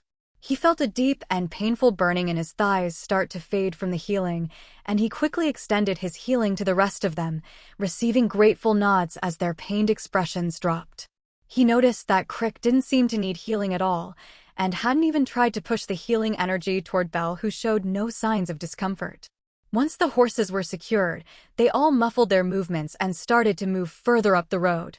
They were in woods, but they weren't very thick, and it wasn't long before the outlines of small village buildings started to come into view. While Michael kept moving forward, his sense of dread continued to grow, making him want to turn around and run in the other direction. He looked at the others. They were all focused on what was ahead, but otherwise didn't seem to be encumbered in the way he was. Unauthorized usage. This narrative is on Amazon without the author's consent. Report any sightings. When they reached the village, the first thing they noticed was the noise. There was a kind of low hum in the air, low and constant, as if a fluorescent light had a baritone. They saw no signs of life there, but there were signs of some kind of struggle. A bucket of water dropped a few yards from a well. Small splatterings of blood on surfaces, and signs of people being dragged up the path. The buildings were intact, aside from a single small square of shattered white stone nestled between two small buildings. Michael felt himself drawn to it, and Belle raised his eyebrows as he broke away, but chose to follow him rather than make him stop, and made subtle gestures to the others to watch his back. There didn't seem to be a reason to be quiet, but for some reason they'd all decided independently to move quietly, only the deep hum providing any sound, muffling everything else. Michael approached the shattered, finding what seemed to be a partially rounded piece of stone. He held it in his hand, and felt that anxiety that was enveloping him seemed to fade a bit. "This was broken by the villagers," said Belle softly, gesturing to tools that had been gathered nearby. "I'm guessing they were planning to expand this building," he said, pointing to the nearby structure, which also had some masonry tools and bricks gathered near it. "What was it?" Belle shrugged. "My guess is some old shrine to the divine, maybe even an old god." He looked around. "Come on, we need to keep moving." Michael nodded, pocketing the small stone, and they all walked as a group deeper into the village. The rift was not a subtle thing, and it was clear what it was before they even reached it. It was just outside of the village, an ugly red tear standing incomprehensibly in the air in front of them. It was roughly the width of a cart, and had jagged edges that seemed to twist and turn whenever Michael's eyes tried to settle on them. It glimmered in a way that reminded him of the aura migraines he would get in his old life. Seeing it made him stumble for a moment, his body shaking. Davi grabbed his arm and helped him up. "Are you okay?" he asked, concern clear in his voice. Michael nodded his helmet. "I'll be okay, thanks." He steadied himself. "Fuck," muttered Belle, just barely audible to the rest of them. He looked back at them and gestured for them to back away. Michael obeyed the gesture gladly, feeling his body and mind steady after even just a few steps away from it. Once they were far enough away, Belle had everyone gather close with Davi, Michael, Piotr, and Crick watching 4 directions as they spoke. "The soldiers were right, that's a rift. Not just a flicker of one, a fully realized one." "A flicker of one?" asked Dolly. "While I've never heard of a fully realized one instant, flickers have been reported in many areas, particularly on the coast we share with Goetias and Old Hume." He shook his head. "We're lucky in some ways. No flames belching out of this one, or strange monsters flooding it from it." He took a breath and looked at Michael. "I wanted to confirm it was real before I said anything, but from what limited information I have about rifts, only diviners can close them." "Why bother? Isn't this a Ticinian village anyway?" asked Marcus. "It's close to us, and we need to know that they can be sealed." "I don't know how, but..." He thought about the feeling of dread it caused him, and the eerie and quiet violence that seemed to have killed or taken the villagers. What if the villagers were taken through it? What if I'm sealing people inside? Belle looked at him. What do you suggest? Going through that thing to find them? We don't know how long the villagers have been gone, nor do we know if they were taken alive. Most of the people in this village probably already fled the moment they saw our banners in the distance and are hiding in the woods or the nearest town. Leaving it open for them could damn far more people. Michael clenched his jaw. I'll try. Belle nodded. Good. We'll all approach it together and cover you while you figure things out. Do you think you can? Michael shrugged. A lot of what I can do is intuitive, so it's possible, but I'm not sure. Only one way to find out, said Belle, drawing his sword and moving toward the rift. They all followed, and Michael started to again feel unsteady on his feet, but he forced himself to put one foot in front of the other until he was standing in front of the portal. He drew his sword and shield, wanting to draw comfort from the weight of them more than anything, and took a few more steps forward. He took several deep breaths and forced himself to put all of his focus on the angry red scar in front of him. The others took their places behind him. His hand began to glow unbidden, and he could feel heat starting to grow. He moved forward toward the rift, feeling the wrongness of it start to dissipate as the glow in his hand grew. He raised his sword hand to it, and the edges of the rift started to solidify, and he thought, shrink. He increased his focus and stepped even closer, willing himself to move forward. The shrinking was becoming more noticeable now, and the obscurity of the rift was becoming more clear. The hum they'd all been hearing started to break up a bit. For a split second, Michael thought he heard a scream. A child's scream at a moment when the portal flickered momentarily into perfect clarity. He rushed forward and jumped inside. Michael could hear the screams of Belle and his friends as he ran at the portal. His body was screaming at him with fear as he leapt, but he was more worried about whoever had been crying out. The transition from one end of the rift to the other was immediate, but felt like he'd broken through a wall of glass, as if there had been something slim and fragile between him and the other side, but the force of his momentum had broken through it. He landed with his sword and shield raised and took a quick look around, just enough to assess the situation. He could see a half-dozen people tied up around a tree with a jet-black trunk and bright red leaves. The sun in the sky was enormous, but oddly dim, giving off soft red light. Just a few yards from the bound people were 4 massive forms crouched around a roaring fire that gave off smoke heavy with the scent of cooking meat. One of the forms at the fire turned its head to look at him. It was enormous, with curled horns on either side of its head, pale gray skin, eyes like charcoal, and sharp teeth between which Michael could see charred meat. In his hand was a human leg. He wore a simple gray tunic belted at his waist with a light leather strap, and a chestplate made up of rectangular hunks of metal layered over one another. Michael kept his momentum and ran toward the one that had turned toward him. It leapt up and tried to grab a weapon on the ground next to it, but Michael was too fast and slammed his sword into the creature's chest with enough force that it fell backward, and Michael wound up balanced on one knee on its chest. He ripped his sword from it, and it tore away with dark green blood and chunks of metal. The other 3 horned creatures stood and began yelling as they grabbed their own weapons to react to him. He recognized that they were speaking, but he couldn't identify the words. He didn't care anyway. Even if they were trying to reason with him, there wasn't anything they could say that would calm him. He leapt toward another one that managed to catch his first strike on its forearm. It tried to strike him with a massive fist, and Michael caught it on his shield, whipping around with the momentum of it and slashing across the lower part of its stomach, causing it to spill out green blood and viscera over the ground that it tried in vain to keep inside as it fell to its knees. Another of them swung a massive club interwoven with an intricate metal pattern of spikes and reinforcements.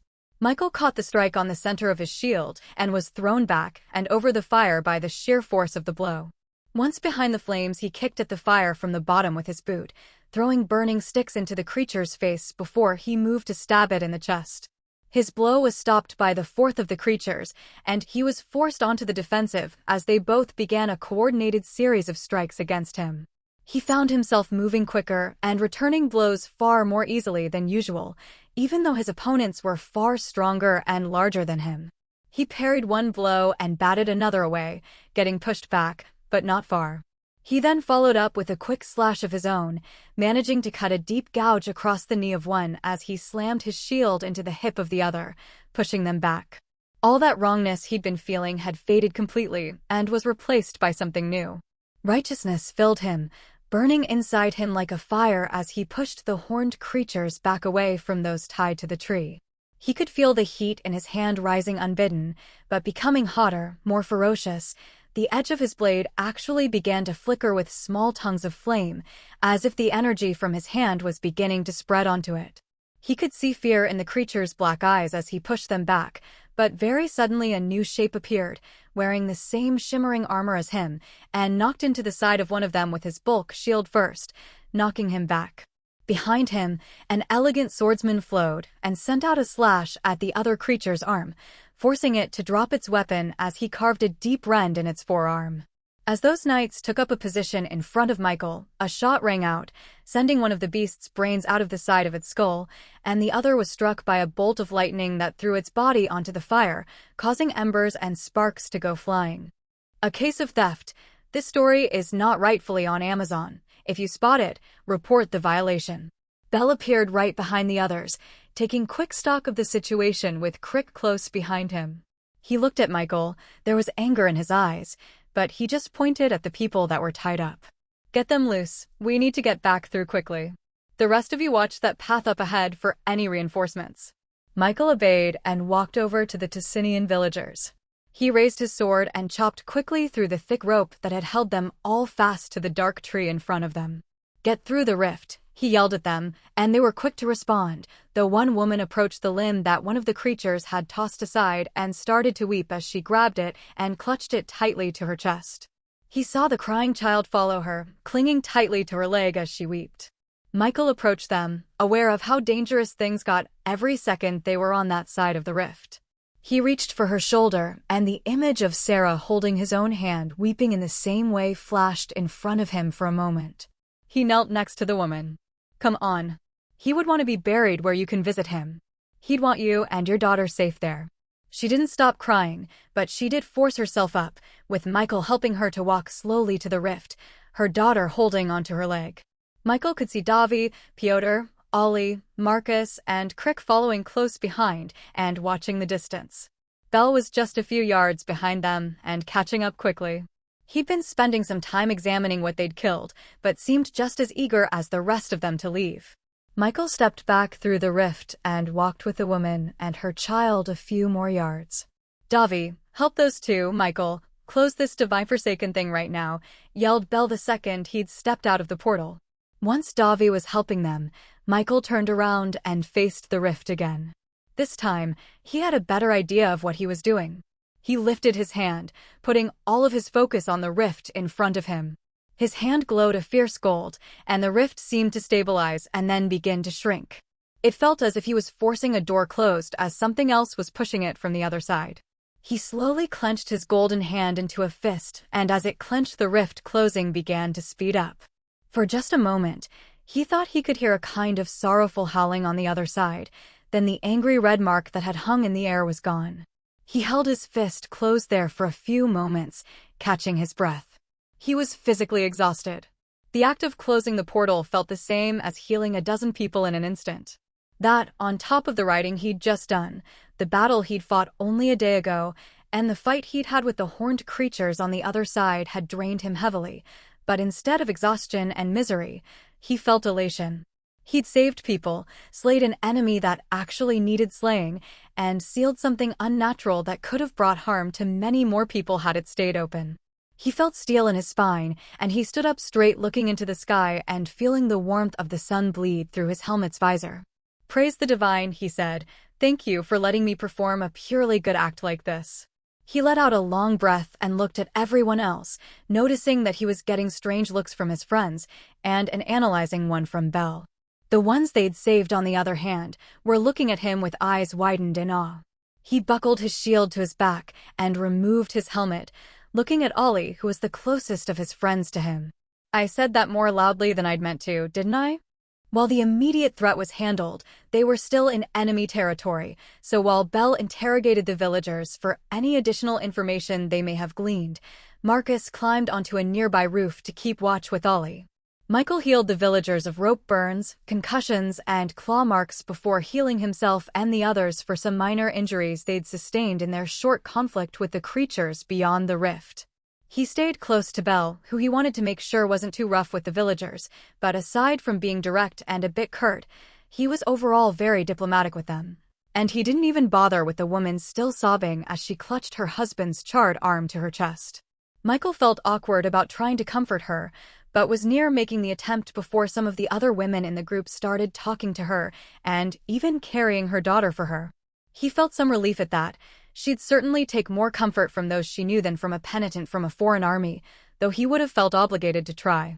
Belle spoke to the last of them and stood quietly with his eyes closed and the notebook he'd just been scribbling in furiously closed in his hands. He looked over at the villagers. "We have taken Castle Ray back, known to you as Castle Justine. I can ask that you are treated respectfully by the people there, but I don't know what the result of that would be. I'd recommend taking to the woods with the others that have done so. In all likelihood, other Ticinian soldiers will be here in less than a week to retake it anyway. Your lives are yours. Good luck." With that, he turned from them and made a kind gesture for everyone to fall in behind him as they made their way back toward the horses. "Sir," asked Davi as they walked. "Yes, Penitent Davi? Is the castle really going to be retaken so quickly?" "Yes. Our targeted attacks on mercenary payments and smaller mercenary companies headed to the front could only slow their momentum for so long. This was all for some breathing room and the good optics back home of taking back Castle Ray back. If we're truly lucky, we can hold it until winter and use it as a bargaining chip for a lengthened truce to let us regroup." Belle paused for a few moments, lost in his own thoughts. The new problem is this rift. This one led to a world with horned men that eat us, but there are stories that they're all different, and all I know is rumor and speculation as they are mostly the problem of Old Hume and those that border it. We're lucky we were close enough, and that we were able to confirm that they can be closed by diviners. Belle had gone quite a distance from Davi's initial question, but they all stayed still and listened as he spoke. He was clearly working out all of the new information they'd received in his own head and working it out by speaking it out loud. Michael had certainly done the same thing many times himself. Belle quieted as they reached the horses, and they all slowly led them out of the forested area and got back into their saddles. Michael winced, not eager to ride again, but he gritted his teeth and got back on, murmuring a thank you to his horse and giving her a firm pat on the shoulder in gratitude for her agreeable nature. As he adjusted to riding on the way back to the castle, he thought back to what he'd done in the rift. The wrongness of it and the rightness of it. He'd been unnaturally terrified of the rift, but saving the people just inside of it and sealing it had filled him with a feeling he'd only felt on the edges of in his old life, righteousness. He'd been doing as he was told, taking his lumps and fighting for Stent because he'd felt he'd had to. He'd even felt like he'd been able to do some good within the system. He'd healed wounded men, helped prevent a prolonged siege that would have left many dead, kept civilians safe where he could. All that was just minimizing suffering, though. Sealing the rift was purely a net good, rather than reducing a negative. He hadn't considered the kind of good he could do outside of Stent. One rift had nearly wiped out half a village, and Old Hume was apparently full of them. Did you know this text is from a different site? Read the official version to support the creator. He also wondered about those tongues of flame he'd seen on his blade, but trying to focus, he couldn't seem to recreate them. He'd felt strong in the rift, even beyond the activation of many of his deeds, but he wasn't sure if it was just a feeling or a truth. They all waited in the small servants' quarters of the castle for Belle to speak with the under-general and write a number of letters. Michael had been so distracted and in his own head that he'd nearly forgotten to heal the irritation that everyone else had been feeling from the horse riding that they were still all very unused to. He felt like he was recovering a bit more slowly from the portal ceiling, and from what he could tell, everyone else was even more exhausted. After the last few days, it wasn't really a surprise that they were as tired as they were. He went to the small bed he'd been sleeping on and took a few moments to remove his armor before landing heavily on it. He noticed that Davi had actually laid down in his armor and fallen asleep, and the others were similarly drifting in and out of wakefulness, or at least staring dazed up at the ceiling. Major recovery was once again proving its value for him. Still, he was tired enough that he decided to wait until he woke up to check on any changes to his status. As he drifted off to sleep, he found his thoughts going to his old life, to his wife and children. He wondered what they would think of all that he'd done. Sarah would understand, he was sure of that. Vic would ask for endless explanations about magic and everything else he'd encountered in the new world, and Laura would be more worried about how he was feeling than how what he'd done made her feel. He smiled for a moment. Gabe would ask where he could grab a sword to help. He tried to picture him wearing the same armor he was wearing, then he tried to picture everyone else as they would be there. He found himself struggling to remember the finer details of all of their faces. He'd thought of them daily since he'd gotten there, but for some reason he couldn't bring the details to the forefront of his mind. He sat up quickly, clutching at his chest as he forced himself to focus harder. He stopped trying to picture all of them at once and forced himself to think of them one at a time, focusing his every thought on making the images in his mind as clear and focused as possible. The idea that he could forget what they looked like, what they smelled like, what they sounded like filled him with an anxiety even more intense than what he'd felt at the edge of the rift. Luckily, after he'd managed to recreate them in his mind as perfectly as possible, the anxiety began to fade, and he started to relax. There was sweat on his face, and he rubbed it away with both hands as he took deep breaths. He couldn't lose the memory of them, the idea of that happening toward him. He reached into his pack and found a few charcoal pencils and a stack of paper he'd been asked to carry by Belle. He grabbed his shield and laid the paper across the least dented portion of it as he started to draw. He'd had no talent as an artist in his old life. As far as artistic endeavors, he could sing very well and had good pitch, but that wasn't something that could really help him in his new life. Still, he found his hand was much steadier and more able to replicate the image of Sarah in his mind as he tried to sketch outlines in the shape of her face. He got most of the way done and stopped suddenly. It wasn't right. It was closer than he ever would have managed in his old life, but it wasn't quite there. He clenched his jaw and moved the first piece of paper to the side and grabbed another piece of paper. He'd need to try again. The others woke the next morning to see Michael furiously scribbling on a piece of paper on his shield with a pile of crumpled papers by the bed and dark circles under his eyes. Crick stepped out to use the bathroom while the others tried to size up what he was doing. "Did you not get any sleep last night, mate?" asked Ollie. Michael shook his head without looking up. "No, I must have lost track of time." "What are you working on?" "Trying to draw my wife. My kids. Don't want to forget their faces." Marcus and Ollie exchanged glances. Davi went over to Michael's bed and grabbed one of the sketches, taking a look at it. "Benita," he said with a smile as he held one of the sketches of his wife. "What was wrong with it?" Michael looked up at it and shook his head. "Her eyes, they're a bit sharper in the corners. I couldn't get it right." Davi sat down next to him on the bed and grabbed one of the few remaining pieces of paper and one of the nub-like charcoal pieces from next to Michael. His usually frown was gone and he wore an oddly soft expression. "You take a little break. I'll help." Michael raised an eyebrow atop a tired eye. "Just let me give it a shot. I used to draw a lot in my spare time.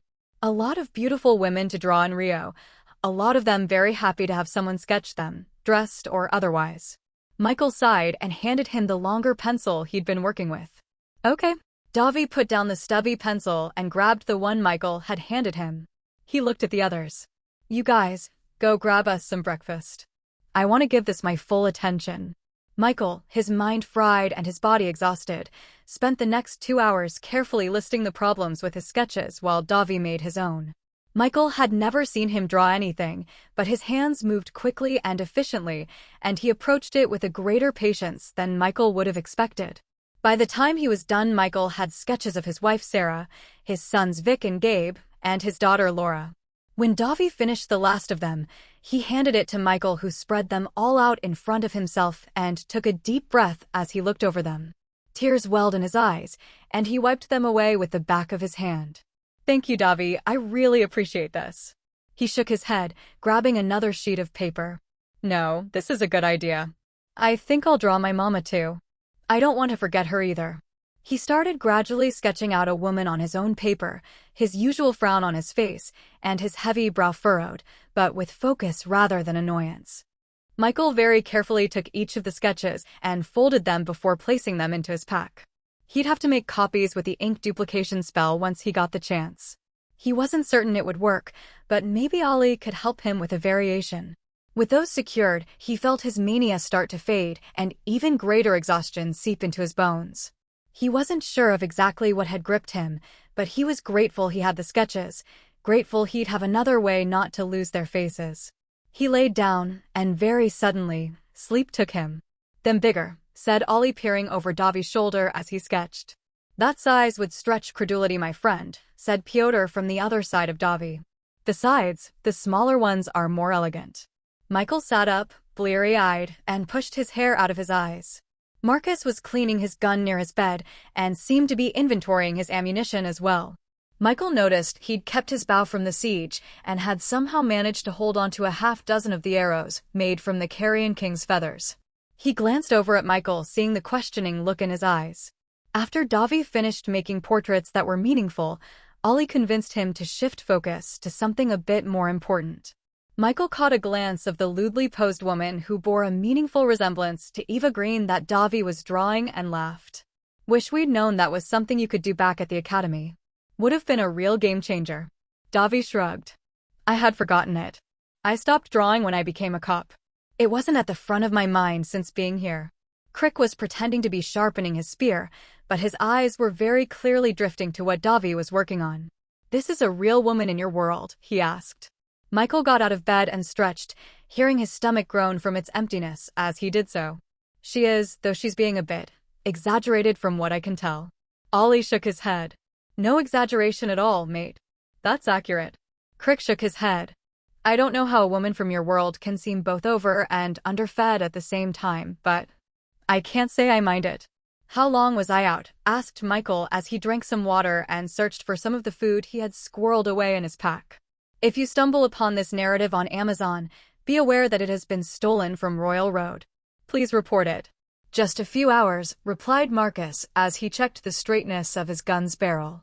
"Belle was here briefly to tell us we wouldn't be leaving until tomorrow, but I haven't heard anything aside from that."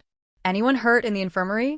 Marcus sighed and fished a couple of copper coins out of his pocket that he stood up and handed to Ollie, who was smiling smugly before returning to where he was sitting. "We already checked. No major injuries, just a few men with a stomach bug you wouldn't be able to do anything about." Michael nodded, finding a small pouch of mixed nuts he'd shoved into his pack some unknown time ago. He started to scarf them down quickly. "What was the bet?" he asked. "Ollie said you would ask about the injured before you ate," I said after. Michael nodded as he chewed. There was clearly no doubt he would. The question was about what his first priority would be. Considering how hungry he'd been when he awoke, he'd say they'd had even odds up until that moment. Michael devoured the nuts he'd found, as well as a small sliver of salted beef and some tough bread that had wound up gathered at the bottom of his pack over his travels. They'd learned quickly that meals were irregular when they traveled as much as they did, so all of them had developed a bit of a supply of their own that would help them get by. They could have foraged too, but roots weren't anyone's first choice.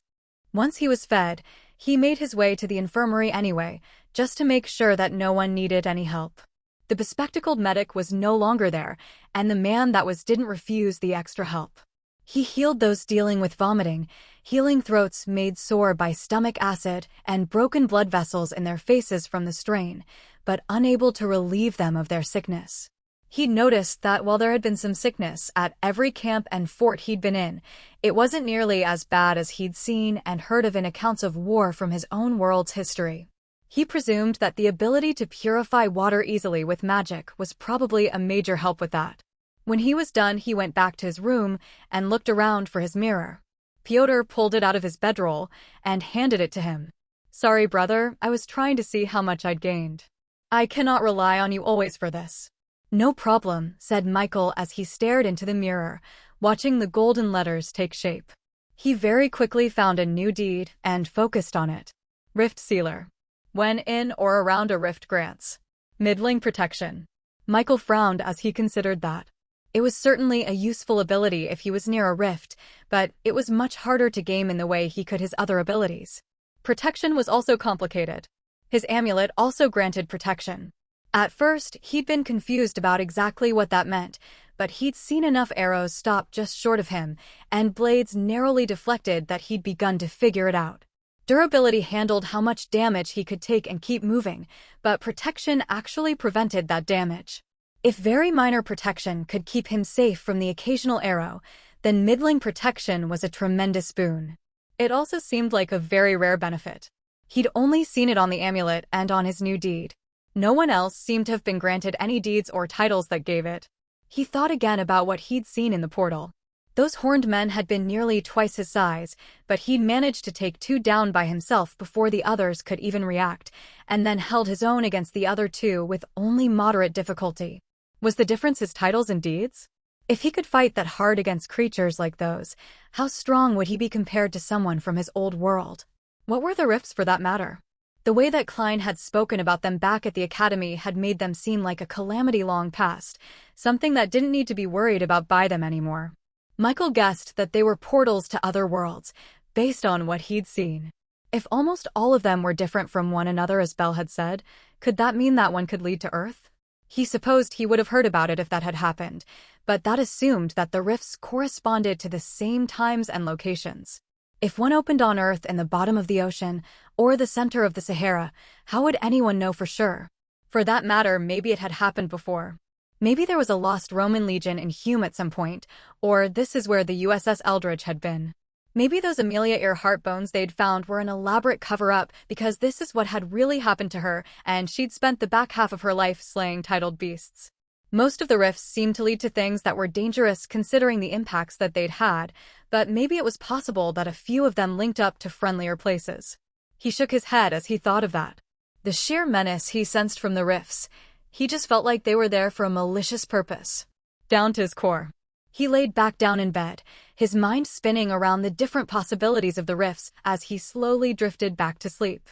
He hoped that this time they would wake him when dinner was ready.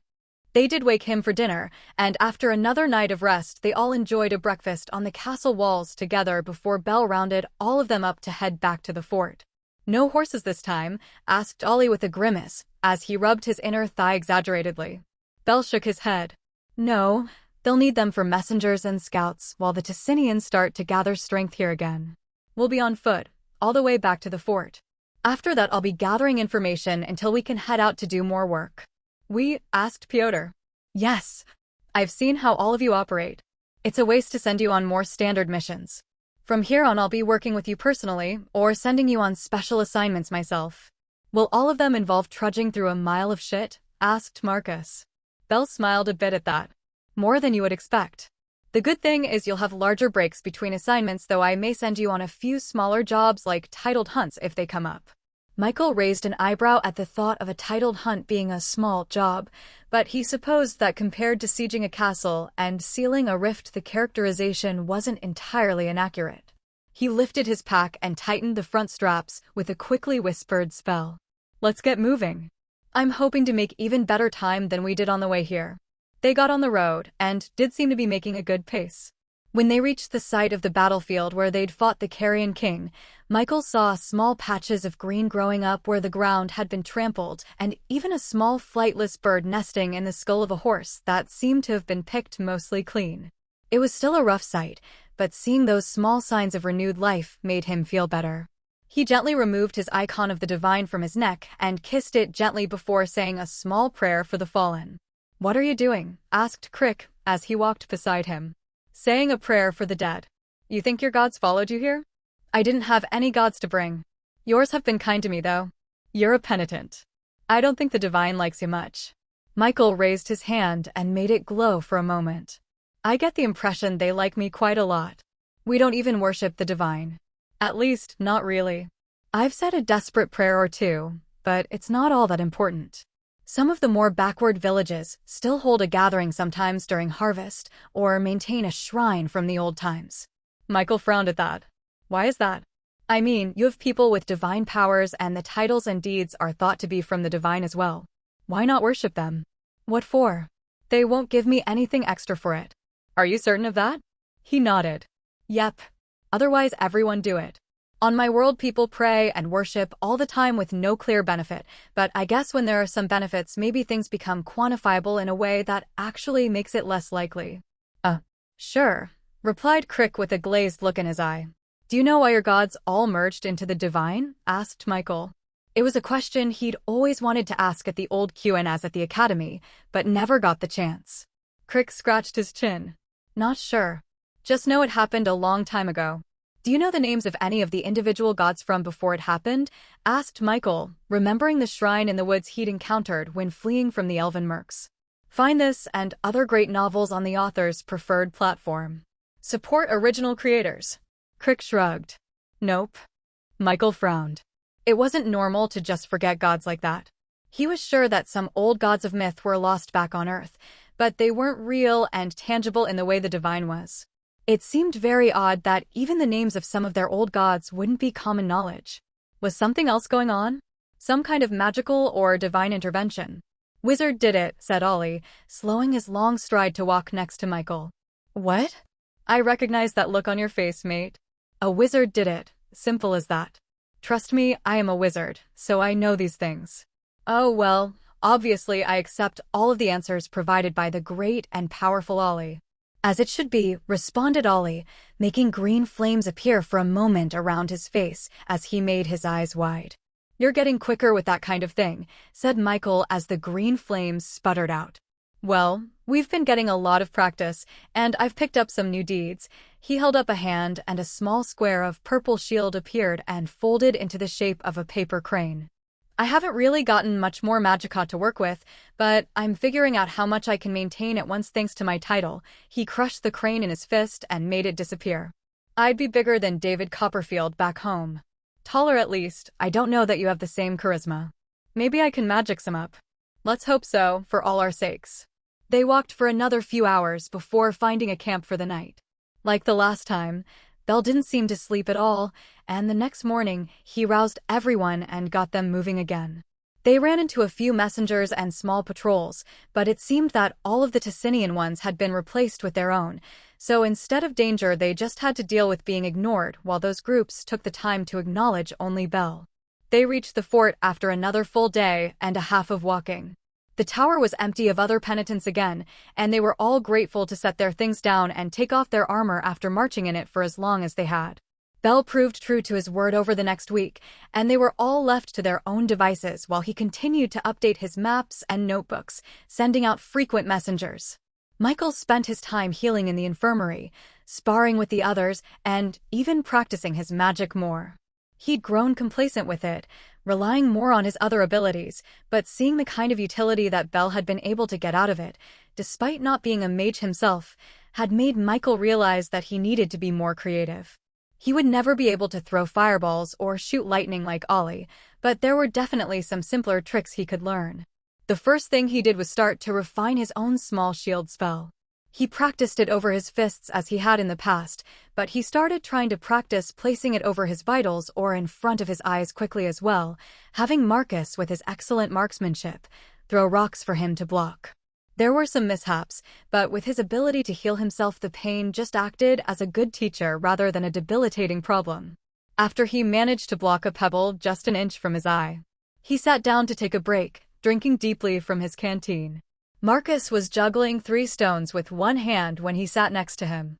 I like this training, he said with a smile. Reminds me of throwing stones at cars from the overpass. I knew you were America, said Michael with a smirk. He shook his head. Plenty of countries have overpasses, and I could be lying. Sure, Michael smiled and wiped his brow. When you ask the regulars about other countries, have you ever talked to them about Old Hume at all? Not really. I know that there's a lot of trade with them. They share a large gulf with Stent. I've been focused mostly on Swandia. Could you ask around? Asked Michael. Marcus raised an eyebrow. Are you coming around on? Michael shook his head. No, he said firmly. Just curious. Marcus nodded. I'll see what I can come up with. After training with Marcus a bit more, Michael spent some time with Ollie trying to figure out a few more spells. Piotr decided to join them, but Davi elected instead to do some training with Crick, whose spear moves had thoroughly impressed him over the last week. Ollie dipped his finger into a small cup of water and froze it entirely. I don't really picture cold flowing into the water, so much as all of the warmth in it leaving, being pulled away by magicka. Michael gave it another shot, whispering Frio under his breath, but managed only to get his finger wet. They'd spent all afternoon on it. He was remembering how he'd struggled to learn other spells back at the academy. Piotr put his own finger into the water and took a deep breath out, muttering something neither Michael nor Ollie could hear. "Fuck, that's cold," said Pyotr, pulling out his finger around which a small ice cube had formed. "Good job," said Michael, clapping him on the back. "What do you use as your focus?" "Siberia, or something?" asked Ollie. Pyotr smiled. "Katerina. She was the prima of our company. I'd never met any woman so cold." He looked at them conspiratorially. "Made me desperate to try and warm her up, though." They gave it a few more tries, and by the end Michael had at least managed to cool the water significantly, though he couldn't create any ice. A good start, and one that made a number of drinks a lot more potable. By the end of the week, Michael and the others had felt far more rested than they had since they'd left the academy. Their movements all had a sharpness to them that could only come from prolonged rest and practice. Michael's shield ability was more refined, and he'd gained a rudimentary ability to cast some newer utility spells. Michael was grateful for the time, but it wasn't long before he began to feel anxious to be back out in the world. His recovery ability always made him restless. Michael narrowly dodged a spear thrust from Crick and attempted to slam his shield down on top of it, but Crick swiftly pulled his spear back and attempted a follow-up stab. This time, Michael parried it with his sword before attempting to hit his face with its hilt. Crick pulled back his head sharply and brought up the butt of his spear toward Michael's groin, but he quickly summoned a small shield that caught the blow and slowed it long enough for him to close his legs and twist his hips. Crick was unwilling to release his spear and so was dragged slightly off balance by the motion, and Michael tapped the back of his neck gently with the flat of his blade. Crick shook his head. "That low blow almost always works." "If it hadn't been for my shield, I'd be curled up in a ball crying right now," said Michael, feeling a phantom pain where the blow would have hit just from the thought of it. He was glad he'd practiced putting the small shield there specifically. It wasn't great for completely blocking powerful blows, but it could buy a bit of time, and that had tremendous value on its own. "Where did you pick up that twist move?" asked Crick. "I've seen it before." "Pyotr. I watched him use it on the wall. It scared the shit out of me for a moment because I thought he was about to go down, but he just twisted the soldier's spear away and cut him down. He moves strange. Should be dead by now, to be honest." Michael shrugged. "We all should be." He cracked his neck back and forth. "Up for another round?" Crick shook his head. "These old bones need some rest." Michael sighed. He'd already sparred all the others and was trying to take a break from practicing his magic that day. His channels were feeling raw from overuse. His recovery did seem to have a positive effect on his magicka as well, but it wasn't to the same degree as everything else. Maybe he'd be lucky and get a title or deed that would boost his magicka later, but he supposed in order to get something like that he'd need to accomplish something magical. Titles and deeds really seemed to favor specializing. "I'll have a match," said a familiar voice from a few yards away. Michael looked over to see Lance. The young man's familiar dark hair, strong features, and a smile on his face were all aimed at him. He seemed much improved from the last time Michael had seen him. There was still a touch of mania to his eyes, but they were less sunken, and his bearing more relaxed and confident, as it had been at the academy. "Lance," Michael said with a smile, placing his fist on his chest in salute. Lance held up a hand. "None of that." Michael put his fist down. "What are you doing here?" he asked. "I have a special assignment I need to talk about with your commander, Bell. I can take you to him." He shook his head. "There's no rush. I wanted to talk to you first anyway." "Oh. I wanted to thank you. I was on a dangerous path after my brother was kidnapped. You gave me an out. I, and more importantly the men under my command, may have died had I continued." Michael shook his head. "You would have figured it out. You have a good head on your shoulders." Lance shook his head. "I'm not so sure." He gestured at the sword Michael was holding. "I was serious about my offer of a match. If you spot this narrative on Amazon, know that it has been stolen. Report the violation." Michael smiled and gestured to the weapon rack nearby. "Let's do it then." Lance smiled and went to the rack, grabbing a practice sword and shield that matched Michael's own. Then he stood across from him with them at the ready. Michael raised his own shield and started to circle. "Ready when you are." Lance moved quickly forward, opening with a powerful downward slash. Michael decided to see how much he'd improved and raised his shield to take the blow directly rather than deflect it. The sword struck with even more force than Michael remembered, and he nearly buckled from the weight of it as it landed, his shield denting. He was so surprised he nearly took a full-force kick to the chest from Lance, but he dodged around it at the last moment and swung his own blade for Lance's chest. Lance was also surprised and narrowly managed to step back from the blow. Michael felt quicker and stronger, realizing that his Baron Breaker deed was activating thanks to Lance's nobility. He bit the inside of his cheek hard enough to make it start bleeding, and then began to slowly heal it so that he could activate both his Fort Healer and Wound Man boons, granting him vastly improved durability, and some improved awareness as well. Lance attacked again, this time striking out in a wild flurry of attacks that Michael caught on his shield or parried. Even with all of his new abilities, his increased strength and experience, he still felt like he was struggling to keep up. He hadn't been the only one to improve, it seemed. Michael decided to try a few of the other new tricks he developed over the last week. He summoned some small orbs of light that he sent at Lance's face to distract him, let a blow bounce off his summoned shield so that he could launch an attack of his own, and even made his hand glow with enough light to become blinding. All of those moves bought Michael time and space and let him manage some blows, but all they did was level the playing field, and that was temporary. Soon Michael was on his back foot, being pressed back further and further as they traded blows. He threw out a full-strength swing towards Lance's midsection, and Lance threw a similar attack at the same time. Their blades collided and very suddenly shattered from the force of the blow. Small pieces of metal flew at both of them, embedding in the skin of their arms and faces, one piece actually cutting the edge of Michael's eye, causing it to bleed. Lance was panting heavily as he dropped the hilt of his sword to the ground and started picking small pieces of metal from his arm.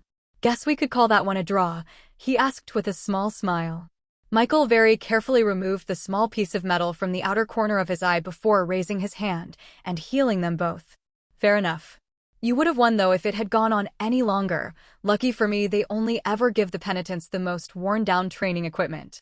He said that, but he was fairly certain they hadn't been in that bad of shape. "I'm not so sure time was on my side." "You're barely breathing heavily." Michael shrugged. "Doesn't matter, you only needed one good strike to end it.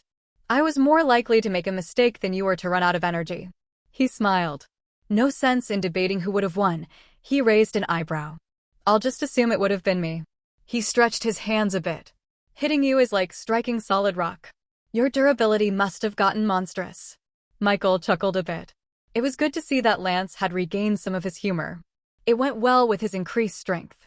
Michael did a quick divining of him as he placed the hilt of his shattered sword and his dented shield back on the training rack. He could see that he was now the heir to 2 more holdings and had gained 3 deeds as well.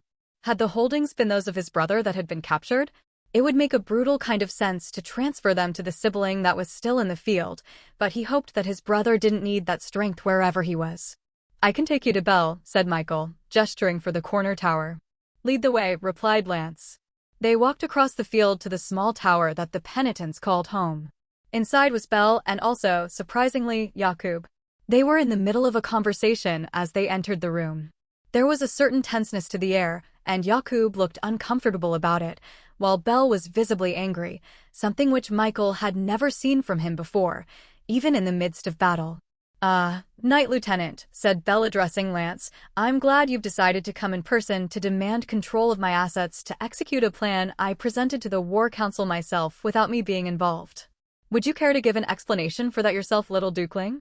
Or would you prefer to hide behind a letter from your father as your friend here has?" Lance's expression was unchanged, but he did pull a letter from a pocket within his jacket with a detailed wax seal on it. He held it up to Belle, who took it with a sneering chuckle. "That's what I figured." "I didn't mean any insult, Belle, but this is what I've been ordered to do," said Lance, his spine straight and his eyes forward. Belle shook his head in response as he read the letter and took a long breath as it ended. "I've been keeping track of you, Lance," he said as he folded the letter neatly and placed it to the side of his desk. His sneering expression was gone. "You haven't been one who overly relied on his status in the past. This mission could turn the tide for Stent. Or at least buy us more time. You and I both know that I would have a better chance of succeeding at it than you. That's nothing personal. You've proven very effective in a short time, but this kind of infiltration and wet work is not something you've done. We're of equal rank. If you don't refuse it, I can at least join you on this mission, and it wouldn't be going against the General's orders." Lance met Belle's gaze. "I refuse." Bell took a breath and smashed his fist on the thick wooden table in front of it. A large crack formed where his fist landed, though his hand was undamaged. When he looked at them again, his expression was calm. "Fine. Let me perform the brief, though." "Thank you," replied Lance. "I'm not doing it for you," replied Bell as he began pulling papers from his now-cracked desk. "Knight Yakub, please retrieve the other penitents on the 3rd floor." Yakub swallowed and nodded. He seemed a bit pale and had only barely resisted squirming all throughout their conversation. Michael stood in the awkward silence as he waited for his companions to be brought down to be briefed. Bell was back to his usual self, his expression betraying nothing, and Lance similarly wore a mask of indifference. There were things going on that Michael could only guess at, but the end result was what was most important to him. It was time for another mission. A dangerous and difficult one at that, and they'd be traveling with Lance and Yakub rather than Bell, whose experience seemed to dwarf everyone else's by several magnitudes. The others came down shortly after. They'd all been in the midst of working on maintaining their equipment, as had become a regular part of the routine. The only reason Michael hadn't been with them was because he was feeling a bit restless, and Crick had been nice enough to volunteer to spar with him. Bell looked at them. "As of right now, you will be in the care of Knight Lieutenant Lance and Knight Yakub for the duration of a special mission." They all exchanged glances. A few questioning ones in Michael's direction received a shrug in response to indicate that he knew just as much as they did. It has been discovered that the newfound wealth of Ticinia was due to the discovery of a number of mines in their territory, one in particular that produces silver at an astonishing rate. That, along with new techniques they've developed for that mining, have given them a distinct edge in our conflict. Thanks to information we've been able to extract from a number of captured officers across all fronts, it seems these discoveries all have the same source. A Lifetaker who has vast knowledge of rock and stone. Michael raised an eyebrow. A geologist was what he guessed they meant. One who'd managed to go from slavery to someone who locates mines and helps implement extraction techniques for minerals. That was impressive. Her name is Francesca. She is noted to be dark with brown eyes and the facial tattoos common amongst Lifetaker slaves and their descendants in Ticinia. I have sketches I'll give you all in a moment.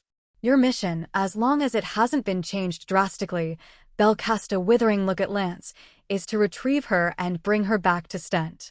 If that's an impossibility, then she's to be killed. Love this novel? Read it on Royal Road to ensure the author gets credit.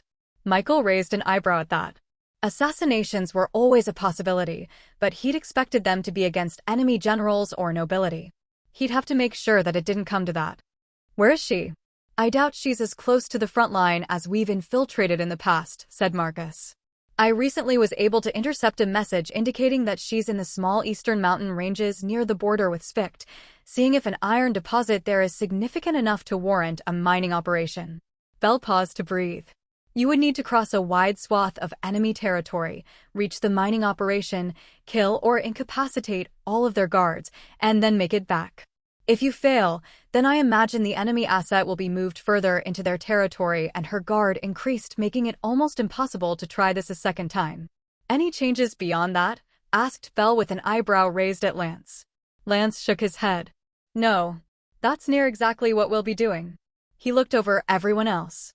We can go into greater detail after dinner, and we can continue the briefing on the move tomorrow. I need a few more things from Bell. Until then, you're all dismissed. Lance gave them a salute, and they all returned it, making their way slowly back up the steps, except for Crick, who decided to head to the kitchen to see if he could get an early snack. Once they were up, Marcus looked carefully down steps, as if he was making sure that they weren't being followed. Then he looked at the others who were settling back down next to scattered swords, shields, and breastplates that they'd been fiddling with. This is our best chance, he said quietly as he kneeled down near the rest of them. Michael knew what he meant immediately. In the middle of hostile territory? Asked Davi. Exactly. In the middle of hostile territory to Stent, near the border to Svikt, and instead of Bell, who never seems to sleep, we only need to get away from Lance and Yakub. We get on the road heading east, and as long as we can get through Svikt okay, we can make it to Swandia. There's mercenary work there. Not just fighting soldiers, but monsters from the rifts on their border. We'd be free. Svikt kills Lifetakers on sight, said Pyotr. We don't know that that's true. That's just what they've told us. And you haven't heard anything confirming or denying that from the regulars you gamble with. He sighed. They do seem to hate us more than anyone else. Something about a taker doing a whole lot of fucked up shit there a long time ago. He paused a moment to glance at the stairway before returning his eyes to the rest of them. It's going to be summer soon, and once it is, we'll be able to move quickly. Between all of us, we can make it through. And what about Lance, Yakub, and Crick? Asked Michael. They'll have to turn back on their own and head back to Stent. They're not exactly helpless. Michael shook his head. Lance wouldn't turn back. He'd rather get himself killed than do that. Michael. He's not your responsibility. Everyone is my responsibility, replied Michael. If you want to go when we're past the lines and make a run for it, you can. I'll try and heal the brands on everyone who wants me to, just as I always promised. And I don't want anyone to say no just for me. He looked at Ollie and Piotr. He took a breath. Assuming I even can heal the brands, that is. His healing was growing stronger, and he'd noticed he'd been making even people's scars fade when he healed them, but the brand was a unique wound that went beyond just the flesh. Piotr opened his mouth to speak, but Marcus held up a hand. Michael, don't make any decisions about it now. Can you do that for me? Can you withhold your decision until we get there? I will be leaving this time, but I'll wait as long as I can for you to change your mind. I just want your promise that your mind can be changed. Michael squirmed a bit from the question. He was already uncomfortable with the fact that the others had been so hesitant to desert because of him, even over his protestations. He still felt he owed Stent, and he didn't like the idea of abandoning Lance, Yakub, and Crick, but his own doubts had been growing. He felt that he had a debt, but maybe it was as much to the new world he was in as a whole as it was to Stent itself. He remembered the gratitude he'd felt as he'd closed that rift. The sense of rightness. I promise to keep an open mind, he said, letting out a breath as he did, his hand going unprompted to the symbol of the divine that rested against his chest. That's all I ask, man. I want us all together until the end. The next morning after breakfast, they all gathered at the front gate of the fort. They were dressed in their full gear for their initial march to the southeastern part of the front.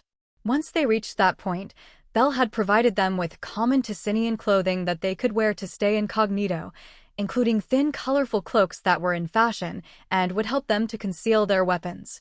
Yakub was there with them, and his armor seemed to have been patched and buffed in a few places where it had once been pristine.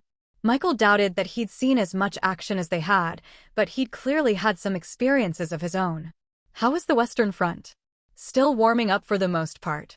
Mostly skirmishes, a few true battles have happened as well. They were hard. Yakub's eyes were downcast as he spoke. Well, I'm glad to see you alive, said Michael. Yakub smiled slightly. You too.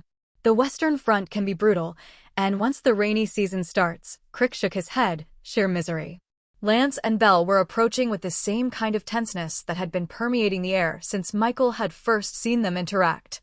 Lance was wearing his full plate, which had a similar amount of fresh dings and scorch marks. His silver-hilted sword was at his waist, and a spear with a tip that looked to be a kind of reddish gold was on his back behind his shield. His gloves were an incredibly deep black that actually seemed to drink in the light around them. He gave all of them a once-over as he circled around, nodding as he moved. Good, you're all ready, though I would expect nothing less. Belle gave Lance a look.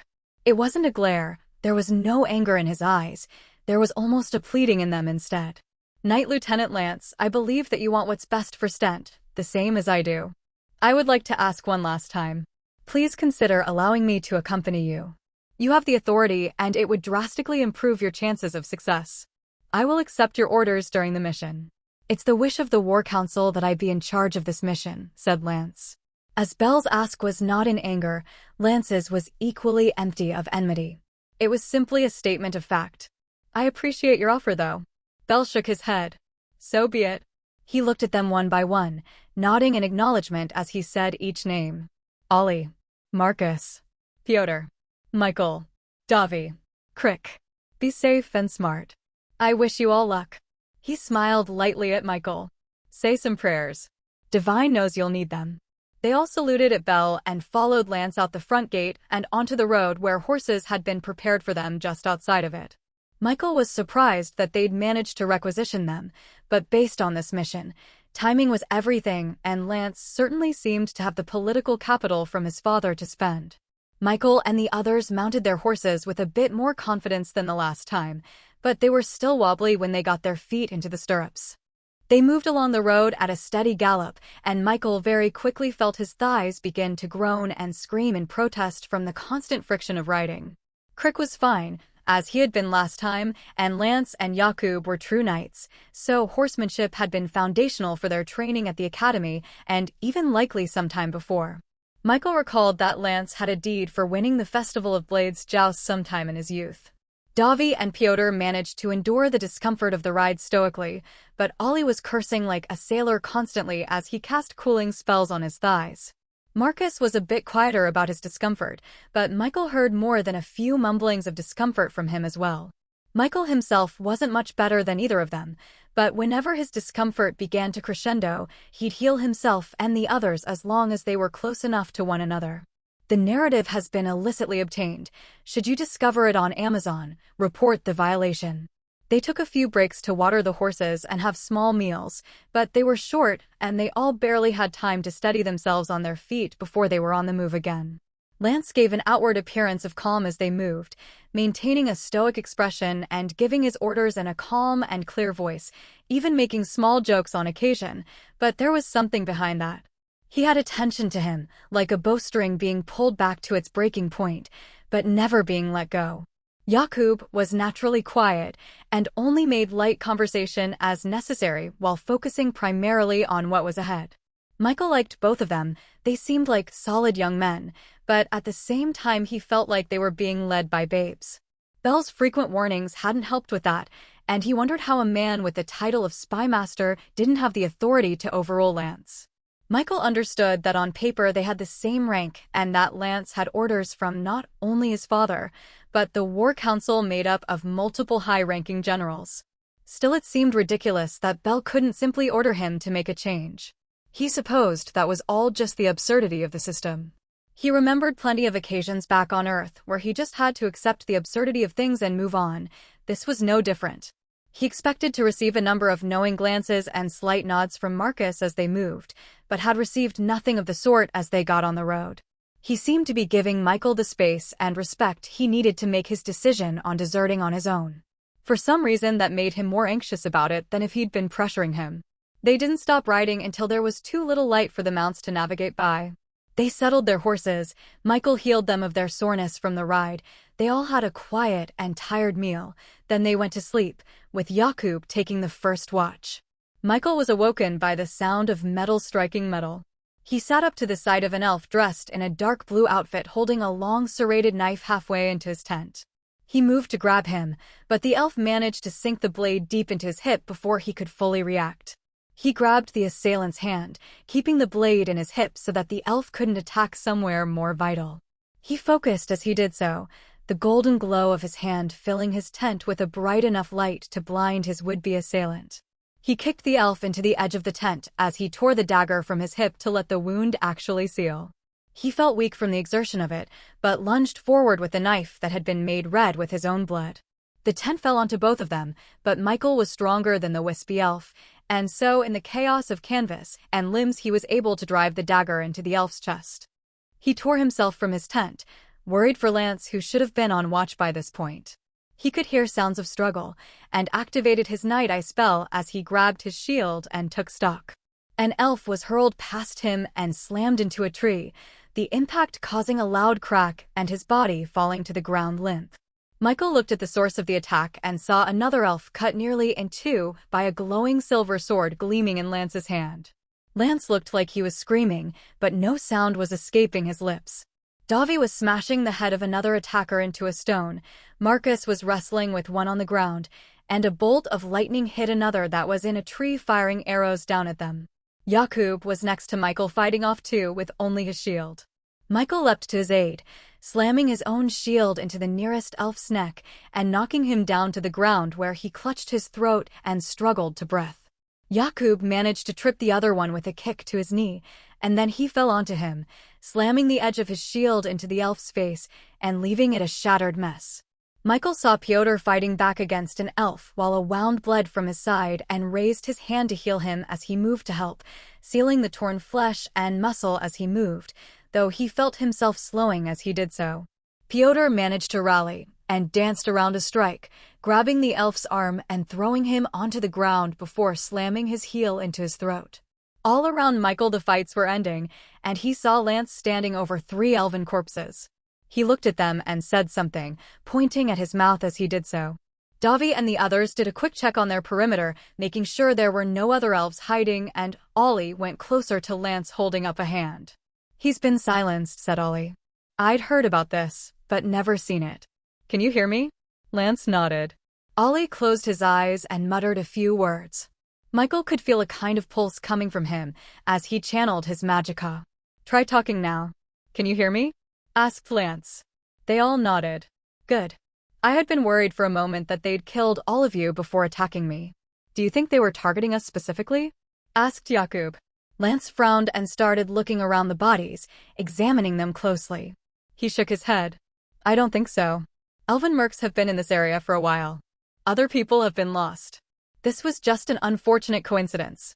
"For them," said Davi as he wiped his hands clean on one of the dead elf's blue cloaks. "I'd say so," replied Lance, sheathing his silver sword. There wasn't any sleep to be had after the ambush. Instead, they packed up their tents, repaired any torn gear with a needle and thread they'd all been given, and had a long breakfast as they waited for the sun to come up. They could have traveled in the dark with relative ease thanks to their night eye spells, but their horses couldn't, and it made more sense to wait for the speed they granted them. When it was first light again, they all got onto their horses and started again toward the eastern front. They were well past anything that Michael recognized at this point, and the forest was giving way to long stretches of rocky plains. That made him nervous, as he'd grown used to being surrounded by trees, but he supposed it was also a lot easier to see trouble coming this way. At one point, he saw a massive bird with what looked like a mountain goat clutched in its talons. It let out a terrible cry that sounded like thunder. "A rock," said Jakub, squinting and keeping the sun from his eyes with a hand. "Never heard of a rock that could fly, mate," replied Ollie with a smile. Jakub chuckled a bit. "They're dangerous for lone travelers, but we shouldn't have any issues with them. Especially since that one already found a meal for the day." The rest of the ride went by quickly, with only the usual discomforts of a long ride to deal with. Michael's thighs were starting to hurt a bit less from riding. He guessed it was a combination of growing better able to sit properly in the saddle, and his recovery causing his skin to callous and toughen a bit, even with his frequent self-healing. The others weren't so lucky, though Ollie had actually stopped complaining at one point, and Michael saw that he was floating a bit above his saddle for long periods of time. Clearly, he'd found a magical solution to the problem. That night, alongside the watches that Lance and Jakub took overnight, a single penitent joined each of them. After the ambush with the elves, it was clear that they needed to be more cautious. Michael took the first watch, since he needed less sleep than the others anyway, and after a few dice rolls, Piotr was unlucky enough to take the second one alongside Jakub. That night passed quietly, only the strong winds across the plains occasionally stirring them as they slept. The next 2 days passed similarly, with very little to break up the boredom until they started coming across remnants of battles. It was clear that there had been fighting all across the path that they were on. There were broken spear shafts, bones picked clean by birds and insects, and even the occasional fallen banner. Michael would say quick prayers for the fallen when they came across them. They seemed to be mostly dead Ticinians, so he presumed that the camp they were heading toward had been in pursuit of Ticinian forces for a long time, but he was just guessing. There hadn't really been a focus on grand strategy for the penitents at the academy. Toward evening, the camp finally started to come into view, and by the time they reached it, they could see 2 more camps further in the distance. Lance led the way at the camp gate and was waved inside by the patrol. From there, they made their way straight for the center of the camp where the command tent was and made their way inside. The camp was massive, containing thousands of soldiers. It was the largest number of them Michael had seen gathered aside from those at the siege. The soldiers in the camp looked tired. Their armor had a fine layer of dust across it, and they seemed as if they'd been marching and fighting hard for a long time. Michael was eager to get to the infirmary tent to see how he could help, but it wouldn't be wise to go wandering before Lance had made their presence known. Inside the tent, under General Hans was hunched over a map and muttering softly to Lieutenant standing next to him who was taking notes. The general was a tall and broad man with a thick head of graying blonde hair and dark brown eyes. He looked at them as they entered, squinting for a moment. "Lance Craig," he said, looking him up and down. I received word that you would be here soon. If you encounter this story on Amazon, note that it's taken without permission from the author. Reported. Lance saluted sharply and Hans returned the gesture, allowing him to stand at rest. Yes, we have a covert mission of highest importance to the War Council. We'll be resting here for the night, then making our way further east and north to the mountains. Hans shook his head. No, you won't. Lance frowned. Excuse me, sir? Between me and a raid deep into Ticinian territory are 2,000 soldiers in camps across the plain. Once they're removed, I can pivot hard to the west and help crush the forces moving to retake Castle Rayback. We can go from hoping for a stalemate by winter to actually making gains. You just delivered to me a mage, a healer, and 2 strong officers, one heavy with noble titles. That's not the kind of advantage I can let go. I have orders from the War Council, said Lance, gritting his teeth. I supersede those orders as the highest-ranking officer in this camp. You will stay here and participate in the battle tomorrow. If you manage to live past that, then I'll consider letting you go. This mission is more important than a single battle, said Lance, stepping toward Hans. It could completely reshape the war. Hans laughed. There have been many missions, battles, and engagements that generals have thought would reshape the war. Yours is no more valid than mine, and I have rank. You will be fighting with me in the morning. If you continue to argue with me, I'll have you caned. Lance's lip curled into a scowl, but he kept himself from saying anything and slammed his fist into his chest in salute. Hans returned the gesture. You and Jakub go to support the cavalry. You penitents should know where to go. Whichever is the healer, go to the infirmary first. They all saluted as well and were dismissed. Lance stopped them all before they could go to the infirmary and penitent tents. Make it through tomorrow, he said simply. Don't die. I'll keep everyone standing, said Michael. They just might wish they were dead. Thanks so much, said Marcus dryly. Jakub, you escort Michael to the infirmary and I'll meet you later. I don't want him to have to deal with any trouble. Jakub nodded and they walked together to the infirmary tent. It was as full as any he'd ever seen, and after a quick explanation to the medic, he was able to get started. He started with those who were the most hurt and came across, surprisingly, a woman. Her head had been shaved bald, and she was pouring some kind of liquid into the throat of a man that was near death. She had a penitent brand on the back of her neck. She turned around, and Michael saw familiar half-lidded gray eyes. It was Krim, the alchemist from the academy who'd done so much to hurt Marcus and Ollie. When she turned around and saw him, her eyes grew wide in surprise and her hand drifted to a dagger at her belt. Michael stepped past her and placed a golden hand on the man she'd been tending to. He mended the man's smoke-damaged lungs and shredded leg. He turned and looked at her again. Her face was thinner and her lips cracked from dryness. He raised a golden hand between them and repaired the bruises, cracked lips, cuts on her scalp, and lice bites. He lowered his hand and looked into her eyes, seeing confusion in them. I'll pray for you. I hope you live a good long time, he said. He moved on to the next bed. She didn't say anything to him, just stood there for a while until the medic briefly activated her brand and she got back to work. Michael managed to heal everyone there. It was hard, and he was exhausted by the time he was done, but just like every time he persevered and said his thanks to the divine as he walked out of the tent and toward where the penitent tents were. The others had been nice enough to stake his and get his stuff inside of it, and he saw them talking with another group of 6 penitents as he got there. As he got closer, he recognized the penitents as Lee, Foam, Ogun, Iqbal, Prakash, and Adebisi. They were all takers that had trained at the academy with him. Lee had actually been the one that had tried to steal his blanket when he'd first arrived there. Michael walked forward and clasped his hand in a firm shake. I'm glad to see so many of you alive, he said, looking at all of them. I'm glad you're here to heal us, said Ogun with a smile. I've been missing that quite a bit since we got here. They've been telling us how the fighting is going, said Davi. It seems they've been chasing half of the enemy for quite some time, and the other camp has only just joined them. So they're half fresh and half tired, whereas we're all tired, said Prakash. Have they been pushing you hard? Asked Michael. Foam laughed. Only if being the spirit every time is considered pushing hard. Not all bad, we've been able to keep the non-taker penitents in front of us for the most of it, said Adebisi. They make great shields. Crick coughed a bit. Not you, do not worry. If you are with them, you are one of us. Have you lost many? Asked Michael. Lee nodded. We're all that's left at this front from the academy. Michael grimaced. They were down to less than half. Any idea what the orders will be for tomorrow? Asked Ollie. Same as last time, us up front and in the middle, replied Ogun.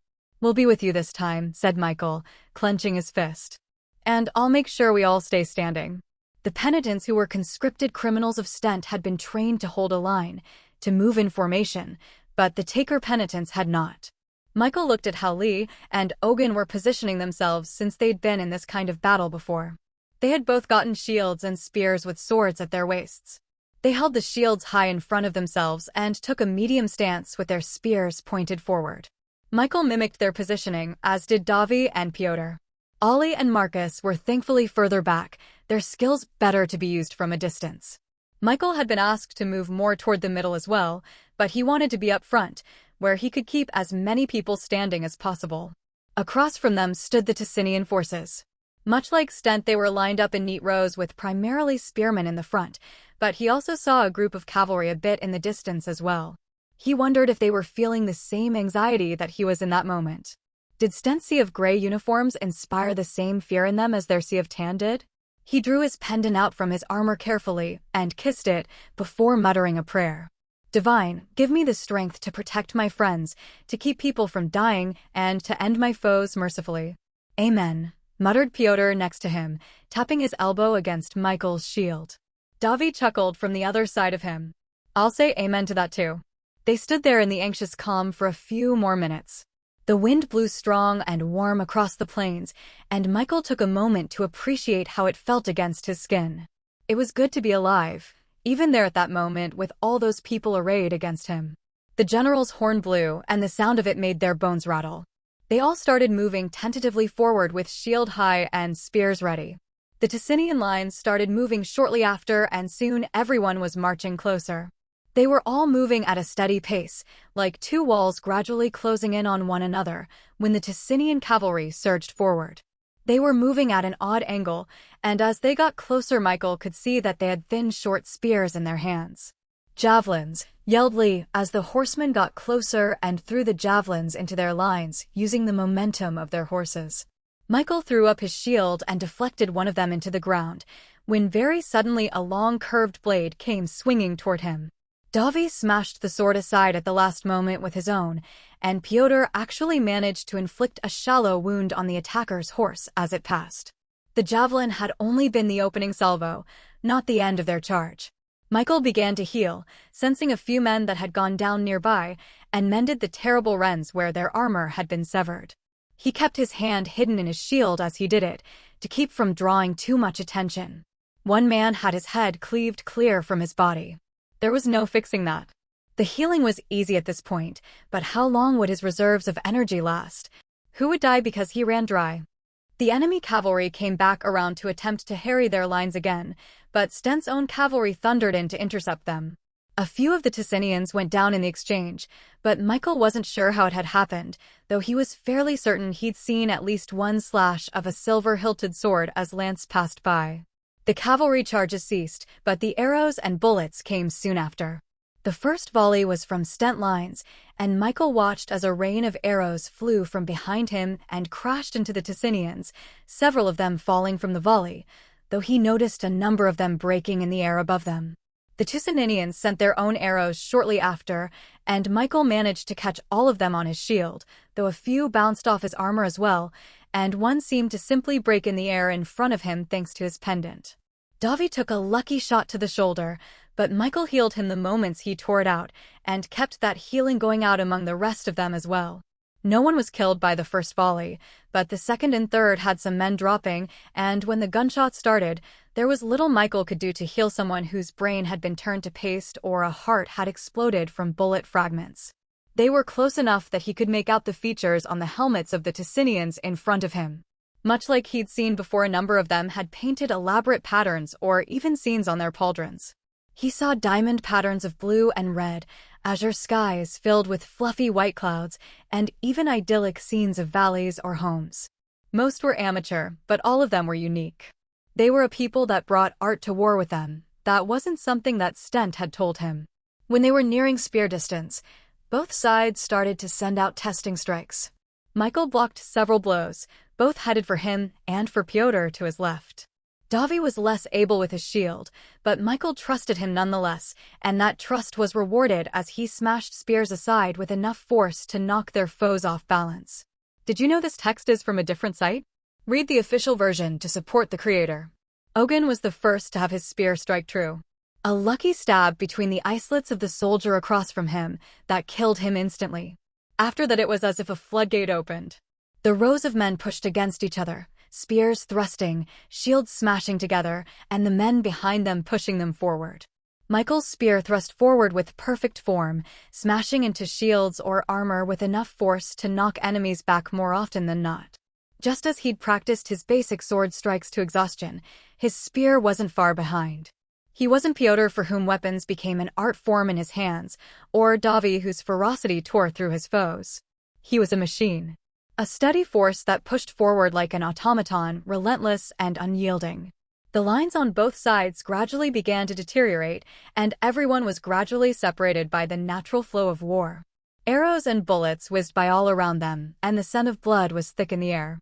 The steady back and forth devolved into chaos, and while he managed to stay with the other penitents, they were no longer shoulder to shoulder. He smashed his spear through a man's chest with such force that he wasn't able to retrieve it and drew his sword. As the Ticinian lines started to flag, very suddenly Michael and the others began to get pushed back. Men, dwarves, and elves wearing an odd mix of armor, with the only unifying theme being bright blue sashes, started to attack. Michael was pushed back hard by a dwarf with a massive hammer and armor too thick for him to carve through. Even as he was pushed back, he sealed a sword wound Prakash took behind him, and a pierced lung that Fong had taken from an arrow. Lee came to Michael's rescue, kicking the dwarf as he tried for a downward strike and unbalancing him enough to knock him backward so that they could both finish him off. They moved to help Ogun and Davi with 3 elves that were stabbing at them with long thin swords, cornering them and running them through with their blades. He heard hoofbeats and they all raised their shields as mercenary cavalry bore down on them. Michael narrowly avoided being trampled, but Iqbal's leg was crushed as they passed. Pyotr managed to cut at a horse's knee as it passed, and it fell with a terrible scream, crushing its rider and flailing on the ground. Michael saw Crick actually meet a horse head-on, ducking down and bracing his spear against the ground, causing the horse to run itself through as it reached him. He rolled away and retrieved a dagger from his belt before falling on a Ticinian that had foolishly turned his back to their line. Michael healed everyone again, his vision dimming as he knitted flesh and bone back together. He realized that they were all slowly being pushed toward one another. He had lost sight of the stent lines, and those penitents that had survived so far were being corralled into a tight circle, surrounded by Ticinian soldiers and mercenaries. He could tell that they were all getting exhausted and worn down. Michael's healing could only keep them standing for so long, and eventually they'd start taking lethal hits he couldn't bring them back from. Michael raised his sword hand and sent out all of his focus on a massive burst of healing, trying to bring them all back to full strength. He roared as his hand glowed like a small sun for just a moment, and all of his allies were restored. "Target the healer," came a yell from the enemy lines. That was what he wanted. Michael moved in front of everyone else, meeting a charging mercenary and bowling him over with his shield before cutting down an elf that drove a dagger into his side. He kept his healing going constantly as he let all of his training take over. He blocked a spear with his shield spell before cutting down a Ticinian soldier, and shattered a dwarven skull by slamming his shield down onto his head. All of the nearby enemy forces had singled him out, letting his allies catch their breath and take advantage of their focus on him. The enemy were all surprised by his ferocity, but eventually they began to gang up on him. The dagger in his side was joined by several arrows in his back, a sword in his shoulder, and finally a spear through his hip, pinning him in place. He kept slashing, keeping himself healing even as his limbs became leaded and darkness clouded his vision even further. A man with a great sword wearing black and full plate with a light blue cape stepped toward him and raised his sword. The warlord moving toward Michael stumbled as a bullet hit him in the shoulder and forced him to spin. The mercenaries next to him were blasted to pieces as 2 fireballs exploded simultaneously in their lines. In that brief reprieve, Pyotr, Davi, and Crick surged toward him, cutting down more his mercenary accompaniment. Lee and Iqbal attacked the man in black armor and were swatted aside like flies as he moved toward Michael. Michael was trying to remove the spear from his hip so that he could move, but wasn't able to. He changed his attention to the pain, feeling it in full, the weight of it in its totality. Every broken limb and cut and arrow. He sent it all to the soldier in black. The warlord stumbled back and raised his sword in a defensive stance, as if reacting to a blow. Iqbal and Lee took that moment to rally and attack him again, their swords scoring deep cuts in his arm and one across his face. Ogun moved in to support them along with Pyotr, and eventually the man took enough blows to fall. Davi turned his attention to Michael and tore the spear free from him before throwing it at a charging soldier with enough force to impale him into another one that was behind him. Michael sent out another pulse of healing, mending his own muscles enough to allow him to stand, and the others all formed a circle around him, along with a handful of other regular penitents that had survived, and even a smattering of regular stent soldiers that had gotten separated from everyone else. Michael could no longer fight. His exhaustion made it impossible to even stand, but he kept up his healing. They all had arrows, broken spears, and swords jutting from them, but Michael kept them standing. He couldn't see anyone dying in the chaos, but he felt it the moment his healing wasn't enough. He felt Ogun lose his left hand, Prakash have his head cut in half lengthways, and a stent regular have his heart run through by a spear. He prayed to the divine for them even as he kept healing and his consciousness started to fade. The stent lines made it back to them, but it wasn't through some quick and chivalrous charge, it was a brutally slow slog. Michael could see the tide turning slowly and began to ration his healing. He ceased his own, and only healed those who were about to go down in the fight. Amended heal, or restored I to keep them going. When the stent lines had fully enclosed them, he let out one more burst of healing and lost consciousness. Michael awoke to the feel of cold metal pressed against his lips. He opened his eyes to see Davi holding a canteen for him. He drank greedily, coughing a bit as it went down the wrong pipe. He shook his head and cleared his throat. Is everyone okay? Davi resealed the cap on his canteen. Mostly. We lost a few. Would have been a lot worse without you. Ollie, Crick, Marcus, and Pyotr are fine. Michael began to push himself up, pulling a long thin arrow from his leg as he did so, and slowly healing himself to preserve his strength. I've got to learn how to be more selective with my healing during long fights like this. If I'd been more careful, I may have been able to keep more alive. Davi shook his head. Prakash's skull was cut in two, and Lee was stabbed through the heart. There was nothing you could have done for them. Michael didn't recall Lee dying. He shook his head and placed a hand on Davi, healing a half-dozen wounds on him, nearly collapsing as he did so, Davi barely managing to catch him. Don't do that. I'll be fine. You need rest. Michael shrugged. Too late. He pulled off his helmet and buckled it to his waist, pushing back long blonde hair thick with sweat. Where are Lee and Prakash? Davi motioned for him to follow him.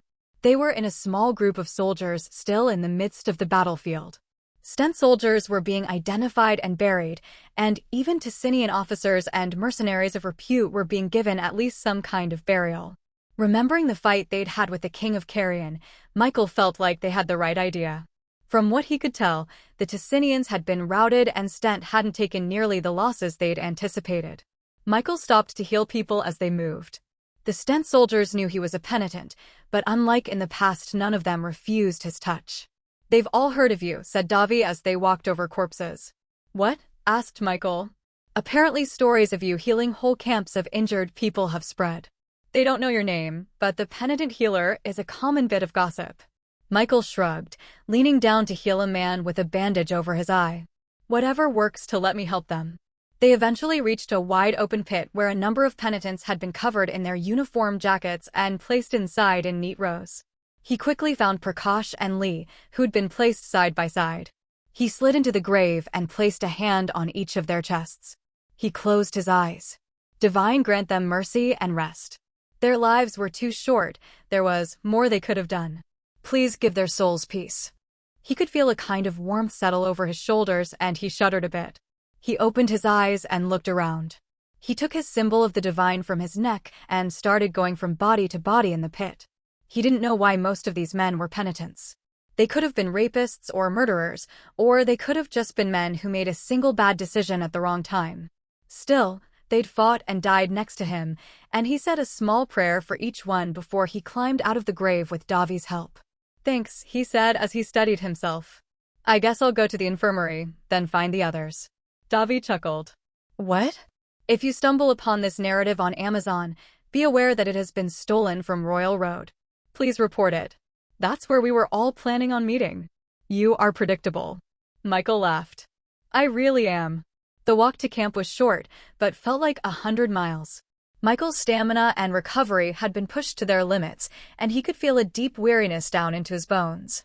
They arrived as the camp was being broken down piece by piece to be moved deeper into Ticinian territory. Outside the infirmary, the others were waiting for him, and Michael felt a bit of the weight in his chest lift seeing that they were okay, though Marcus had an odd expression. "Glad you're all okay," he said as he approached.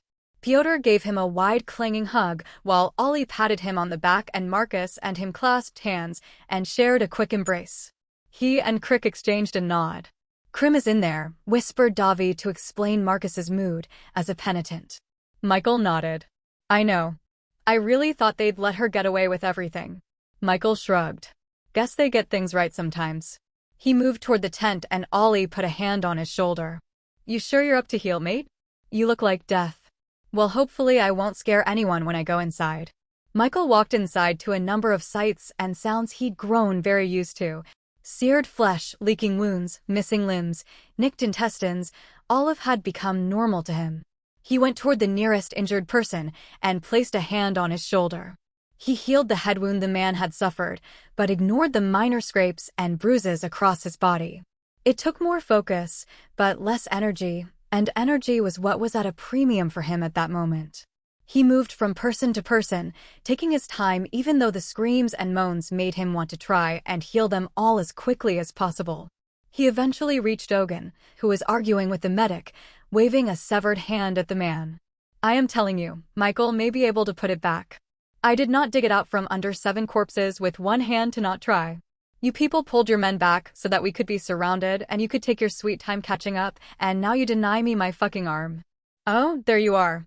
Ogun pointed the hand at Michael. "Put this back on for me." Michael surprised himself a bit by laughing at the absurdity of the scene, but shrugged and took the severed hand. It seemed like he'd managed to at least partially heal the stub during the battle, but there was still a lot of exposed tissue. The hand itself had an open wound at the end on which flies were trying to land. "I'm not sure if this will work. If it doesn't, we may need to try reopening the wound more first, and that may not work either. It will work if you can keep me fighting with one hand, you can put the other one back." Michael sighed and placed the severed hand against the healed stump, taking a deep breath as he felt the heat of his wife's hand build up in his. There was a burst of golden light, and Ogun's arm was whole again. Ogun twisted the hand around a bit and wiggled his fingers, sending the middle one up in the face of the medic that had been arguing with him. "See, I told you." Michael was unsteady for a moment, but managed to keep his feet. It actually hadn't taken as much energy as he'd expected, but it was still a large drain. "I'm glad that worked," he said as he started to walk toward the next of the wounded.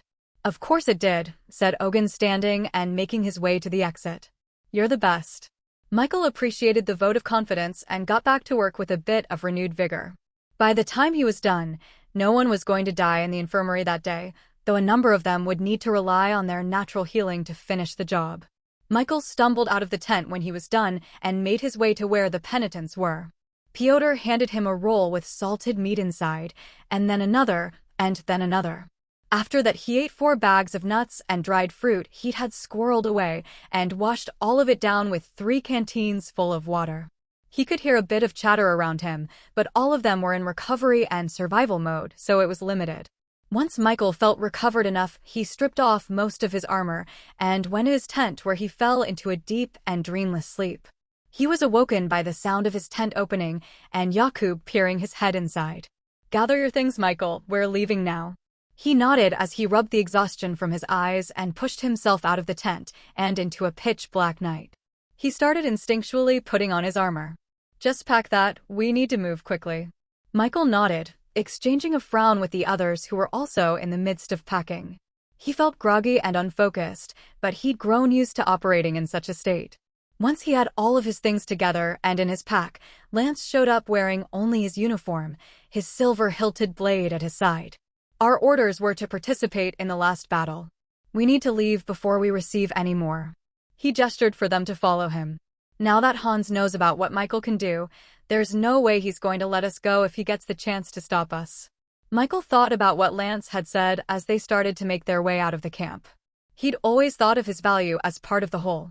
He was a healer, Davi and Pyotr were incredible fighters, Ollie was an extraordinary mage, and Marcus was one of a very limited number of dragoons.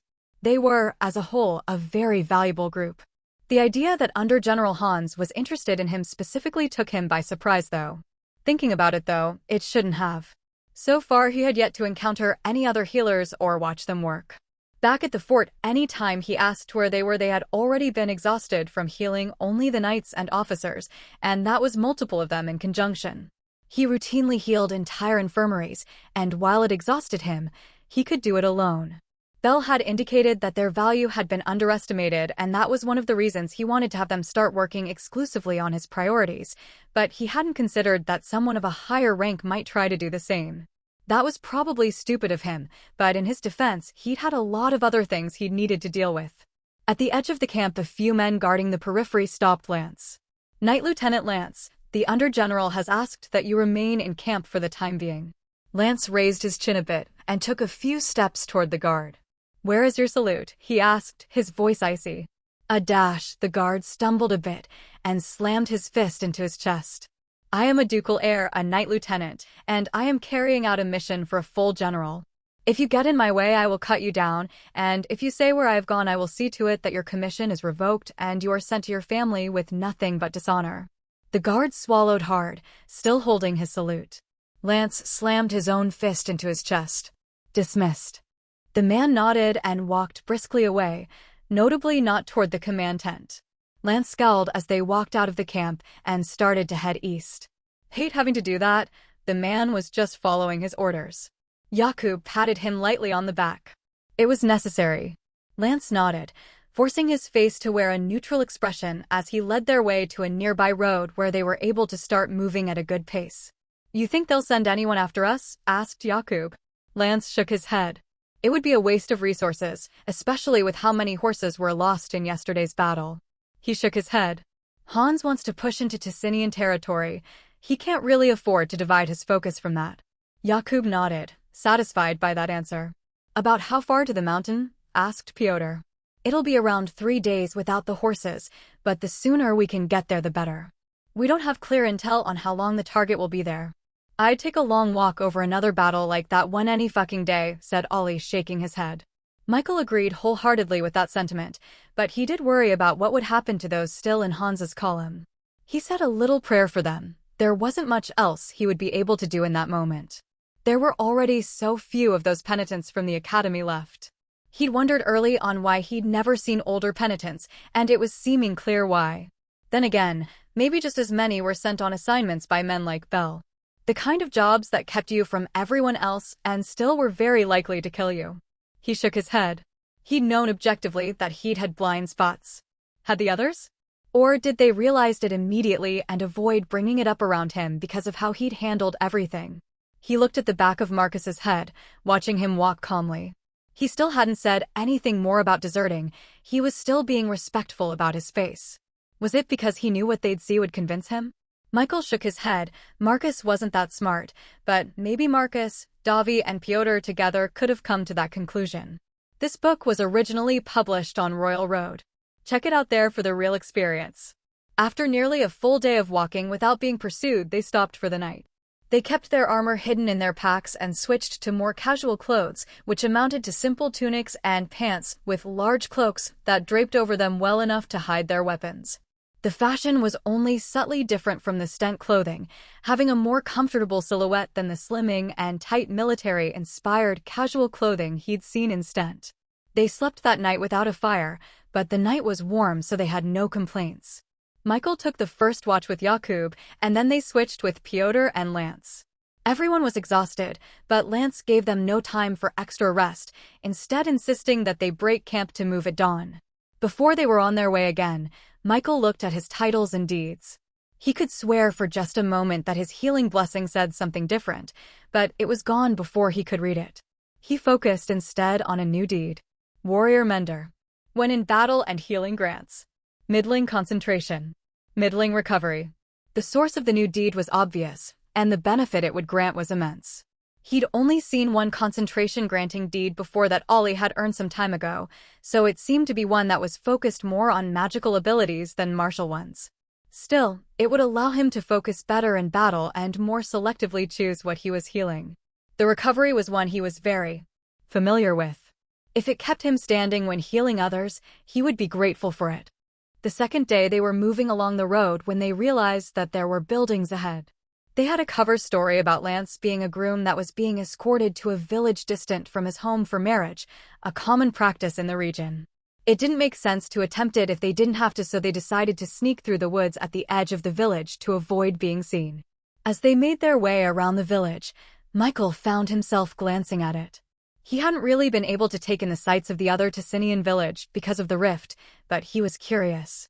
He could see a number of buildings built of stone with painting and murals that reminded him of the art he'd seen on so many soldiers' pauldrons in the fight the previous day.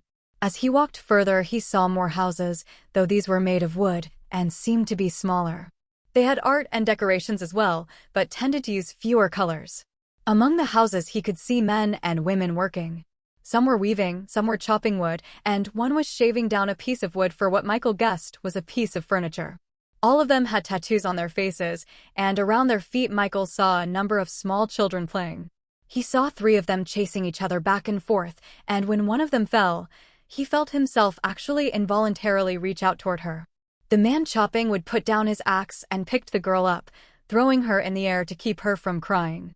Michael could hear the girl's high-pitched laughter, and the man gently put her down before returning to his work. They were working hard, but they seemed happy. He even saw a few of them that were elderly, sitting and chatting in the shade as they watched the others work. When they reached a safe distance from the village, Michael looked to Jakub. "Were the people in the wooden houses takers?" he asked. "Yes, they're taker slaves." "Even the kids?" Jakub frowned. "No. From what I've heard, any children takers are raised as slaves as well. When another taker is born, they're given to a slave family to raise." "They didn't seem to have it so bad," muttered Davi. Crick snorted. "Provincial slaves out in villages have an easier time. If you saw the slave market in a Ticinian city, you'd have a different opinion." "Have you seen such a market?" asked Marcus. Crick frowned. "Course not. I'd never grace a Ticinian city with the bottom of my feet unless I was burning it down." "Too true," muttered Lance under his breath, just loud enough that Michael heard him. There wasn't much more conversation for the rest of the day, as they wanted to avoid drawing attention and be able to hear anyone approaching from the road. In the quiet, Michael found himself thinking of the children playing in the village they'd just passed. He missed seeing kids at play. It could be a huge pain in the ass managing them, but there was a lot of joy in it too. He wondered how his grandson was doing. Vic was going to be a good dad, Michael was certain of that. He just wished he'd be able to see it firsthand. Toward the end of that second day of travel, the mountains came into view. It seemed to Michael that they had quite a long way still to go, but he at least was feeling much recovered from the battle only a couple of days previous. The travel would have been much harder without his abilities. The area didn't seem well populated, and because of that the road was patchy and uneven, which made walking it difficult after a long enough time. Still, after another night of sleep, even with him taking watch again, he should be back in good fighting shape, though he hoped they'd be able to rely more on skullduggery than violence. On the third day they closed in on the mountains quickly. Lance's pace had increased exponentially now that their target was in sight. They were practically jogging as they moved up the path, but they kept their eyes and ears open as they moved. They reached the bottom of the mountain, and a kind of base camp came into view. They all moved off the main road and onto a large hill which they crawled up. Once at the top, Lance muttered some words and stared at the base camp for a few minutes. "There's no one there." "It doesn't look like they broke camp," replied Jakub, taking a spot next to Lance. Lance shook his head. "No, something is wrong. We need to go down and take a closer look." They moved carefully down the hill as they approached the small camp. There were no horses, but there was a donkey and a few sturdy ponies under a tarp that had been used to create a makeshift stable. They seemed to have not been fed or watered in several days, and Crick took a few moments to take care of them as they searched the rest of the camp. Michael checked the fire pit in the center of it, noting that the fire there hadn't burned out, but had been intentionally put out with a shovel full of loose dirt. The others looked through the tents and Michael helped Crick while they searched. Yakub was frowning. It looks to me like they went into the mountain a few days ago, but haven't come back. Marcus nodded. Yeah, it seems like they hadn't expected to be gone for long either. They all looked to Lance, who was frowning as he left one of the tents. I count 15.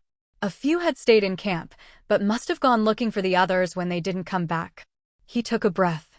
From what I can tell, at least one started heading west, possibly for help. How long ago? Asked Yakub. A day, maybe 2. Yakub sucked some air through his teeth. So there could be reinforcements any time now. Lance nodded as he looked over to the small trail that led to the mountain. We need to move now. He looked at the others.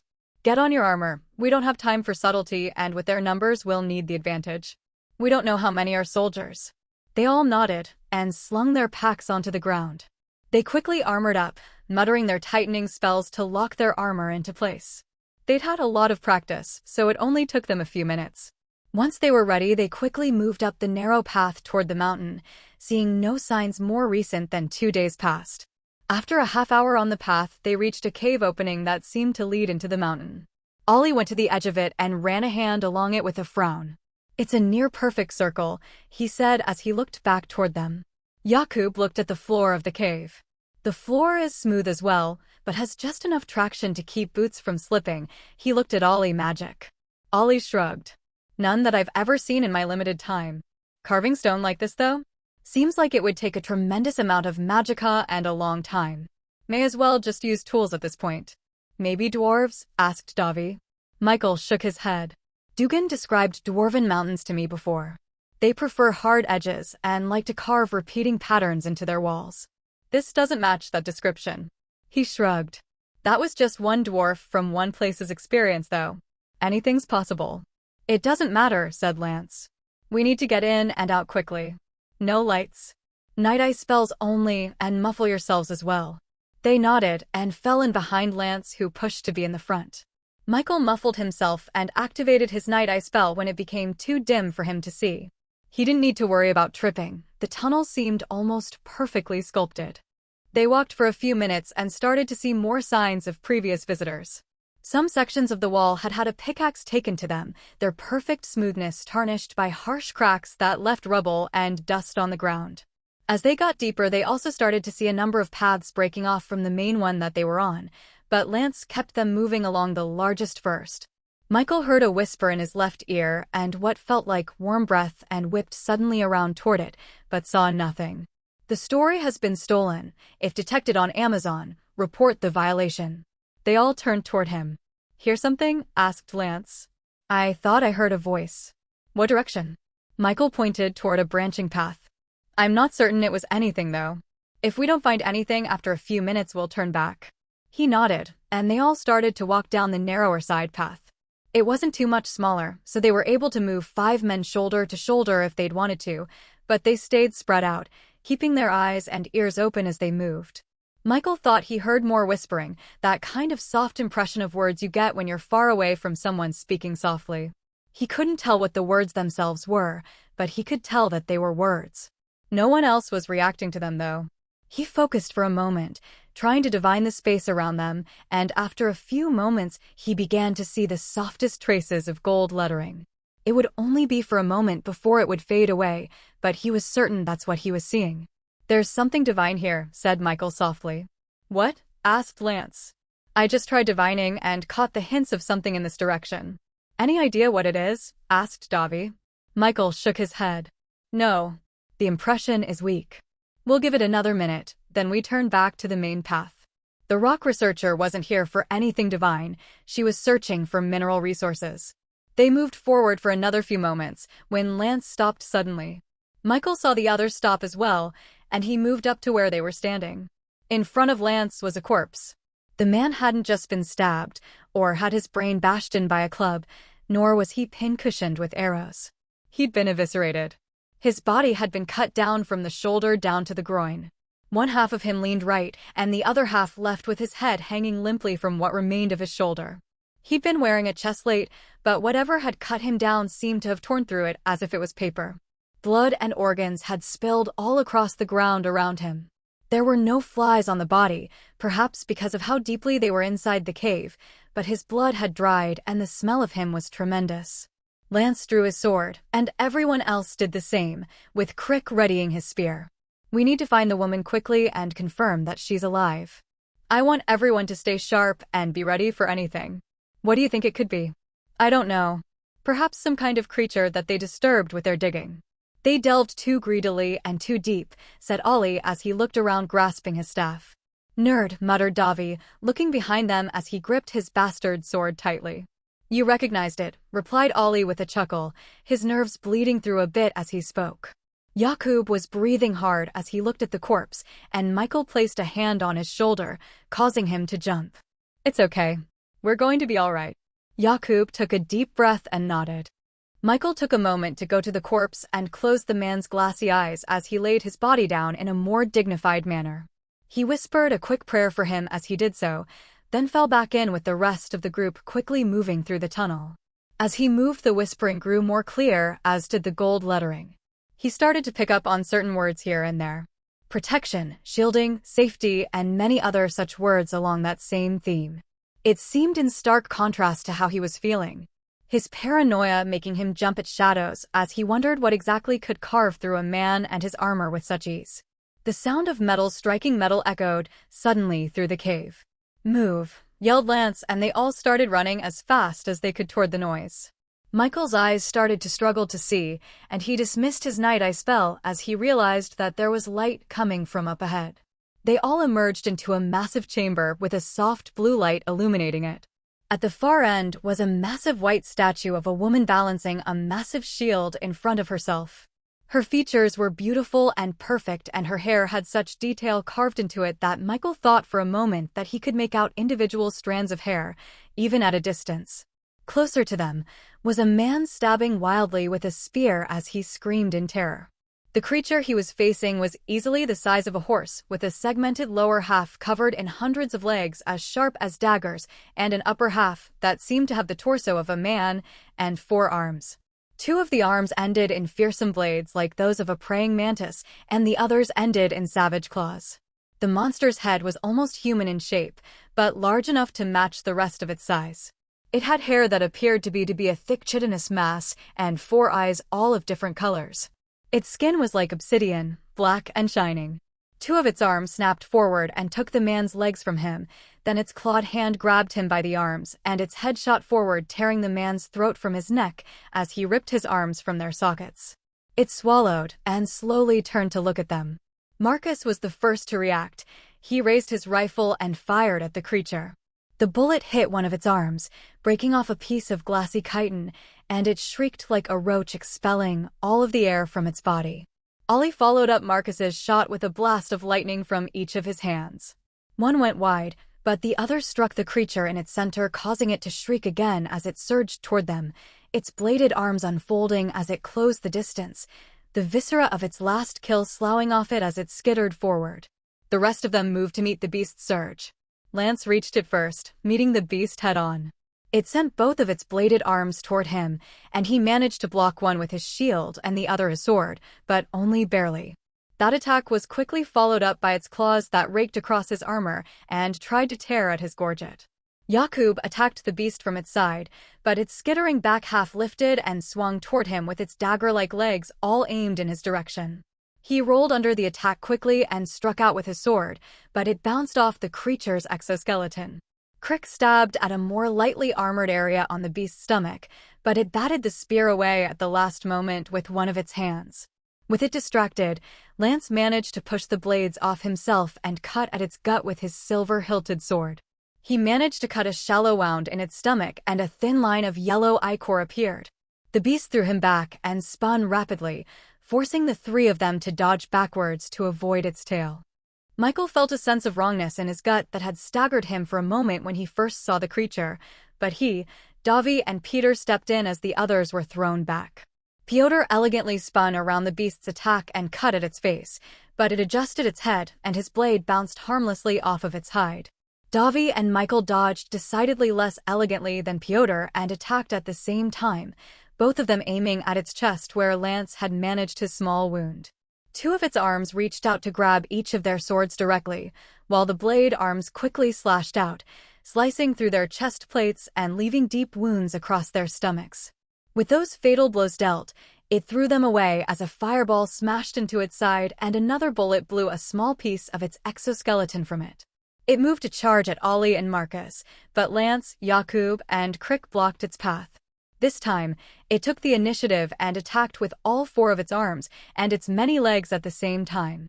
Lance and Jakub both took deep wounds to their arms and legs, but Crick managed to narrowly dodge under the attack and even sink his spear tip into the wound Lance had made before he took a rough blow to his chest and was thrown aside. Michael raised a golden hand and healed himself and Davi, pushing himself up and running to close the gap between them and the others to heal them as well. The monster reared up and tilted its head at a 90-degree angle as it watched the flesh of those in front of him mend. It whipped around to the source of light behind him and saw Michael. It turned its entire body around and rushed him. Michael was surprised by the speed of the beast as it rushed toward him, only barely managing to raise his shield before a bladed limb could hit him. The force of the blow threw him far to the side and he skipped like a stone across the cavern floor. He barely managed to stand when another blade slashed at his head. He dodged the majority of the blow, but the very tip of its blade cut through the top of his helmet and he could feel blood quickly pooling in his scalp. He kept healing himself and the others to receive the boost from his fort healer and warrior mender deeds. He slashed at the creature, managing a shallow wound on its inner arm before one of its claws slashed across his back, his armor barely holding up to the strike. This novel is published on a different platform. Support the original author by finding the official source. A third bullet struck the creature suddenly and Michael could swear he saw it wince in pain this time as the others reached it and started their own attacks. He rallied and ran for a moment to regain some breathing room. If he went down then the others wouldn't have his healing to stand them back up, a fact that the monster itself had clearly realized. He watched as everyone's blades continued to bounce off its hide and they narrowly avoided lethal strikes from it as it handily attacked and counterattacked. It was taking damage, but it had the advantage. He raised a hand to seal a deep wound on Crick's shoulder and a nearly severed calf on Davi. He heard a whisper from the direction of the statue. Safety protection shielding. The statue. Everyone run to it. He followed his own advice even as he was healing Jakub's newly broken arm. The others started following him. The monster whipped around and started chasing Michael, focusing on him as he ran as fast as he could toward the statue. He had never been the fastest of them. That would go to Pyotr or Lance, but he ran constantly and could maintain a full sprint longer than any of them, even in full armor. In spite of that, the monster behind them quickly caught up to him when he was just over halfway to the statue. He could sense the monster was about to strike and focused all of his magicka on forming a shield on his back. When the strike was launched, he lifted his legs off the ground, and when the monster's blade-like arm shot out to skewer him, it instead launched him forward toward the statue. He could feel the magical shield shatter and his spine sever at the base, but when the obsidian monster moved closer to finish him off, it suddenly stopped, a large shield of white light appearing to block it from coming any closer. It reared up and shrieked in frustration as it slammed into it several more times, before looking to see that everyone else had reached the statue as well. It went eerily silent as it folded its blade arms again and slid backward slowly out of the illumination and into the shadows. Michael lifted his hand and mended his spine, feeling the sensation in his legs return, and slowly brought himself to his feet as he approached the others. "What the fuck was that?" asked Ollie, echoing everyone else's thinking. They were all panting. Michael could see that all, but Marcus and Ollie had tears in their armor and clothing where the creature had struck them. "I don't know," said Lance looking at Jakub. Jakub shook his head. "I've never heard of anything like that. Maybe it's unique to Tessinia? Or to mountains. There aren't really any mountains in Stent." Michael shook his head. "No. It felt wrong. Did any of the rest of you sense that?" They looked at him blankly. "I don't think that creature's from here. I think it came from a rift." "How?" asked Jakub. "The only rifts we ever have in Stent are along the coast, and Tessinia is even further from Old Hume." Perhaps it walked, suggested Pyotr as he unstrapped his helmet and sat down. It certainly has plenty of legs. Your guess is as good as mine, said a weak, feminine voice. They all raised their swords and pointed them in the direction of the noise. A woman with dark skin, brown eyes, and a number of simple tattoos on her face stepped out from the shadow of the statue. She was a little unsteady on her feet, and the skin on her lips seemed chapped. She wore a simple tan shirt and black trousers along with sturdy and well-worn boots, and Michael could see what looked like a tool belt on the ground behind her. She pointed at Yakub's hip where a water flask was belted on. "Give me some of that," she said. Yakub unbuckled it and handed it to her. She took it and opened it quickly, taking slow, deliberate gulps and then swishing a small amount around in her mouth. "Have any food?" "I haven't eaten in 2 days." Michael carefully worked his way through his armor to find his pocket where he found a small pouch of dried meat which he handed her. She took it from him and popped a morsel into her mouth, forcing herself to chew it slowly. "Francesca?" asked Lance. "Of course," she said, swallowing a bit. "I'm guessing Benson managed to reach the outpost to get you all sent in to help." She looked at them. "I would have expected more men, to be honest." She stopped chewing as she looked more closely at Lance, her eyes lingering on his armor. "Fuck. You're not Ticinians." They all looked at one another and at her, unsure of whether or not they should go for their blades. She laughed, a bold, loud laugh that echoed across the cavern they were in. The laughter turned to coughing after a few moments, and Yakub handed her his flask again so that she could clear her throat. She handed it back after she'd settled, wiping her mouth with the back of her sleeve. "Well, your timing is absolutely wonderful, I have to say. Truly couldn't be more ideal." She shook her head. "You poor unlucky bastards." "Seems like our misfortune is to your benefit," said Davi. She shrugged. "That's true. Now I get to have my second death a little more slowly than I was expecting." Lance was looking out of the bubble, peering into the darkness to see if he could find the creature that had attacked them. "The monster. Tell me what you know of it," he said, not looking toward her. "Well, it's definitely going to kill you, first of all," she said. Lance turned to look at her, his eyes intense, a bit of the mania Michael had seen in him months ago peering back through. She swallowed a bit as she assessed the look in his eyes. "It started attacking us the moment we reached this chamber. Most were cut down before they could even react. A few ran, but I heard them die as well." "Cyrus," she shuddered. "I think the creature left him hurt and screaming to try and draw the rest of us out to help him." "Meu Deus," muttered Davi, shaking his head. Francesca's head whipped toward him. "You're from Earth?" she asked. He went to answer, but Lance held up a hand and shook his head. "You're those poor bastards that they forced to fight in their wars." "Better than being slaves," said Ollie. She laughed and switched to speaking Italian. "Parli Italiano?" "No," replied Davi. "Of course I have to speak English. Can't even escape that in a whole other world." "Is that what they tell you? That we're enslaved?" "Even if that was true, how is that any different from what they do to you?" "Unless you have something to tell us that involves the monster, stop talking," said Lance. She smiled at him and switched back to Hume. "Or what? You'll kill me? If you went through this much effort, you're here to take me alive." "If you were here to kill me, though, what difference is it to me if you off me or the creature does?" Lance grimaced, unable to form a response, then shook his head. "You want to get out of here just as much as we do. Please, for now, just tell me whatever you can that might help us escape. We need to get out of here." The woman paused, surprised by the sincerity in Lance's voice. "Fine. From what I can tell, it's almost impossible to damage and very fast. The first time we encountered it, it was perfectly hidden against the wall before it struck. So it's durable, powerful, and intelligent enough to try and manipulate us." "Can it speak? Be reasoned with?" She shook her head. "I haven't heard it say anything, and I've tried to communicate with it multiple times." We'll need to consider. Michael found himself unable to focus on what anyone was saying anymore, his attention moving toward the statue in front of him. This was the first one he'd seen that wasn't destroyed. He could still hear gentle whispering coming from it. "Champion, protector, survivor, redeemer." The words didn't form sentences, but it wasn't hard to read their meaning. He looked more closely at the statue. The figure was beautiful, as he'd been able to tell that even from a distance. She had high cheekbones and her hair was tied back in an elaborate braiding style. There was something regal about her. He ran a hand along the stone of her plinth, finding it warm to the touch and incredibly smooth. He felt that whoever had carved her had done so with love and devotion.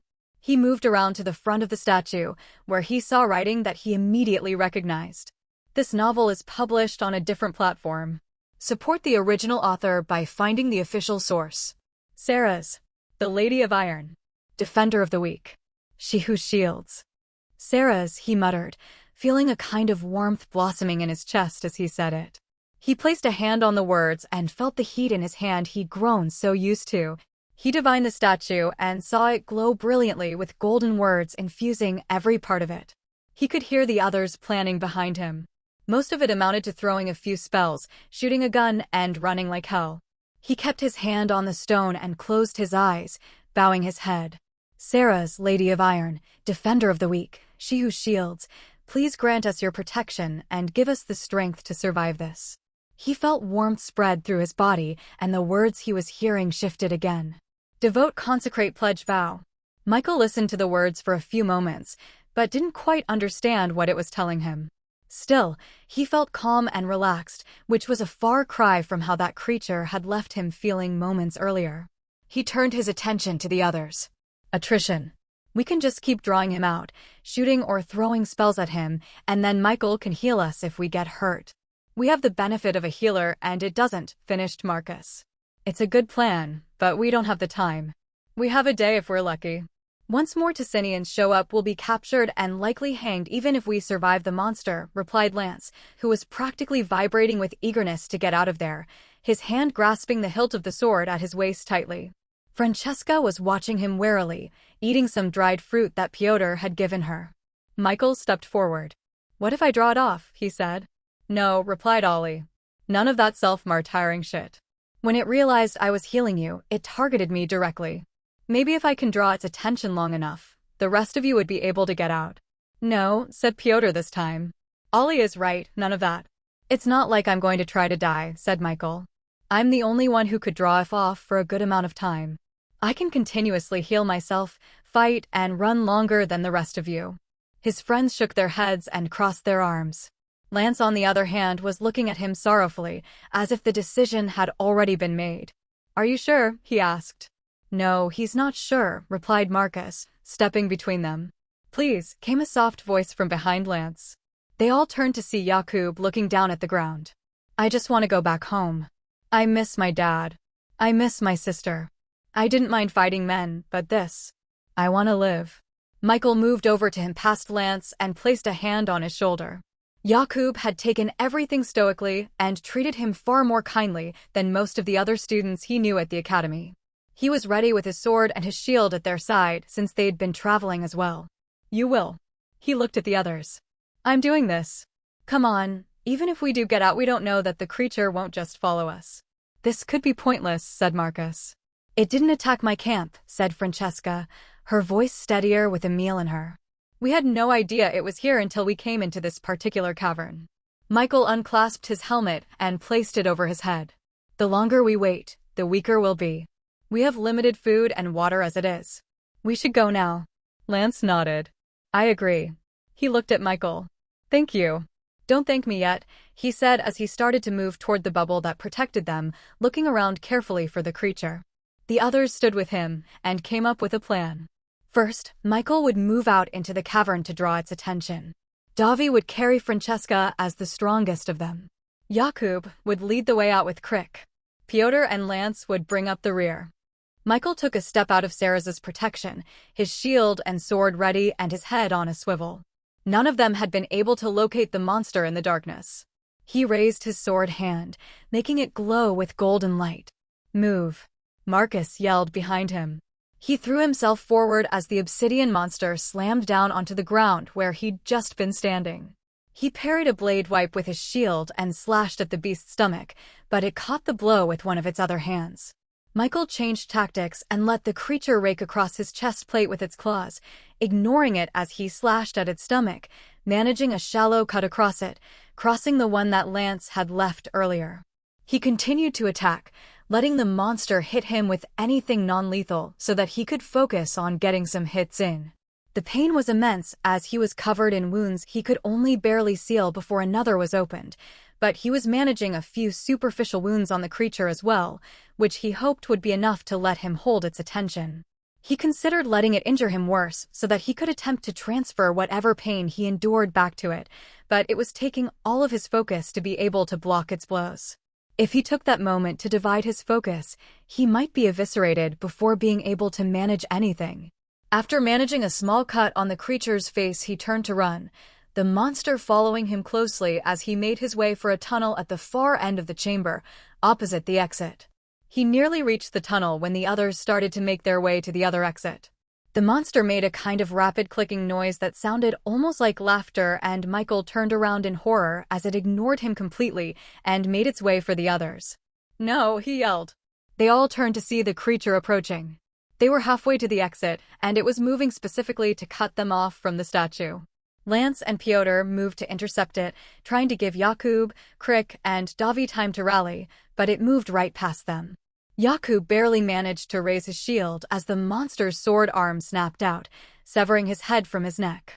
Everyone was frozen for a moment in shock, and the creature laughed again. It opened its mouth in a wide, sharp-toothed grin. "I was listening," it said in a voice like nails scraping stone. Michael was running toward the group, his eyes fixed on Jakub's severed head that was locked in an expression of fear. Lance roared and launched himself at the monster, but his attack was slow, far slower than any attack Michael had ever seen him make, and the creature caught his blade with its hand and slammed a fist into his helmet, sending him skidding across the ground. The others started to attack it too, with Davi throwing the geologist toward the statue before turning to face the creature with his bastard sword. In spite of their ferocity, they were only managing to deal superficial wounds that leaked small trails of yellow ichor. As it absorbed these blows, it would bat away the more potentially damaging ones with ease and follow up with slashes of its own. Michael saw Piotr lose a hand as he attempted to dodge backward from one of its slashes. Davi's chestplate was split and a deep wound carved into his chest. Krik was attempting to keep the beast from closing in on Marcus and Ollie, but was also batted aside, his spear split in two as he attempted to block the blow. Michael ran as fast as his legs could move him. He still heard the voice of Sarah speaking. "Champion, devote, consecrate, sanctify, strike." This was different from when he'd tried before exiting the bubble.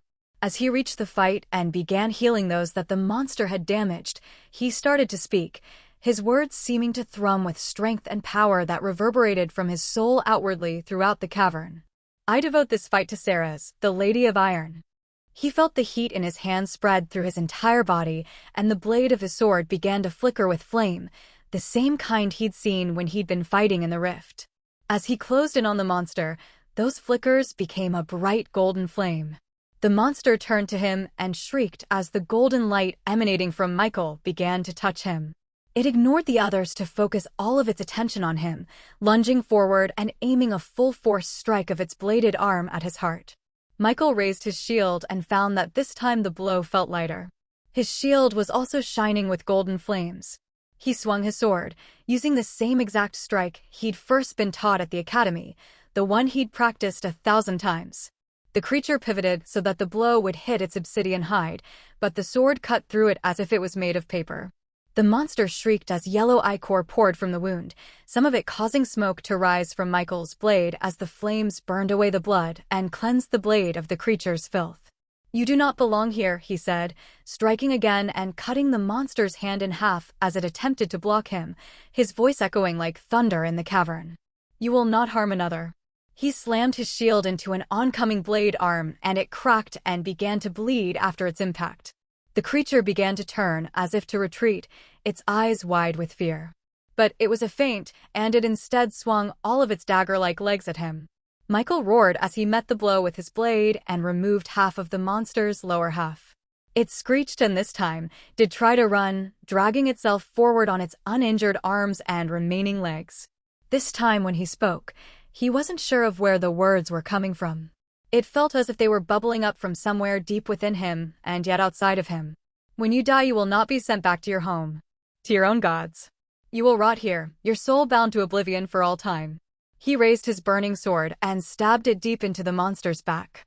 "Taste your eternity." He twisted the blade, and the monster's body ignited in golden flame. Unauthorized tail usage. If you spot this story on Amazon, report the violation. It let out one final scream before its throat burned away. All that it was cleansed by the holy flame that had burst from Michael's sword. The golden light that surrounded him faded, and very suddenly, he felt an enormous weight descend onto his shoulders, forcing him to fall onto his knees, only his sword keeping him from falling over completely. He could tell that his left arm was broken, and several muscles and tendons on his right side were torn. His exhaustion was deep in the core of him. Not just physically, but mentally, he felt the incredible strain of what he'd just done. His body must have been working far beyond its limits. "Thank you, Sarahs, for granting me your favor," he said, not whispering it, but saying it with his full chest, unwilling to do anything less. He used what little energy he had to heal and drag himself back to his feet.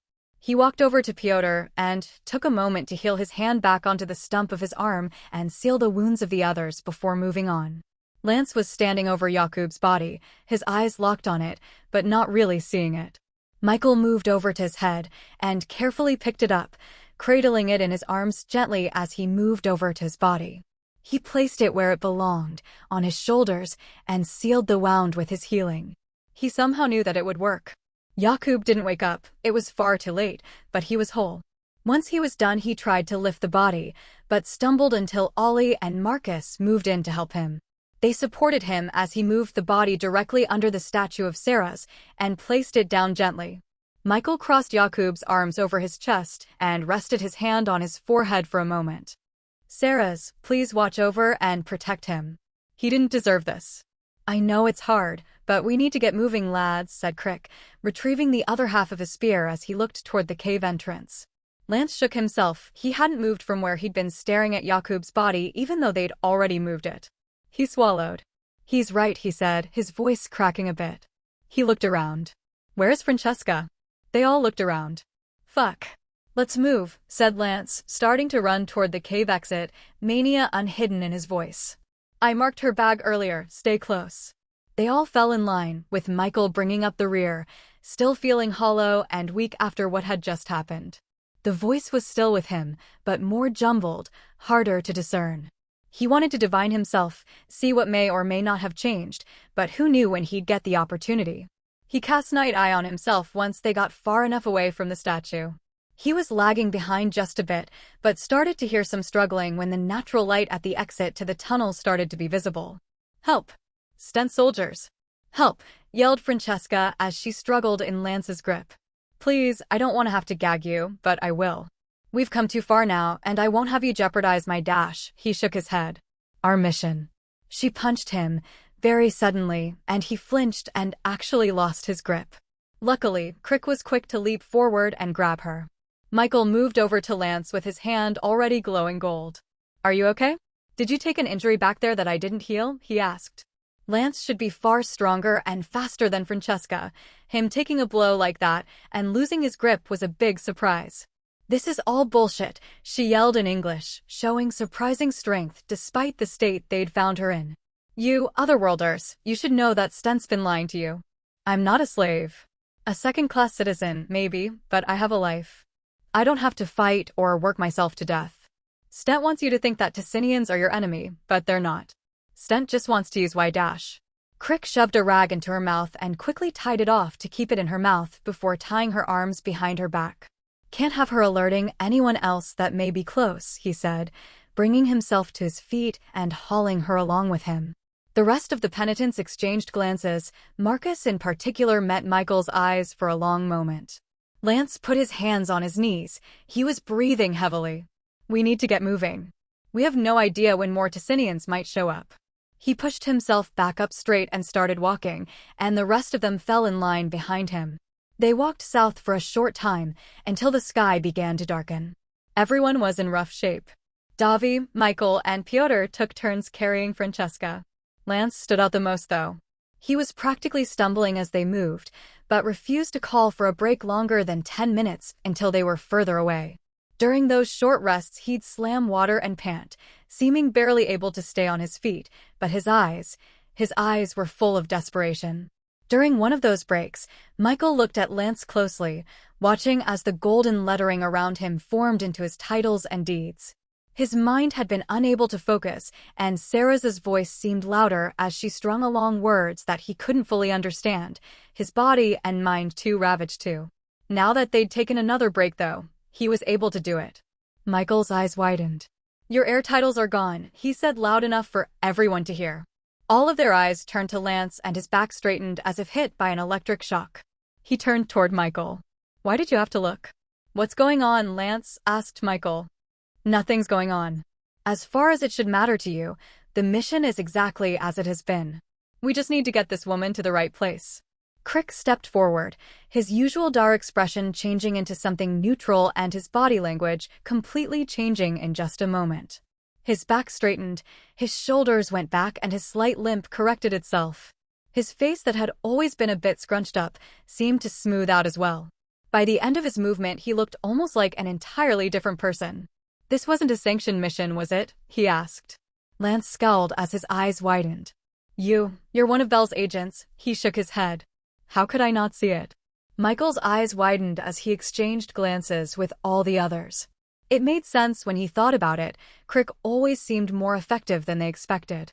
He was stronger and faster than most other regulars, and Michael felt like he frequently lost track of him, not just in battle, but even around the fort. He'd often be missing for hours at a time. "You aren't meant to, it's one of my gifts." Bell had a feeling that the mission wasn't approved. "Your documents were all valid though, and we didn't have time to prove anything, so he ensured that I'd be a part of this. I'm Night Sergeant Crittenden, Stent Intelligence." "What is going on?" managed Ollie. "You were all identified as potentially high-value assets even before you left the academy. Bell wanted to keep a closer eye on you. He also ensured that the missions you were on would act well as tests and groom you more for a role with us. Didn't you wonder why you did so much sneaking around? Why the first pitched battle you were a part of was only recently? Most penitents are sent to a front like that from the beginning." Michael ignored him. All of what he was saying was interesting, but he had other priorities. "What are we actually doing, Lance? Why have we kidnapped this woman if not to bring her back?" "I'm getting my brother back," he said, clenching his left fist as he placed his other on the hilt of his silver sword. "I've already made the deal with some Goshen mercenaries that work at the prison camp they have him in. We give her to them to take back to Goetia's where they can make use of her skills, and then I get my brother back. We can't allow that resource to move from our current enemy to a future one," said Crick, gripping the half of the spear he still had. He scoffed. "Besides, that plan makes little sense. You really believe that they have your brother for the trade? That even if you gave them what they wanted, they would honor it and not simply slit your throat? You're naive." "I know they'll honor it," said Lance with that same tinge of madness that had been infecting his every word. Lance wasn't saying anything, but Michael wondered if whatever setup had been done had been by the actions of his father, the general, who he was being specific not to mention. If Lance had lost his titles, was it because they flowed from his father, whose actual plan this had been, and he'd been caught? Or was it his father himself that had cut Lance off? "And what was going to happen to all of us?" asked Marcus. "When you got your brother back?" "I was going to turn myself in for what I'd done. Tell them it wasn't your fault, and go to the gallows knowing my favored brother was back with my father. I just didn't expect it to be discovered so soon. I didn't expect my titles to be stripped from me so quickly." "Oh, Lance," said Michael, shaking his head slowly. "Did Jakub know?" Lance's expression contorted in pain, giving Michael the answer. Crick pointed at them. "Enough of this. Help me to restrain him, and we'll get back to under General Hans's camp. I'll ensure that you're all taken care of, and only Lance is punished for this." They all looked at Crick, then at Lance, then Pyotr, Davi, Ollie, and Marcus all looked at Michael. Michael shook his head. "This is stupid," he said. "You're with me then," said Lance, a bit of sad hope coming through his voice. "No, but I'm not going to let you die either. What we're doing here, what we've been doing, this isn't the right path. I will always bear guilt for what I've done, for this." He places his hand on his chest plate, "body that I've taken and the life that could have lived inside of it. Fighting for Stent will not make up for it. People that lie to us, brand us, who seem raised just to hate us even as we work for them. I can understand their hate, God knows I can. I've lost, I know what comes with it, but the cruelty? The suffering it's wrought on my friends? Are there even really any retired taker penitents?" He looked at Crick in askance. "Yes, there are many." He looked at Lance. I've never met any. No. I can do better elsewhere. I can heal more. I can, he heard the faint whispering of the divine in his ear. I can serve the divine better away from Stent. And I won't be the barrier that keeps my friends from seeking a better life elsewhere either. I'm sorry about this, said Lance as he raised his branded arm. So am I, replied Michael. Lance activated all of their brands, and Michael used every ounce of his concentration, sending the combined pain of all 5 of their brands right back at him. He'd known either Crick or Lance would try it, so he'd been ready. This content has been misappropriated from Royal Road. Report any instances of this story if found elsewhere. Lance had a sharp intake of breath and his eyes widened. He fell onto his knees, then collapsed forward, the combined pain instantly rendering him unconscious. They all turned to look at Crick, who was eyeing Lance and Francesca, the remains of his spear hanging loose in his hand. You may be able to move the pain of the brand to another for a moment, but what about when it starts to go off constantly? What about when there's no one left to send it to? Help me bring back the girl, and Lance too, and I'll forget everything you said. I'll let Belle know how invaluable you are. It wouldn't even be a lie. Whatever you did back in the cavern is unlike anything I've ever seen. We can discuss lowering all of your terms, extra benefits. Just help me bring them both back. And let you hang a kid because he made a stupid decision to try and save his brother from a prison camp, asked Piotr. No, I don't think we'll do that. How can you say that? After he put all of your lives at risk the way he did, asked Crick. Piotr chuckled and gestured to Michael. Some of my brother's stupid is wearing off on me, I guess. Besides, it got us a good distance from Stent, didn't it? Crick gripped what was left of his spear, looking at all of them. I'm sure you're stronger than you've let on, said Michael, taking a step toward him with his hand on his sword hilt. But do you really think you can take all of us? Crick's expression became neutral again, and he shook his head. You won't let me take the girl either, I presume? No. She'll be able to go wherever she wants, said Davi. I think she's been through enough. They all nodded in agreement. So much wasted potential, said the Knight Sergeant, shaking his head as he started to slowly back away. Watch your backs. He turned around and started moving south, far quicker than they'd ever seen him move before. Michael found that he was hard to track as he moved, almost as if he was becoming out of focus. They all stood there, the enormity of what they'd just done settling on them heavily. Francesca kicked Davi in the leg, yelling through her gag, and he bent down to tear it from her mouth and untie her hands. While he was doing that, Marcus approached Michael and wrapped him in a hug, squeezing surprisingly tightly. Michael returned it with just as much strength, hearing their armor groan a bit from the strain. I'm so glad we're all leaving together, said Marcus. I would have missed you, man. Michael nodded. I would have missed you too. Now turn around. Whoa, I didn't mean it like that, he said, chuckling. Shut up and take off your helmet. The sooner I try this, the better. Marcus did as he was asked, and Michael placed his hand over the brand on his neck. He took a breath and started to focus on it, feeling the heat in his hands spread and watching the light build. He could feel the damage to the tissue, but more than that, he could feel something deeper that his healing didn't seem to quite reach. He began to divine him, and focusing on the brand, he was able to see a small gathering of divine energy sealed within it.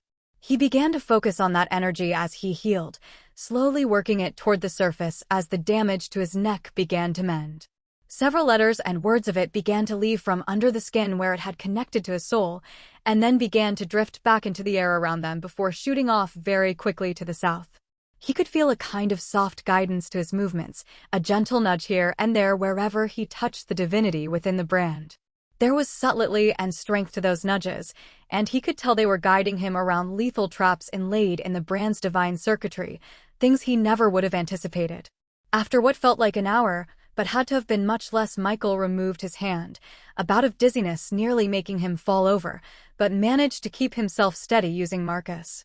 He looked back at where his hand had been, to see unmarked skin on Marcus's neck.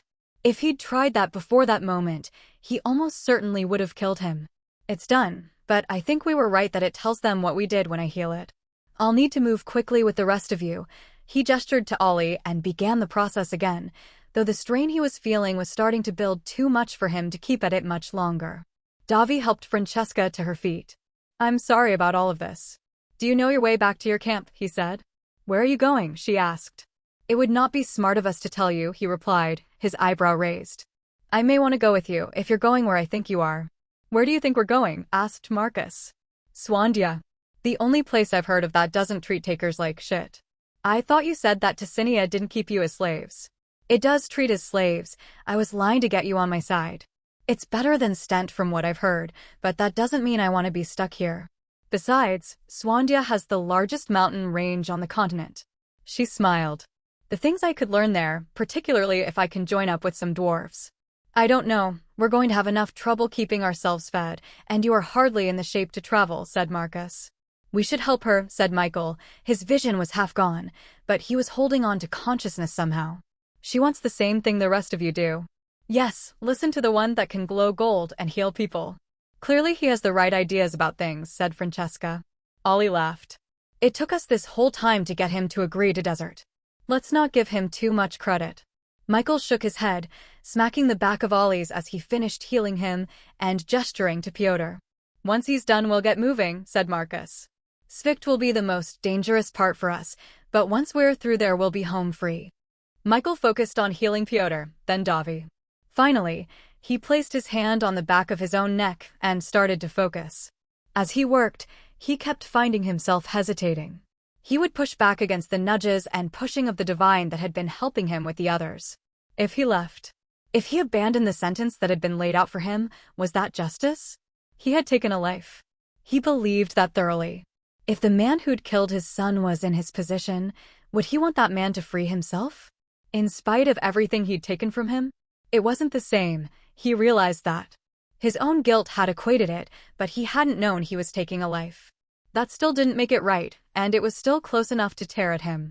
The divine stopped nudging him. It stopped whispering to, instead leaving him in silence.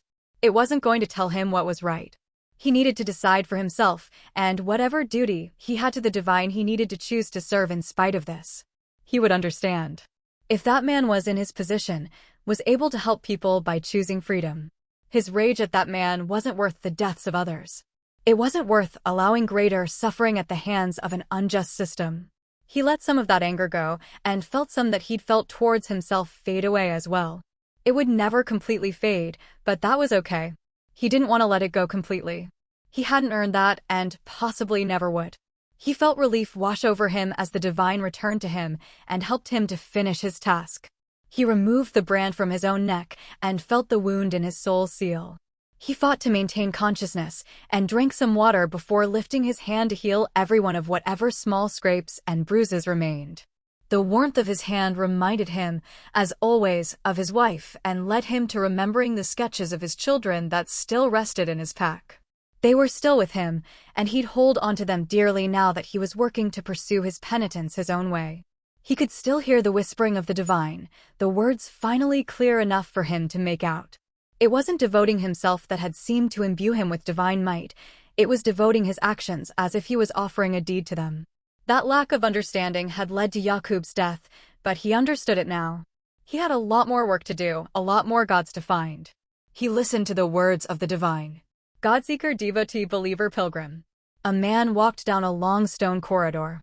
Every 10 feet there was a torch lit on either side of it, and when he reached the end of the hall, the man turned around and walked back in the other direction. At first, he'd tried counting the number of times he'd paced from one side of the hall to the other, but every time he heard a cry or a groan from the room, he lost count. Instead, he focused on just putting one foot in front of the other. There was another cry from the room, and he stopped walking for a moment, feeling his heart speed up at the sound of her in pain. He exhaled and started pacing again, trying to lose himself to the sound of his boots hitting the stones beneath him, in the warmth of the torches he passed, but it was as hopeless as all of his other attempts. He heard another cry and stopped in his tracks again, clutching his chest as his heart tried to beat out of it. He exhaled again and leaned down, steadying himself by placing a hand on the chair he was meant to be sitting in. He was a king. He'd fought wars, hung attempted usurpers, and kept his people under control with an iron fist, yet he was laid low by the sound of his wife's cries every single time. His own father had been soft in that way, totally beholden to his queen, his brothers, and his friends.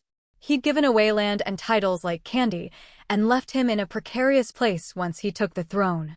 It had taken blood and sweat to claw all of that power back to the throne. The last step was an heir. A boy would be best, but he could make do with a girl. There had been a warrior queen a few generations back that he could model her after.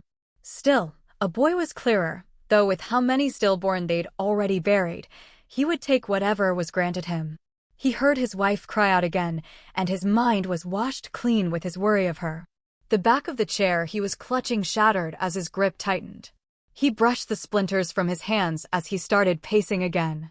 All those thoughts of needing to be strong and do better than his father, but just like him he was beside himself with worry for his wife. He would give the whole damned kingdom away to make sure that she would be all right, his crown to ease her suffering. He managed a gravelly chuckle at that thought.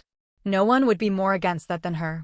While his mother had been a sweet, if spoiled woman, he'd married a woman that was strong. A woman that stoked the fires of his ambition, that brought him to life and placed a sword in his hand herself whenever he went to war. The king was all the way down the hall when there was another cry, this one greater than any of the others and tinged with relief at the end. He ran to the door, covering the distance in less than a second, and stood, straining his ears at the door, hoping that her cry would be joined by another. He waited for a few moments and was rewarded by a small cough followed by a powerful cry. His heart leapt, and after a few moments the crying stopped. The midwife, a stout woman that had acted as his queen's caretaker through most of her life, opened the door with a smile on her face as she wiped her hands and arms clean with a towel. "Are you ready to meet your son, my lord?" she asked. "I am," he said with a warm smile. She nodded and pushed the door open. "I'll go get the diviner to heal her and check on the princeling."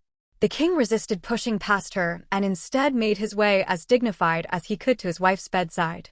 She looked wan and tired, but when their eyes met hers were full of fierce pride. He was next to her in an instant, taking a moment to kiss her forehead as he looked at the small form pressed against her chest. He ran a hand across the surprisingly thick head of black hair, a match for his own, and smiled as his chest swelled with pride. "The story has been taken without consent. If you see it on Amazon, report the incident. I have given you a son, my love. My lord.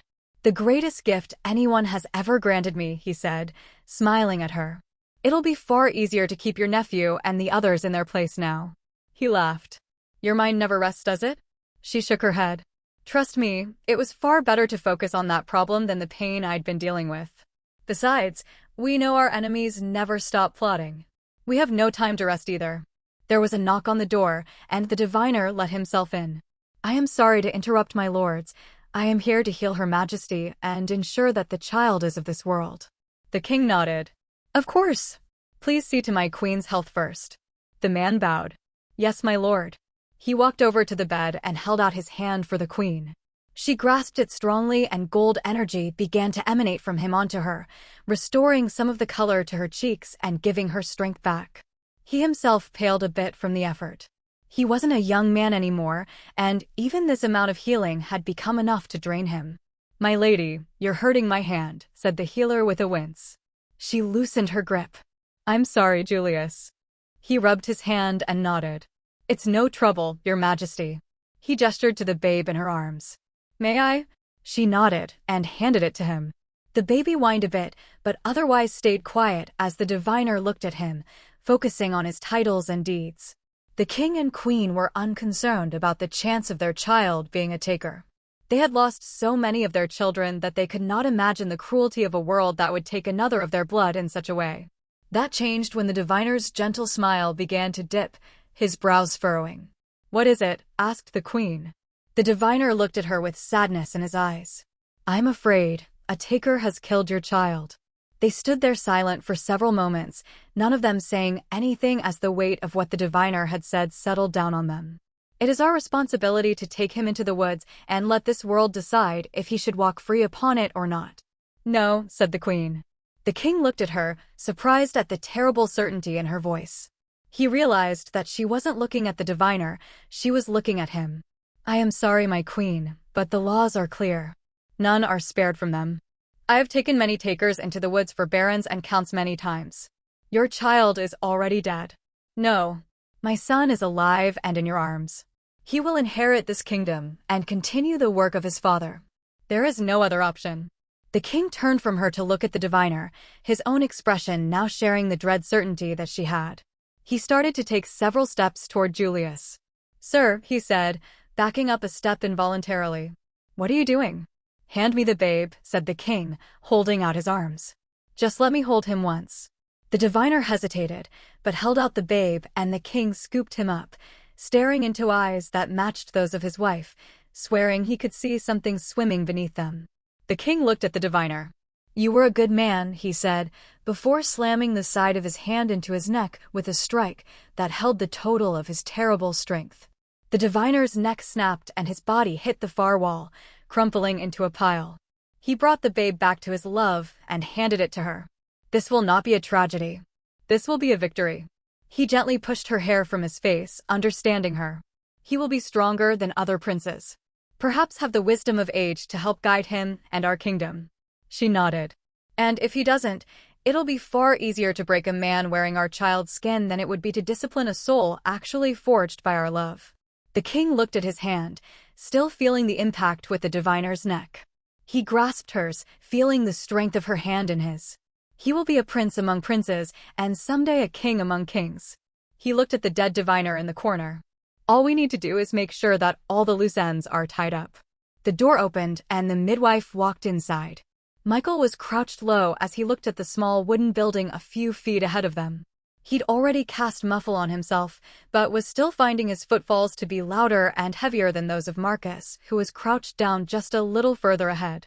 "We get in and get out. I don't want to hurt anyone, and we don't take any more than we need," whispered Michael. He wasn't happy that it had come to this, but they needed the protein. They couldn't survive on roots and forage forever. The last thing they'd had was a couple of squirrels, and that was a week ago. All right," replied Marcus, lightly shaking his head. They both moved closer to the chicken coop, and Marcus silently leapt over the small fence that was keeping them away from it. Michael followed, climbing it carefully behind him to minimize noise. They could hear the soft clucking within. Marcus moved to the front of the coop and gently opened the door, climbing carefully inside with Michael close behind him. Once inside, the chickens, realizing that they weren't their usual caretakers, began to cluck and loudly panic, a few of them even pecking at them when they got close enough. Michael grabbed one of the nearest ones and quickly snapped its neck. Marcus did the same to two more. "Two would have been enough," whispered Michael. "We're growing boys. We need to be more than enough full." "Fine, let's get going." Marcus sighed as they walked out. "You know, this isn't exactly the kind of henhouse I was hoping to sneak into once we deserted." Michael chuckled. "Maybe not the one you'd hoped for, but definitely the one you deserve." Marcus shook his head and climbed back over the fence. Michael could hear some stirring in the farmhouse nearby and placed a single silver coin visibly on the top of the coop door. He then climbed back over the fence with the fat hen tucked under his arm and followed Marcus quickly back into the small patch of trees they'd come out from. Svikt was more hilly than Stent, but also much less forested, making it harder for them to hide. They'd been lucky that the academy had prepared them for having to forage in Svikt almost as much as in Ticinia. Once they were a good distance away, Marcus looked at Michael. "You left a coin or something, didn't you?" "Yep," he replied. "You know, we're probably going to need all the coin we can get. And they may have needed all of their chickens. And leaving a couple of Stent coppers is also a great way to lead any pursuers to us." "I didn't leave them coppers." "Oh, just one copper?" "Nope. A silver." Marcus groaned. "You're killing me." "Trying, but so far you keep walking and talking." They reached the small camp that they'd marked Davi's chest plate to be able to locate. Ollie was juggling a half-dozen balls of light. Davi was chatting with Francesca, and Piotr was watching over Lance, who was staring straight ahead, acknowledging nothing. He had tried to fight them and escape at first, but without his air titles he couldn't beat all of them. Once he'd realized it was over, that there was no salvaging his plan, he'd shut down. Michael felt some guilt about it, but if they let him go then he'd be hung for treason. He still had so much life left in him. Michael was hoping he could convince him to live the rest of it. The big game hunters return with their prey," said Ollie, dismissing the light he'd been juggling and standing himself up. He moved over to a large flat stone he'd placed in the center of their little makeshift camp. "You guys start gutting and plucking, and I'll heat the stove." They hadn't lit any fires so that they wouldn't draw any attention, but luckily Ollie was able to create heat on surfaces in the same way he could cool down drinks. Michael sat down and looked at the chicken in front of him, glancing over at Marcus, who seemed equally at a loss. You have no idea how to prepare a chicken, do you? Asked Davi, approaching them. I mean, I can gut it, but do you literally just tear the feathers out? I'm happy to do it if you just explain it. Michael wasn't really ashamed of his ignorance in this area. If it hadn't come up in the more than 60 years of life he'd lived before coming to this world, he really couldn't be blamed for not knowing it. This tale has been unlawfully lifted from Royal Road. If you spot it on Amazon, please report it. I'll take care of it, I'm too hungry to wait. He held out a hand and Michael handed him the chicken by its feet. Davi sat and quickly started to prep the chicken, plucking it with confidence. I will take one of the other ones, said Francesca, approaching Marcus. I haven't prepared one since I lived with my nana, but I'll do a better job than you. She was a forceful woman, but since they'd been traveling together, she'd gone out of her way to help them as much as possible. She needed to, since taking her with them had dramatically increased the danger all of them were in, and it was already extreme. Marcus handed the chicken off, happy to be free of the responsibility, and went over to lay flat on his pack. Michael went to his own pack and grabbed his hand mirror. He took a few moments to look at himself and watched as the golden letters of the divine began to coalesce and form his titles and deeds. Titles: Michael Man, the Restored, the Wound Man, Godseeker, Champion of Sarahs.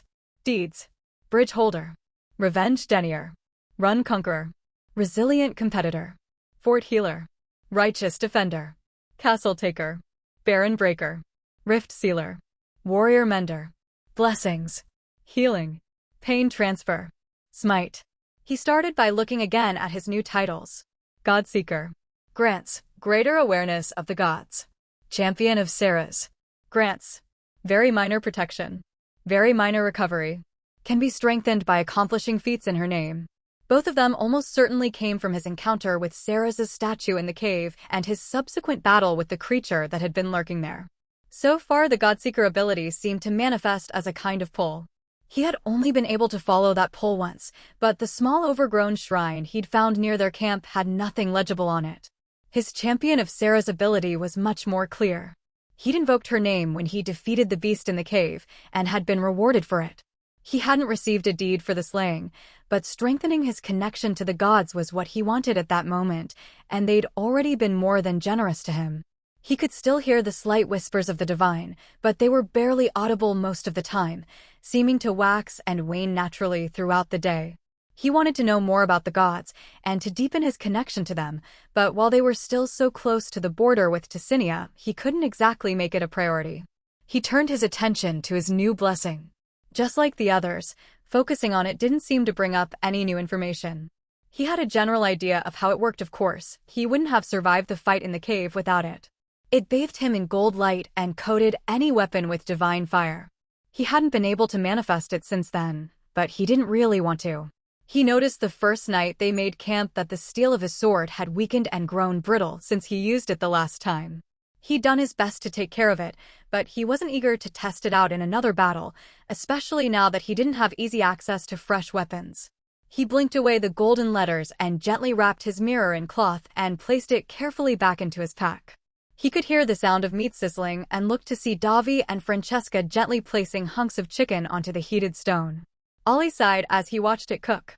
There was this Lebanese place up the road I used to go to. Had the best fucking charcoal chicken. Damn, I wish I could have that again. I always preferred pork, but my mama made a great coconut chicken I'd kill for now, said Davi, carefully flipping one of the pieces with his dagger. My nonna would make a really good chicken piccata. She would always say it was a family recipe, but I'm pretty sure she stole it from her neighbor, said Francesca. What about you, Mike? Michael sighed. I miss chicken wings. You stereotypical fuck, said Ollie, chuckling. Not even going to lie and say your wife made great roasted chicken? She did, but I miss wings more. Besides, when we ordered out I'd get more time with her and the kids than when she cooked. How about you, Piotr? Chicken Kiev, I'm guessing. Piotr snorted. Only if I was trying to impress some new girl in the corps de ballet. I'd rather get some nuggets from Macas, as you call it. Chicken's not worth so much effort. The chicken was finished and Michael started by taking a large piece to Lance who, in spite of his silence and dead-eyed stare, did start to eat it. After that he sat in a circle with the rest of them, eating his own chicken and finding that, even though he'd have preferred wings, his hunger meant he didn't really care. "So, how long until we reach Swandia?" asked Ollie. "Not sure," said Marcus, still rubbing some sleep from his eyes after the short nap they'd woken him from. "If the maps I was able to look at are accurate, then probably a month if we're lucky. I'm hoping once we get deep enough into Svikt the Ticinians won't want to antagonize them by sending in soldiers to find us. The ones they've sent so far have been trouble enough, though." He glanced at Francesca. "It's possible they'll find some other way to come after such a valuable asset." She bit into her chicken, meeting his gaze. "If you wish, I can travel alone. Now that I've eaten and you have all been gracious enough to carry me, I feel my strength is much returned." "No," said Michael and Davi simultaneously, though there was a bit more iron in Davi's voice than his. Marcus sighed. All right. I shouldn't have said anything. I still think we can start traveling openly after just a few more days. We may have been able to shake those dragoons and their dogs. From what Francesca and I have pieced together, Svikt doesn't have a lot of love for Stent. We can be honest about being deserters as long as we aren't honest about being penitents and dash." He stopped talking and sat up straighter, his eyes narrowing. "Damn it. Why the fuck did I say anything? Dogs coming closer. We need to move."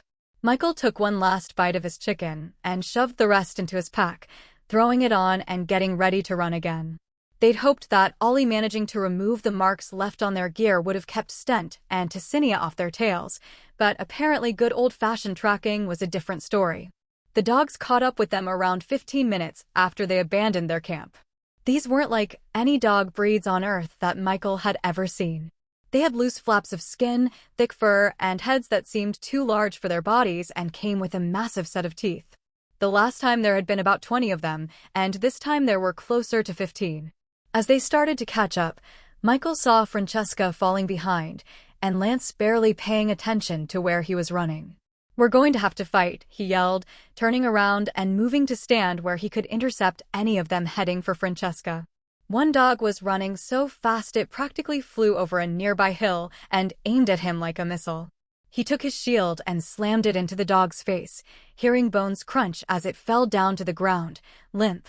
3 more followed after that, and he was only able to cut one down before the other 2 clamped down on his legs, their teeth managing to cut into the unarmored part of his calves and draw blood. He cursed as he slammed the edge of his shield into the neck of one of them, and tried unsuccessfully to kick off another of them before giving up and running it through, praying his brittle sword would hold. He'd had a few dogs back on Earth. An Irish wolfhound just before he died, a mutt when he was a kid, and a lab that he wound up caring for more than his sons who promised they could take care of it. He couldn't say he very much cared for this breed as he healed the jagged bite marks in the back of his legs and surveyed his surroundings. He saw Ollie blast another one to the side and Pyotr kicking one while smashing the hilt of his blade into the head of another. The dogs weren't the real danger. They were just a method of tracking and distraction. The real problem was the soldiers that followed behind them. He started to look around for them when he heard a loud pop and felt heat and pain bloom in his stomach. He cursed as he fell to one knee and brought his shield up in front of his chest and head. Their pursuers were 5 Ticinian dragoons that they'd narrowed down from 7, mostly thanks to Marcus's keen eye. In a straight-up fight they would be able to demolish them, but with them being harried by hounds and shot at from multiple directions, it had been too risky, particularly with Francesca to think about. Michael healed himself, frowning at the fresh bullet hole in his breastplate as a small ball of lead fell out of his stomach. He got up and started to run toward where the shot had come from. There were 2 more shots fired from other directions, but they missed him, and as he crested the hill he was on, he saw a dragoon with his rifle aimed in his direction. He'd been waiting for him. He fired and it hit Michael in the center of his chest, but he kept his forward momentum, healing himself as he rammed into the man and knocked him to the ground. Once he was down, Michael smashed the heel of his boot into the man's face, killing him, and started to look for the others as he sealed his cracked sternum. 2 dogs were running toward him, and he channeled his magicka, feeling the cool pulls of it within him start to shift and move as he summoned 2 quarter-sized shields in front of their faces that they smashed into at full speed. There was a sad whimper from one of them that made Michael's stomach twist up a bit, but he still took advantage of their distraction to kill them both with quick sword strokes. He heard a struggle nearby and ran toward it to see Davi smashing one of the dogs into one of the dragoons, killing them both. His eyes were wild, and he actually roared as he tossed the dog's corpse to the side. Michael saw 2 bullet wounds on him and healed him. Another shot took Michael in the shoulder and he fell forward. He healed himself with gritted teeth and stayed low. This was getting ridiculous. Did marksmen during the Civil War have this kind of hit rate? Or was he just magnetic to bullets? He looked in the direction of the shot only to hear a second pop and watch the Ticinian soldier fall down from a taste of his own medicine, courtesy of Marcus. Davi helped him back to his feet and they ran to find the others, discovering Ollie surrounded by a half-dozen dead dogs, Marcus emerging from a bush with his rifle, Piotr clutching his side. Support the creativity of authors by visiting Royal Road for this novel and more. Michael quickly healed the others, focusing primarily on Piotr, and looked around. "Where's Lance and Francesca?" he asked, whispering "Acqui" to see the mark he'd left on each of them. He moved quickly with the others and found Lance standing over 3 dead dogs, his gauntlets covered in blood, and Francesca unmarked behind him, but looking very relieved that the rest of them were there. Davi approached her quickly. "Are you all right?" "Yes, just. Never seen someone kill a dog with their bare hands before." "What about using one as a blunt object to kill a man?" asked Ollie. Davi coughed a bit. "I dropped my sword when I got hit. I had to improvise." "How many was that?" "I got 1 shooter," said Michael. "I got 1 too," said Davi. "I got 2," said Piotr. "1 for me," said Marcus. "That's all of them, and I'm fairly certain all the hounds are dead too." He looked at Marcus. "You think it's worth traveling openly now?" He shook his head. "Let's try to move at least a couple more days, but we can start moving toward the main road, I think. This many dragoons, that's a big resource to lose. Hopefully they won't be able to send anyone else after us too quickly, but I'd rather be safe than sorry." Michael nodded, agreed. They were planning on staying far away from the road for most of the journey, but they were starting to get low on supplies, and they were all antsy to gain a greater distance from the Ticinian border. The main road may have been more obvious, but it would cut days off their travel time, and the majority of traffic in Spict was nearer their capital to the north. At least that's what the dubiously good intel Francesca and Marcus had told them. There was the risk of them being identified as takers, of course, but stent takers were likely known to be branded and unable to escape. Everyone began to clean up, and Marcus took some time to go over all the dragoons' kits to see if there was anything he could use. Michael approached Lance, who seemed to have a bit of life in his eyes again, the battle bringing some of his senses back. Michael approached with a wet cloth. "For your gauntlets. Don't want them to rust." Lance took the cloth and carefully wiped the blood off of his hands before handing it back to Michael. "I hate you," he said in a calm voice. Michael took a moment to wring out the cloth and nodded. "I can't blame you. You've doomed my brother and made me a traitor. Taken my home away from me and left me bereft and useless." Michael could argue. He could explain that he'd not been the one at fault for the majority of that. Lance was the one that had taken it upon himself to lie about a high-risk mission, used his father's name to justify it, and would have gotten himself hanged for treason the moment they'd arrived back, and quite possibly the rest of them too. "Yes, I did." Lance's face contorted into a scowl. "Damn you."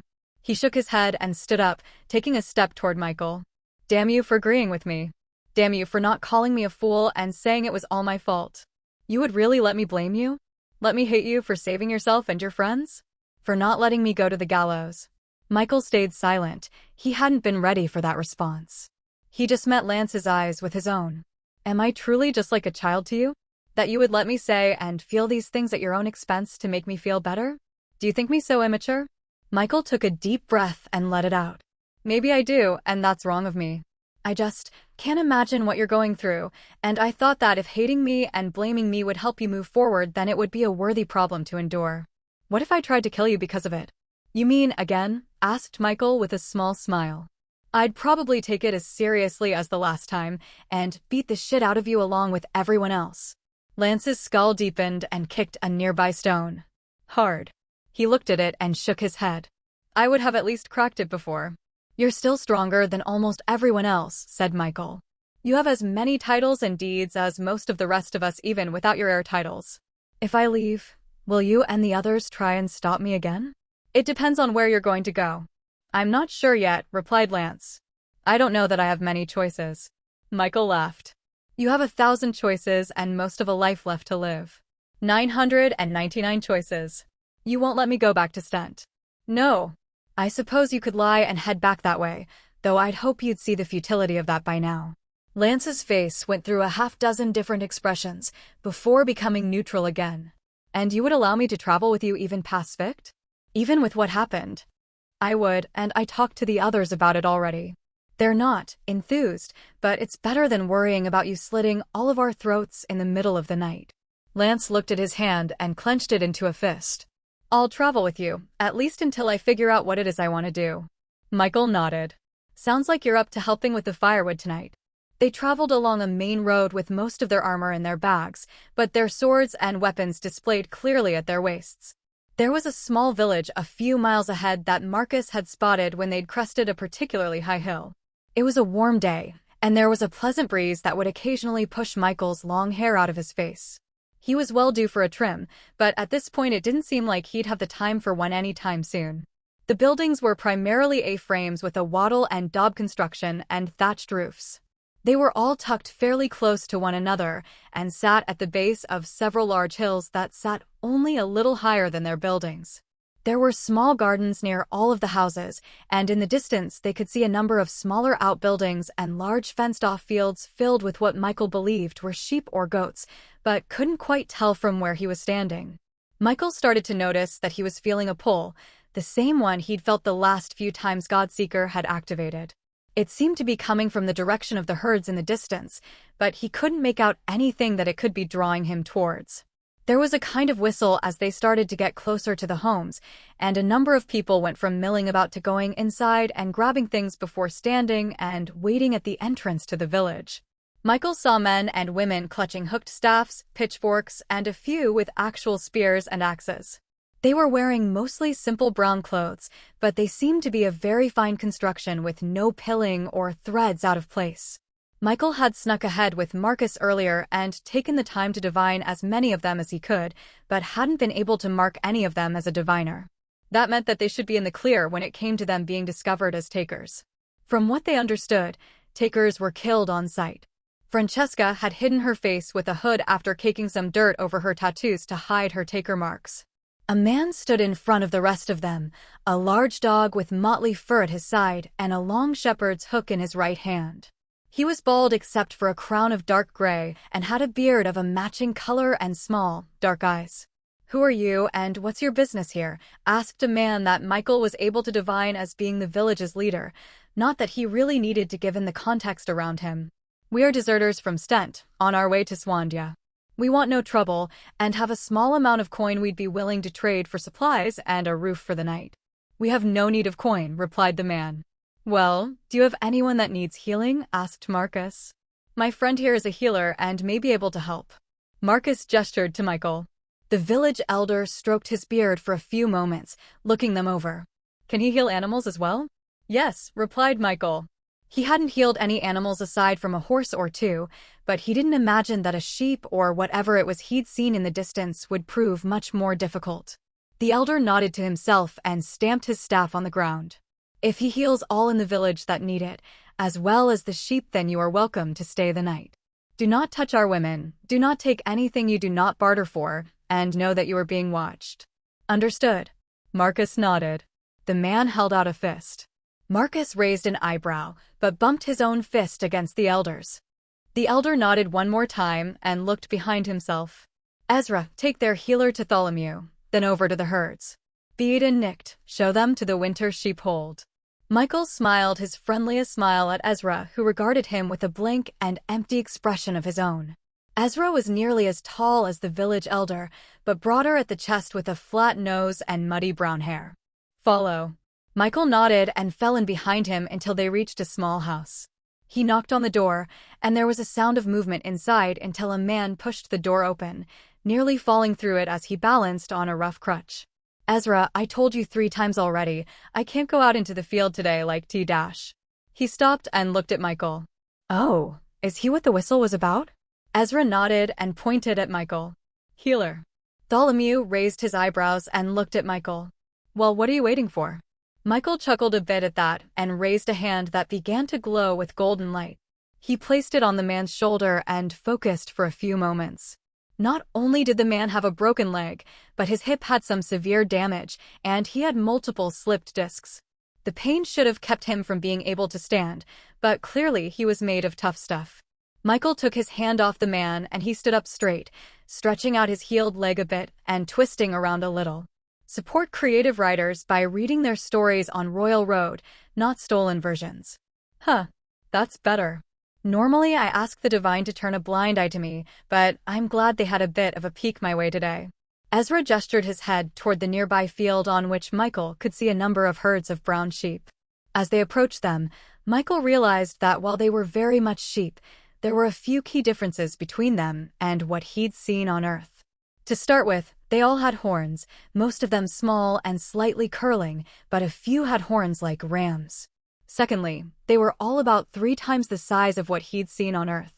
One of them that he was surprised he hadn't noticed sooner actually towered over the others, looking more like an oddly shaped ox than a sheep. Ezra noticed him staring and pointed at that one. That's Boss. He's titled. Michael nodded and took a second to divine the massive ram. Titles: Patriarch of the Plains. Deeds: Father of 100. Goblin Slayer.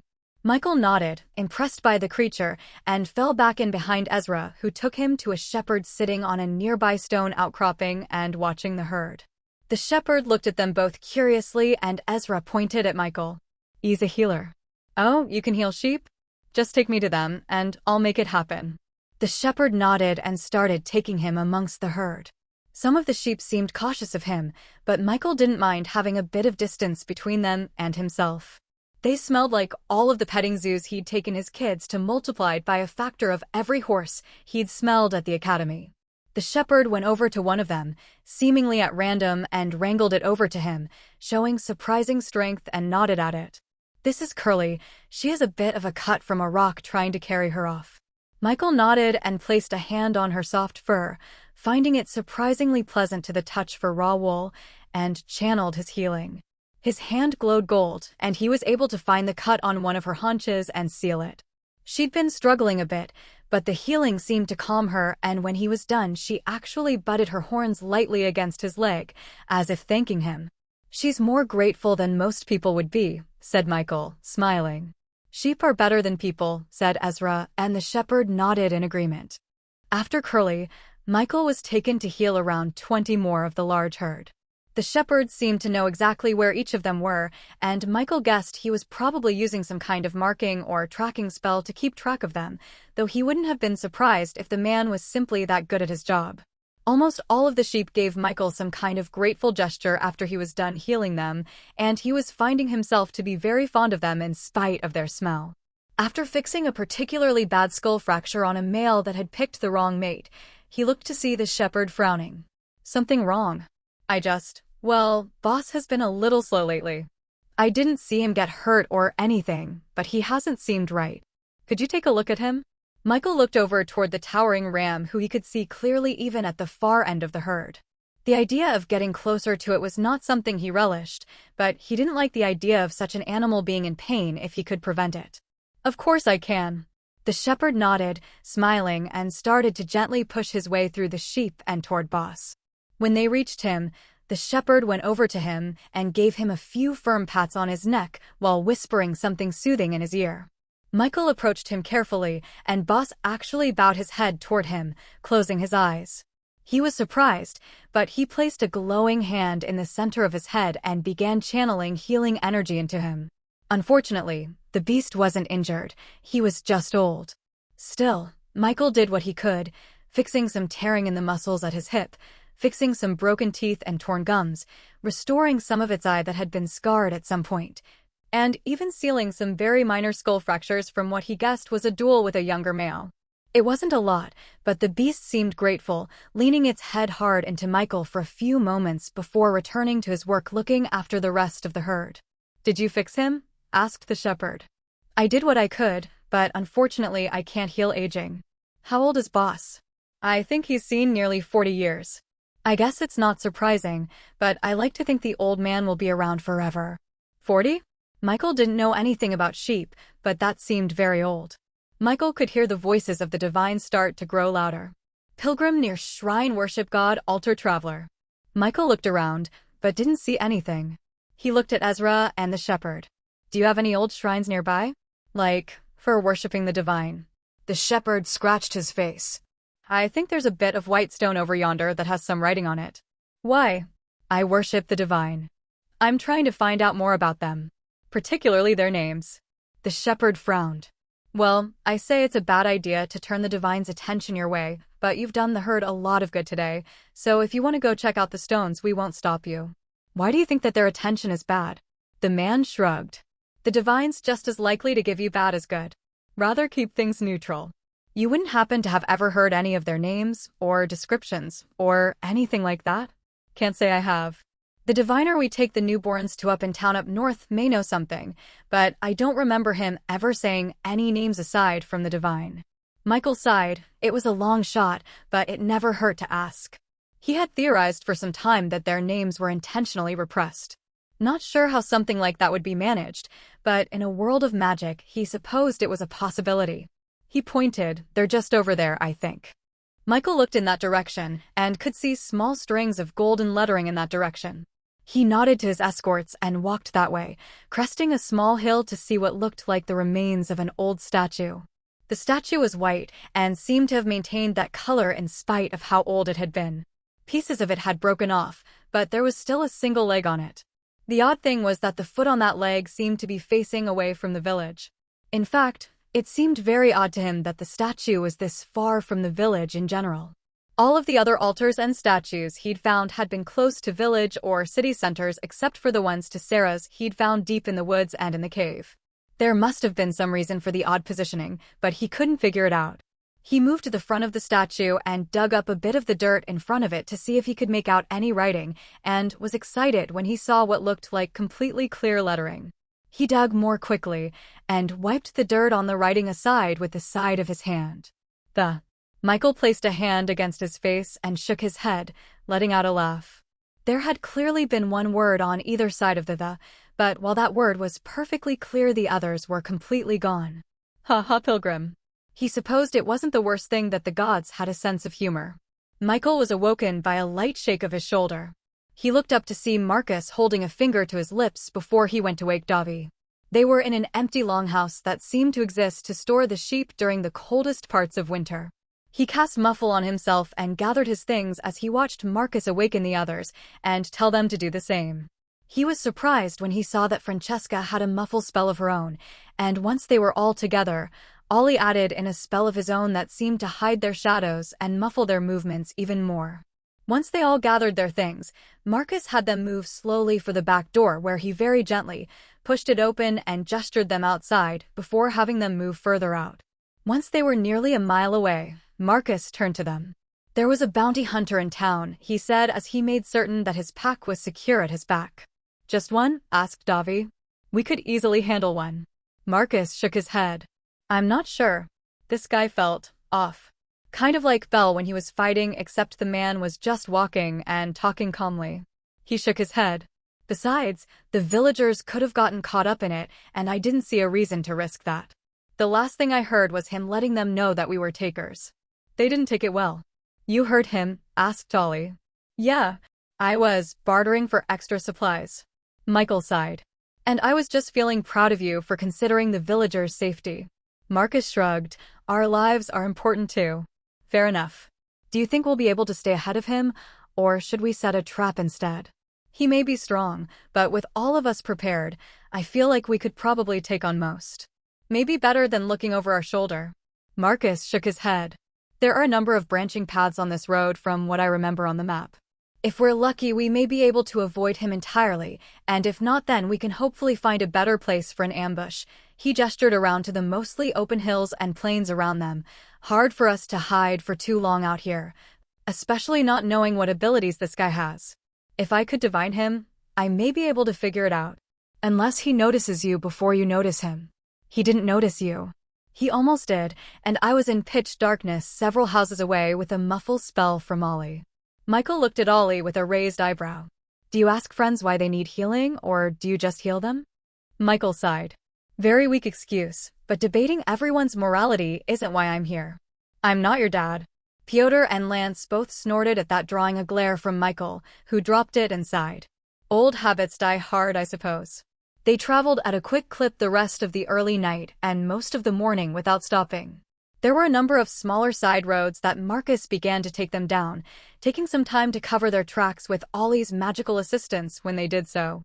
The main road had more travelers and their own travel wouldn't be easy to distinguish from anyone else's, but they ran the risk of running into more travelers that could let others know they'd seen them. Eventually, they reached an old wooden bridge that hung over a quickly flowing river. They were all approaching it when Marcus suddenly held out a hand for them to stop and drew his rifle. "You must have a bit of elf in you," said a deep rumbling voice from under the bridge. "To have heard me lurkin' down here." A large gray-brown hand slapped wetly onto the bridge as a massive bipedal creature pulled itself out from underneath it. It was shaped like a man, with 2 arms and 2 legs, but its face was long and almost conical with large tusks and rows of teeth like a shark's in its mouth. It was covered in river mud that had mostly dried across its skin, but was otherwise naked. It reached back under the bridge to take out a large wooden club that looked to have once been most of a medium-sized tree. Did you know this text is from a different site? Read the official version to support the creator.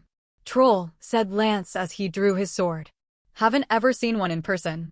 The troll picked at his teeth with a long nail on his pinky finger as he looked them over with small black eyes. "More of you than I can eat. S'unfortunate." He cocked his head as Lance's armor reflected a bit of light into his eyes. "Think you'd mostly be a bit too crunchy for me anyway." He swept his eyes across all of them and settled on Francesca. "How's about you just give me her and let the rest of you go, eh? Good deal." Michael stepped forward a few steps. "Honestly? Not the worst one I've heard." Francesca glared at him, and Davi stepped a bit in front of her defensively. "Good, a sensible Hume. Not lots of those. Just toss her over to me and you can be on your way." Whoa, I said it wasn't the worst. Deal I've heard, I didn't say we were taking it." Marcus began to slowly move a bit further back as he readied his rifle, and Ollie began muttering under his breath as he began to channel his magicka. "Just give me the woman Hume, or I'll take the big man too," he said, pointing at Davi. "Absolutely not. If you were going to take any of the men, I'd have to insist that you take Lance." Here, Michael moved over to Lance and lifted up his arm. "Not quite as big as Davi, but I can guarantee the meat is fresher. Actually, you know what?" Michael moved over to Piotr. "This is probably the best tasting of all of us. You take him and the woman off our hands, and we'll let you cross the bridge." The troll scratched his head. "What?" "No, it's my bridge. I'm letting you cross it." "Are you sure? Let's circle back to that later. For now, I want to go over our dependencies to make sure that nothing on our end is holding you back from meeting your part of the obligation. We've got to get this done on time, or else the execs are going to be a real pain in the ass." The troll squinted as if the act of doing so would help him to think better. "You know what? Let's set a follow-up meeting for next week. I think we'll need to CC Cheryl in HR, since this is a personnel issue." The troll gave a low rumbling growl. "I don't dash." Marcus fired his rifle and immediately after 2 bolts of lightning slammed into the troll's chest. The troll staggered back for a moment, but didn't go down. Michael, Piotr, Lance, and Davi all charged forward with their swords ready. Piotr reached him first, carving into the troll's calf with a powerful slice of his sword. Lance followed that up by sinking his spear deeply into the monster's gut. By the time Michael and Davi reached it, the troll managed to swing its club. Knowing that neither of them could block the blow alone, they both raised their shields and actually charged the club, robbing it of momentum as they struck it at the same time. With their shield arms shaking, they struck out with their swords. Michael managed a deep cut with his sword, but felt the metal of it strain and was forced to let it go and draw his dagger as he backed away. Davi chose to move closer to the troll and slash across his stomach, causing its gray organs to spill out next to where Lance had embedded his spear. It looked for a moment as if it would make another attempt to lift its club, when a heavy stone slammed into his head, and he instead fell backwards, dead. Michael moved over to the corpse and carefully extracted his sword, aware that it would break very soon even with the care he'd taken to keep it from breaking. He then yanked the spear from the troll's gut and tossed it to Lance. He caught it easily. This is why we have soldiers and militia patrol for creatures like these. Creatures such as this have no place in the world. Francesca nodded. Maybe the one good thing Stent does. Lance looked as if he'd retort, but thought better of it. Marcus was carefully waiting out to stand under the bridge. Michael took off a few pieces of his armor and followed him out. Under the bridge were a number of corpses, mostly animal, but some human. A few, very small. He walked over to them, ignoring the maggots and decay as he went to each recognizable head and placed a hand on it, saying a prayer for each of them. He saw a flicker of gold in a corner and noticed a pair of boots in surprisingly good shape along with a few saddles and scraps of cloth. He examined them closer. Title: Boots of the Sender. Grants: Kicking with these boots is granted major strength. Michael blinked and grabbed the boots before waiting out to see if they were his size. A cursory look told him that no, they were too small for him, which meant that they were too small for Davi. He looked over at Lance, but his own feet seemed to be about the size of Michael's. Ollie fittingly had clown feet. That left Marcus and Piotr. Marcus was still searching through the troll's nest, so Michael went to Piotr. I found these titled boots. They make kicks much stronger. See if they fit you. Piotr raised an eyebrow. They're not quite ballet shoes, but I'll give them a try. He stripped off his own boots and pulled on the new ones with little difficulty. Once they were on, he looked around and found a small tree. He lifted his leg and planted a perfect kick into the center of the tree. It struck with such force that everyone stopped what they were doing to look at him. There was a perfect footprint in the center of the tree and a crack where Piotr had struck it. He giggled a bit as he looked back at Michael. They have a bit of a kick. They took a brief break a few miles up from the dead troll, and Michael found himself surprised to be shivering a bit as a cold wind blew in their direction from the east. He looked up and saw a number of dark clouds heavy with moisture. He looked at Lance. Is it normal to get this kind of weather? He asked. Lance shook his head. We sometimes get cold winds like this from the Middle Sea at the capital, but this far inland? No, this is very strange. He looked at Francesca, who was sitting close to Davi, drawing his thick wool uniform jacket tightly around her shoulders as she shivered a bit from the cold. How about you? Any weather like this happen in Ticenia? She shook her head. Not this far into summer. Michael frowned. How many summers have you spent here, in this world? He asked. 24, she said. And I had to grow up the slow way. Of course that means I won't rapidly age and die like the rest of you. That's a myth, said Lance. We had a governess at one of my father's estates that had been aged by the witch water, and she didn't age any faster than anyone else. In fact, she seemed very healthy. Francesca shook her head. That poor woman. Probably forced to do unspeakable things for the nobility of Stent. That doesn't happen. Oh? You've never heard of such a woman being abused? He looked uncomfortable and shifted in his seat. Those occurrences are rare. Most women are left to peacefully perform their jobs and are freed when they are completed. And how many people do you know that made it to 10 years? I wouldn't have met them. Most are placed in larger towns further from the capital once their service is completed. Michael held up a hand. Please, I didn't mean to start an argument. He was curious about what Francesca was saying, but he didn't have proof either way. There was propaganda coming from both directions, and his own experiences in Stent had been very mixed. At the academy, almost all of the students had treated him like a dog, but he'd met several reasonable and even kind people as well. Klein, Mira, Dugan, Marta, all had treated him fairly. On the front, things were just as mixed, with plenty of the rank and file being sensible about thanking the man who healed them, but plenty of others being cruel.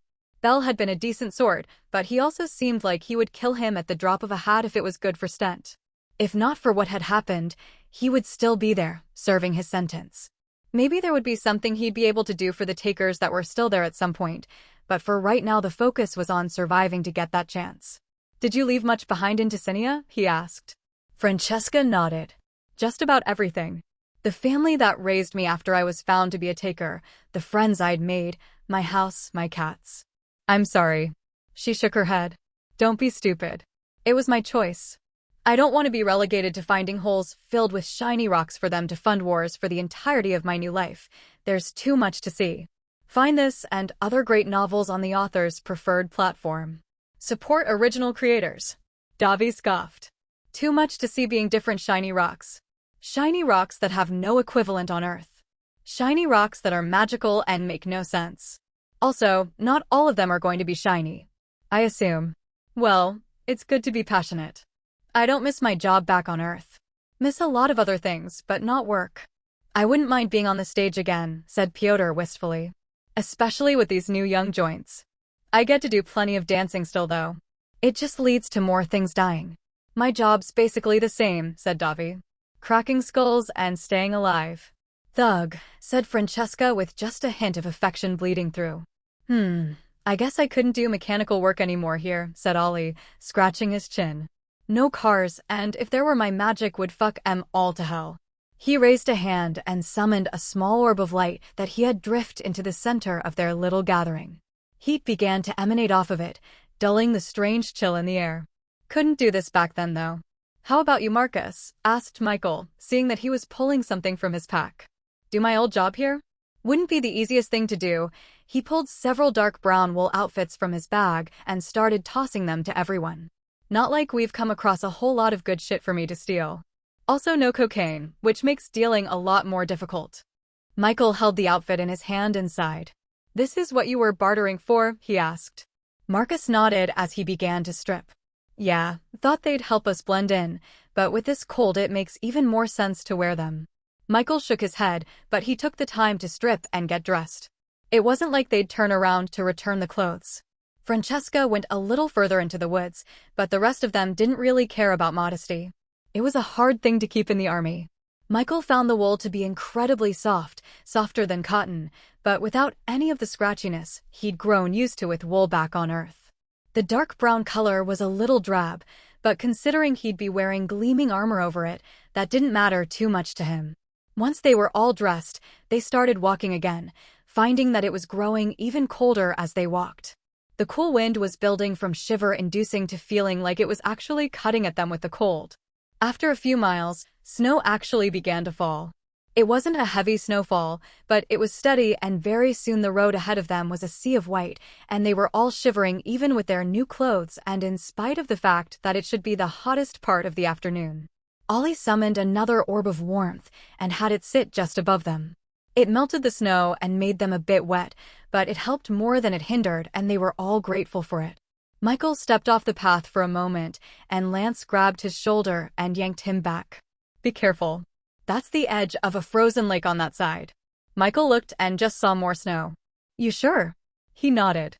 My older brother nearly drowned falling into a frozen lake like that when I was little. My father smashed a crater when he dove in to yank him out. He taught us all how to look out for them. Michael nodded and walked a few more steps when Marcus very suddenly stopped and held up his hand. What's wrong? Asked Piotr, placing his hand on the hilt of his sword. Something's off, said Marcus, slowly reaching for the gun at his side. Michael grabbed his sword hilt too and heard the voices of the divine start to build. Mage protect, shield danger. Michael moved quickly to Ollie and raised his shield in front of his face. There was a bang from nearby and a bullet hit Michael's shield and ricocheted into the snow where it began to smoke. Where'd that come from? Asked Ollie as he raised both of his hands and created a shield around all of them. Just a guess, said Marcus as he raised his rifle and aimed it, but probably from that super menacing guy. They all looked where Marcus was aiming and saw a large dark shape approaching them. He was wearing a long dark overcoat over a silver breastplate and wore a wide-brimmed hat that had gathered nearly an inch of snow on top of it. The man had a rifle in his hands that was still smoking from where he'd fired it, 2 knives nearly long enough to be swords at his hips, and several small clay pots belted at his waist. Michael couldn't get a great look at his face, but could tell that he was pale, nearly the same color as the snow around him, and he was smiling widely. Michael knew immediately what Marcus had meant when he described the man's aura. You could just sense that he was strong. He drew his sword and shield and took a moment to divine him, trying to gauge what kind of opponent they were up against. Gold letters gathered quickly and started to form a list, then kept forming it, then formed some more, until there was more information than he'd ever seen aside from when he'd trained against Belle. Fuck. Hello, everyone! As we wrap up this video, I want to share a quick note. I have a Patreon account. If you'd like to support me and enjoy on-demand audiobooks, you can become a Patreon member. Alternatively, you can check out my Google Drive link, which has 500+ novel audiobooks available through my Ko-fi or Patreon shop. I appreciate your support.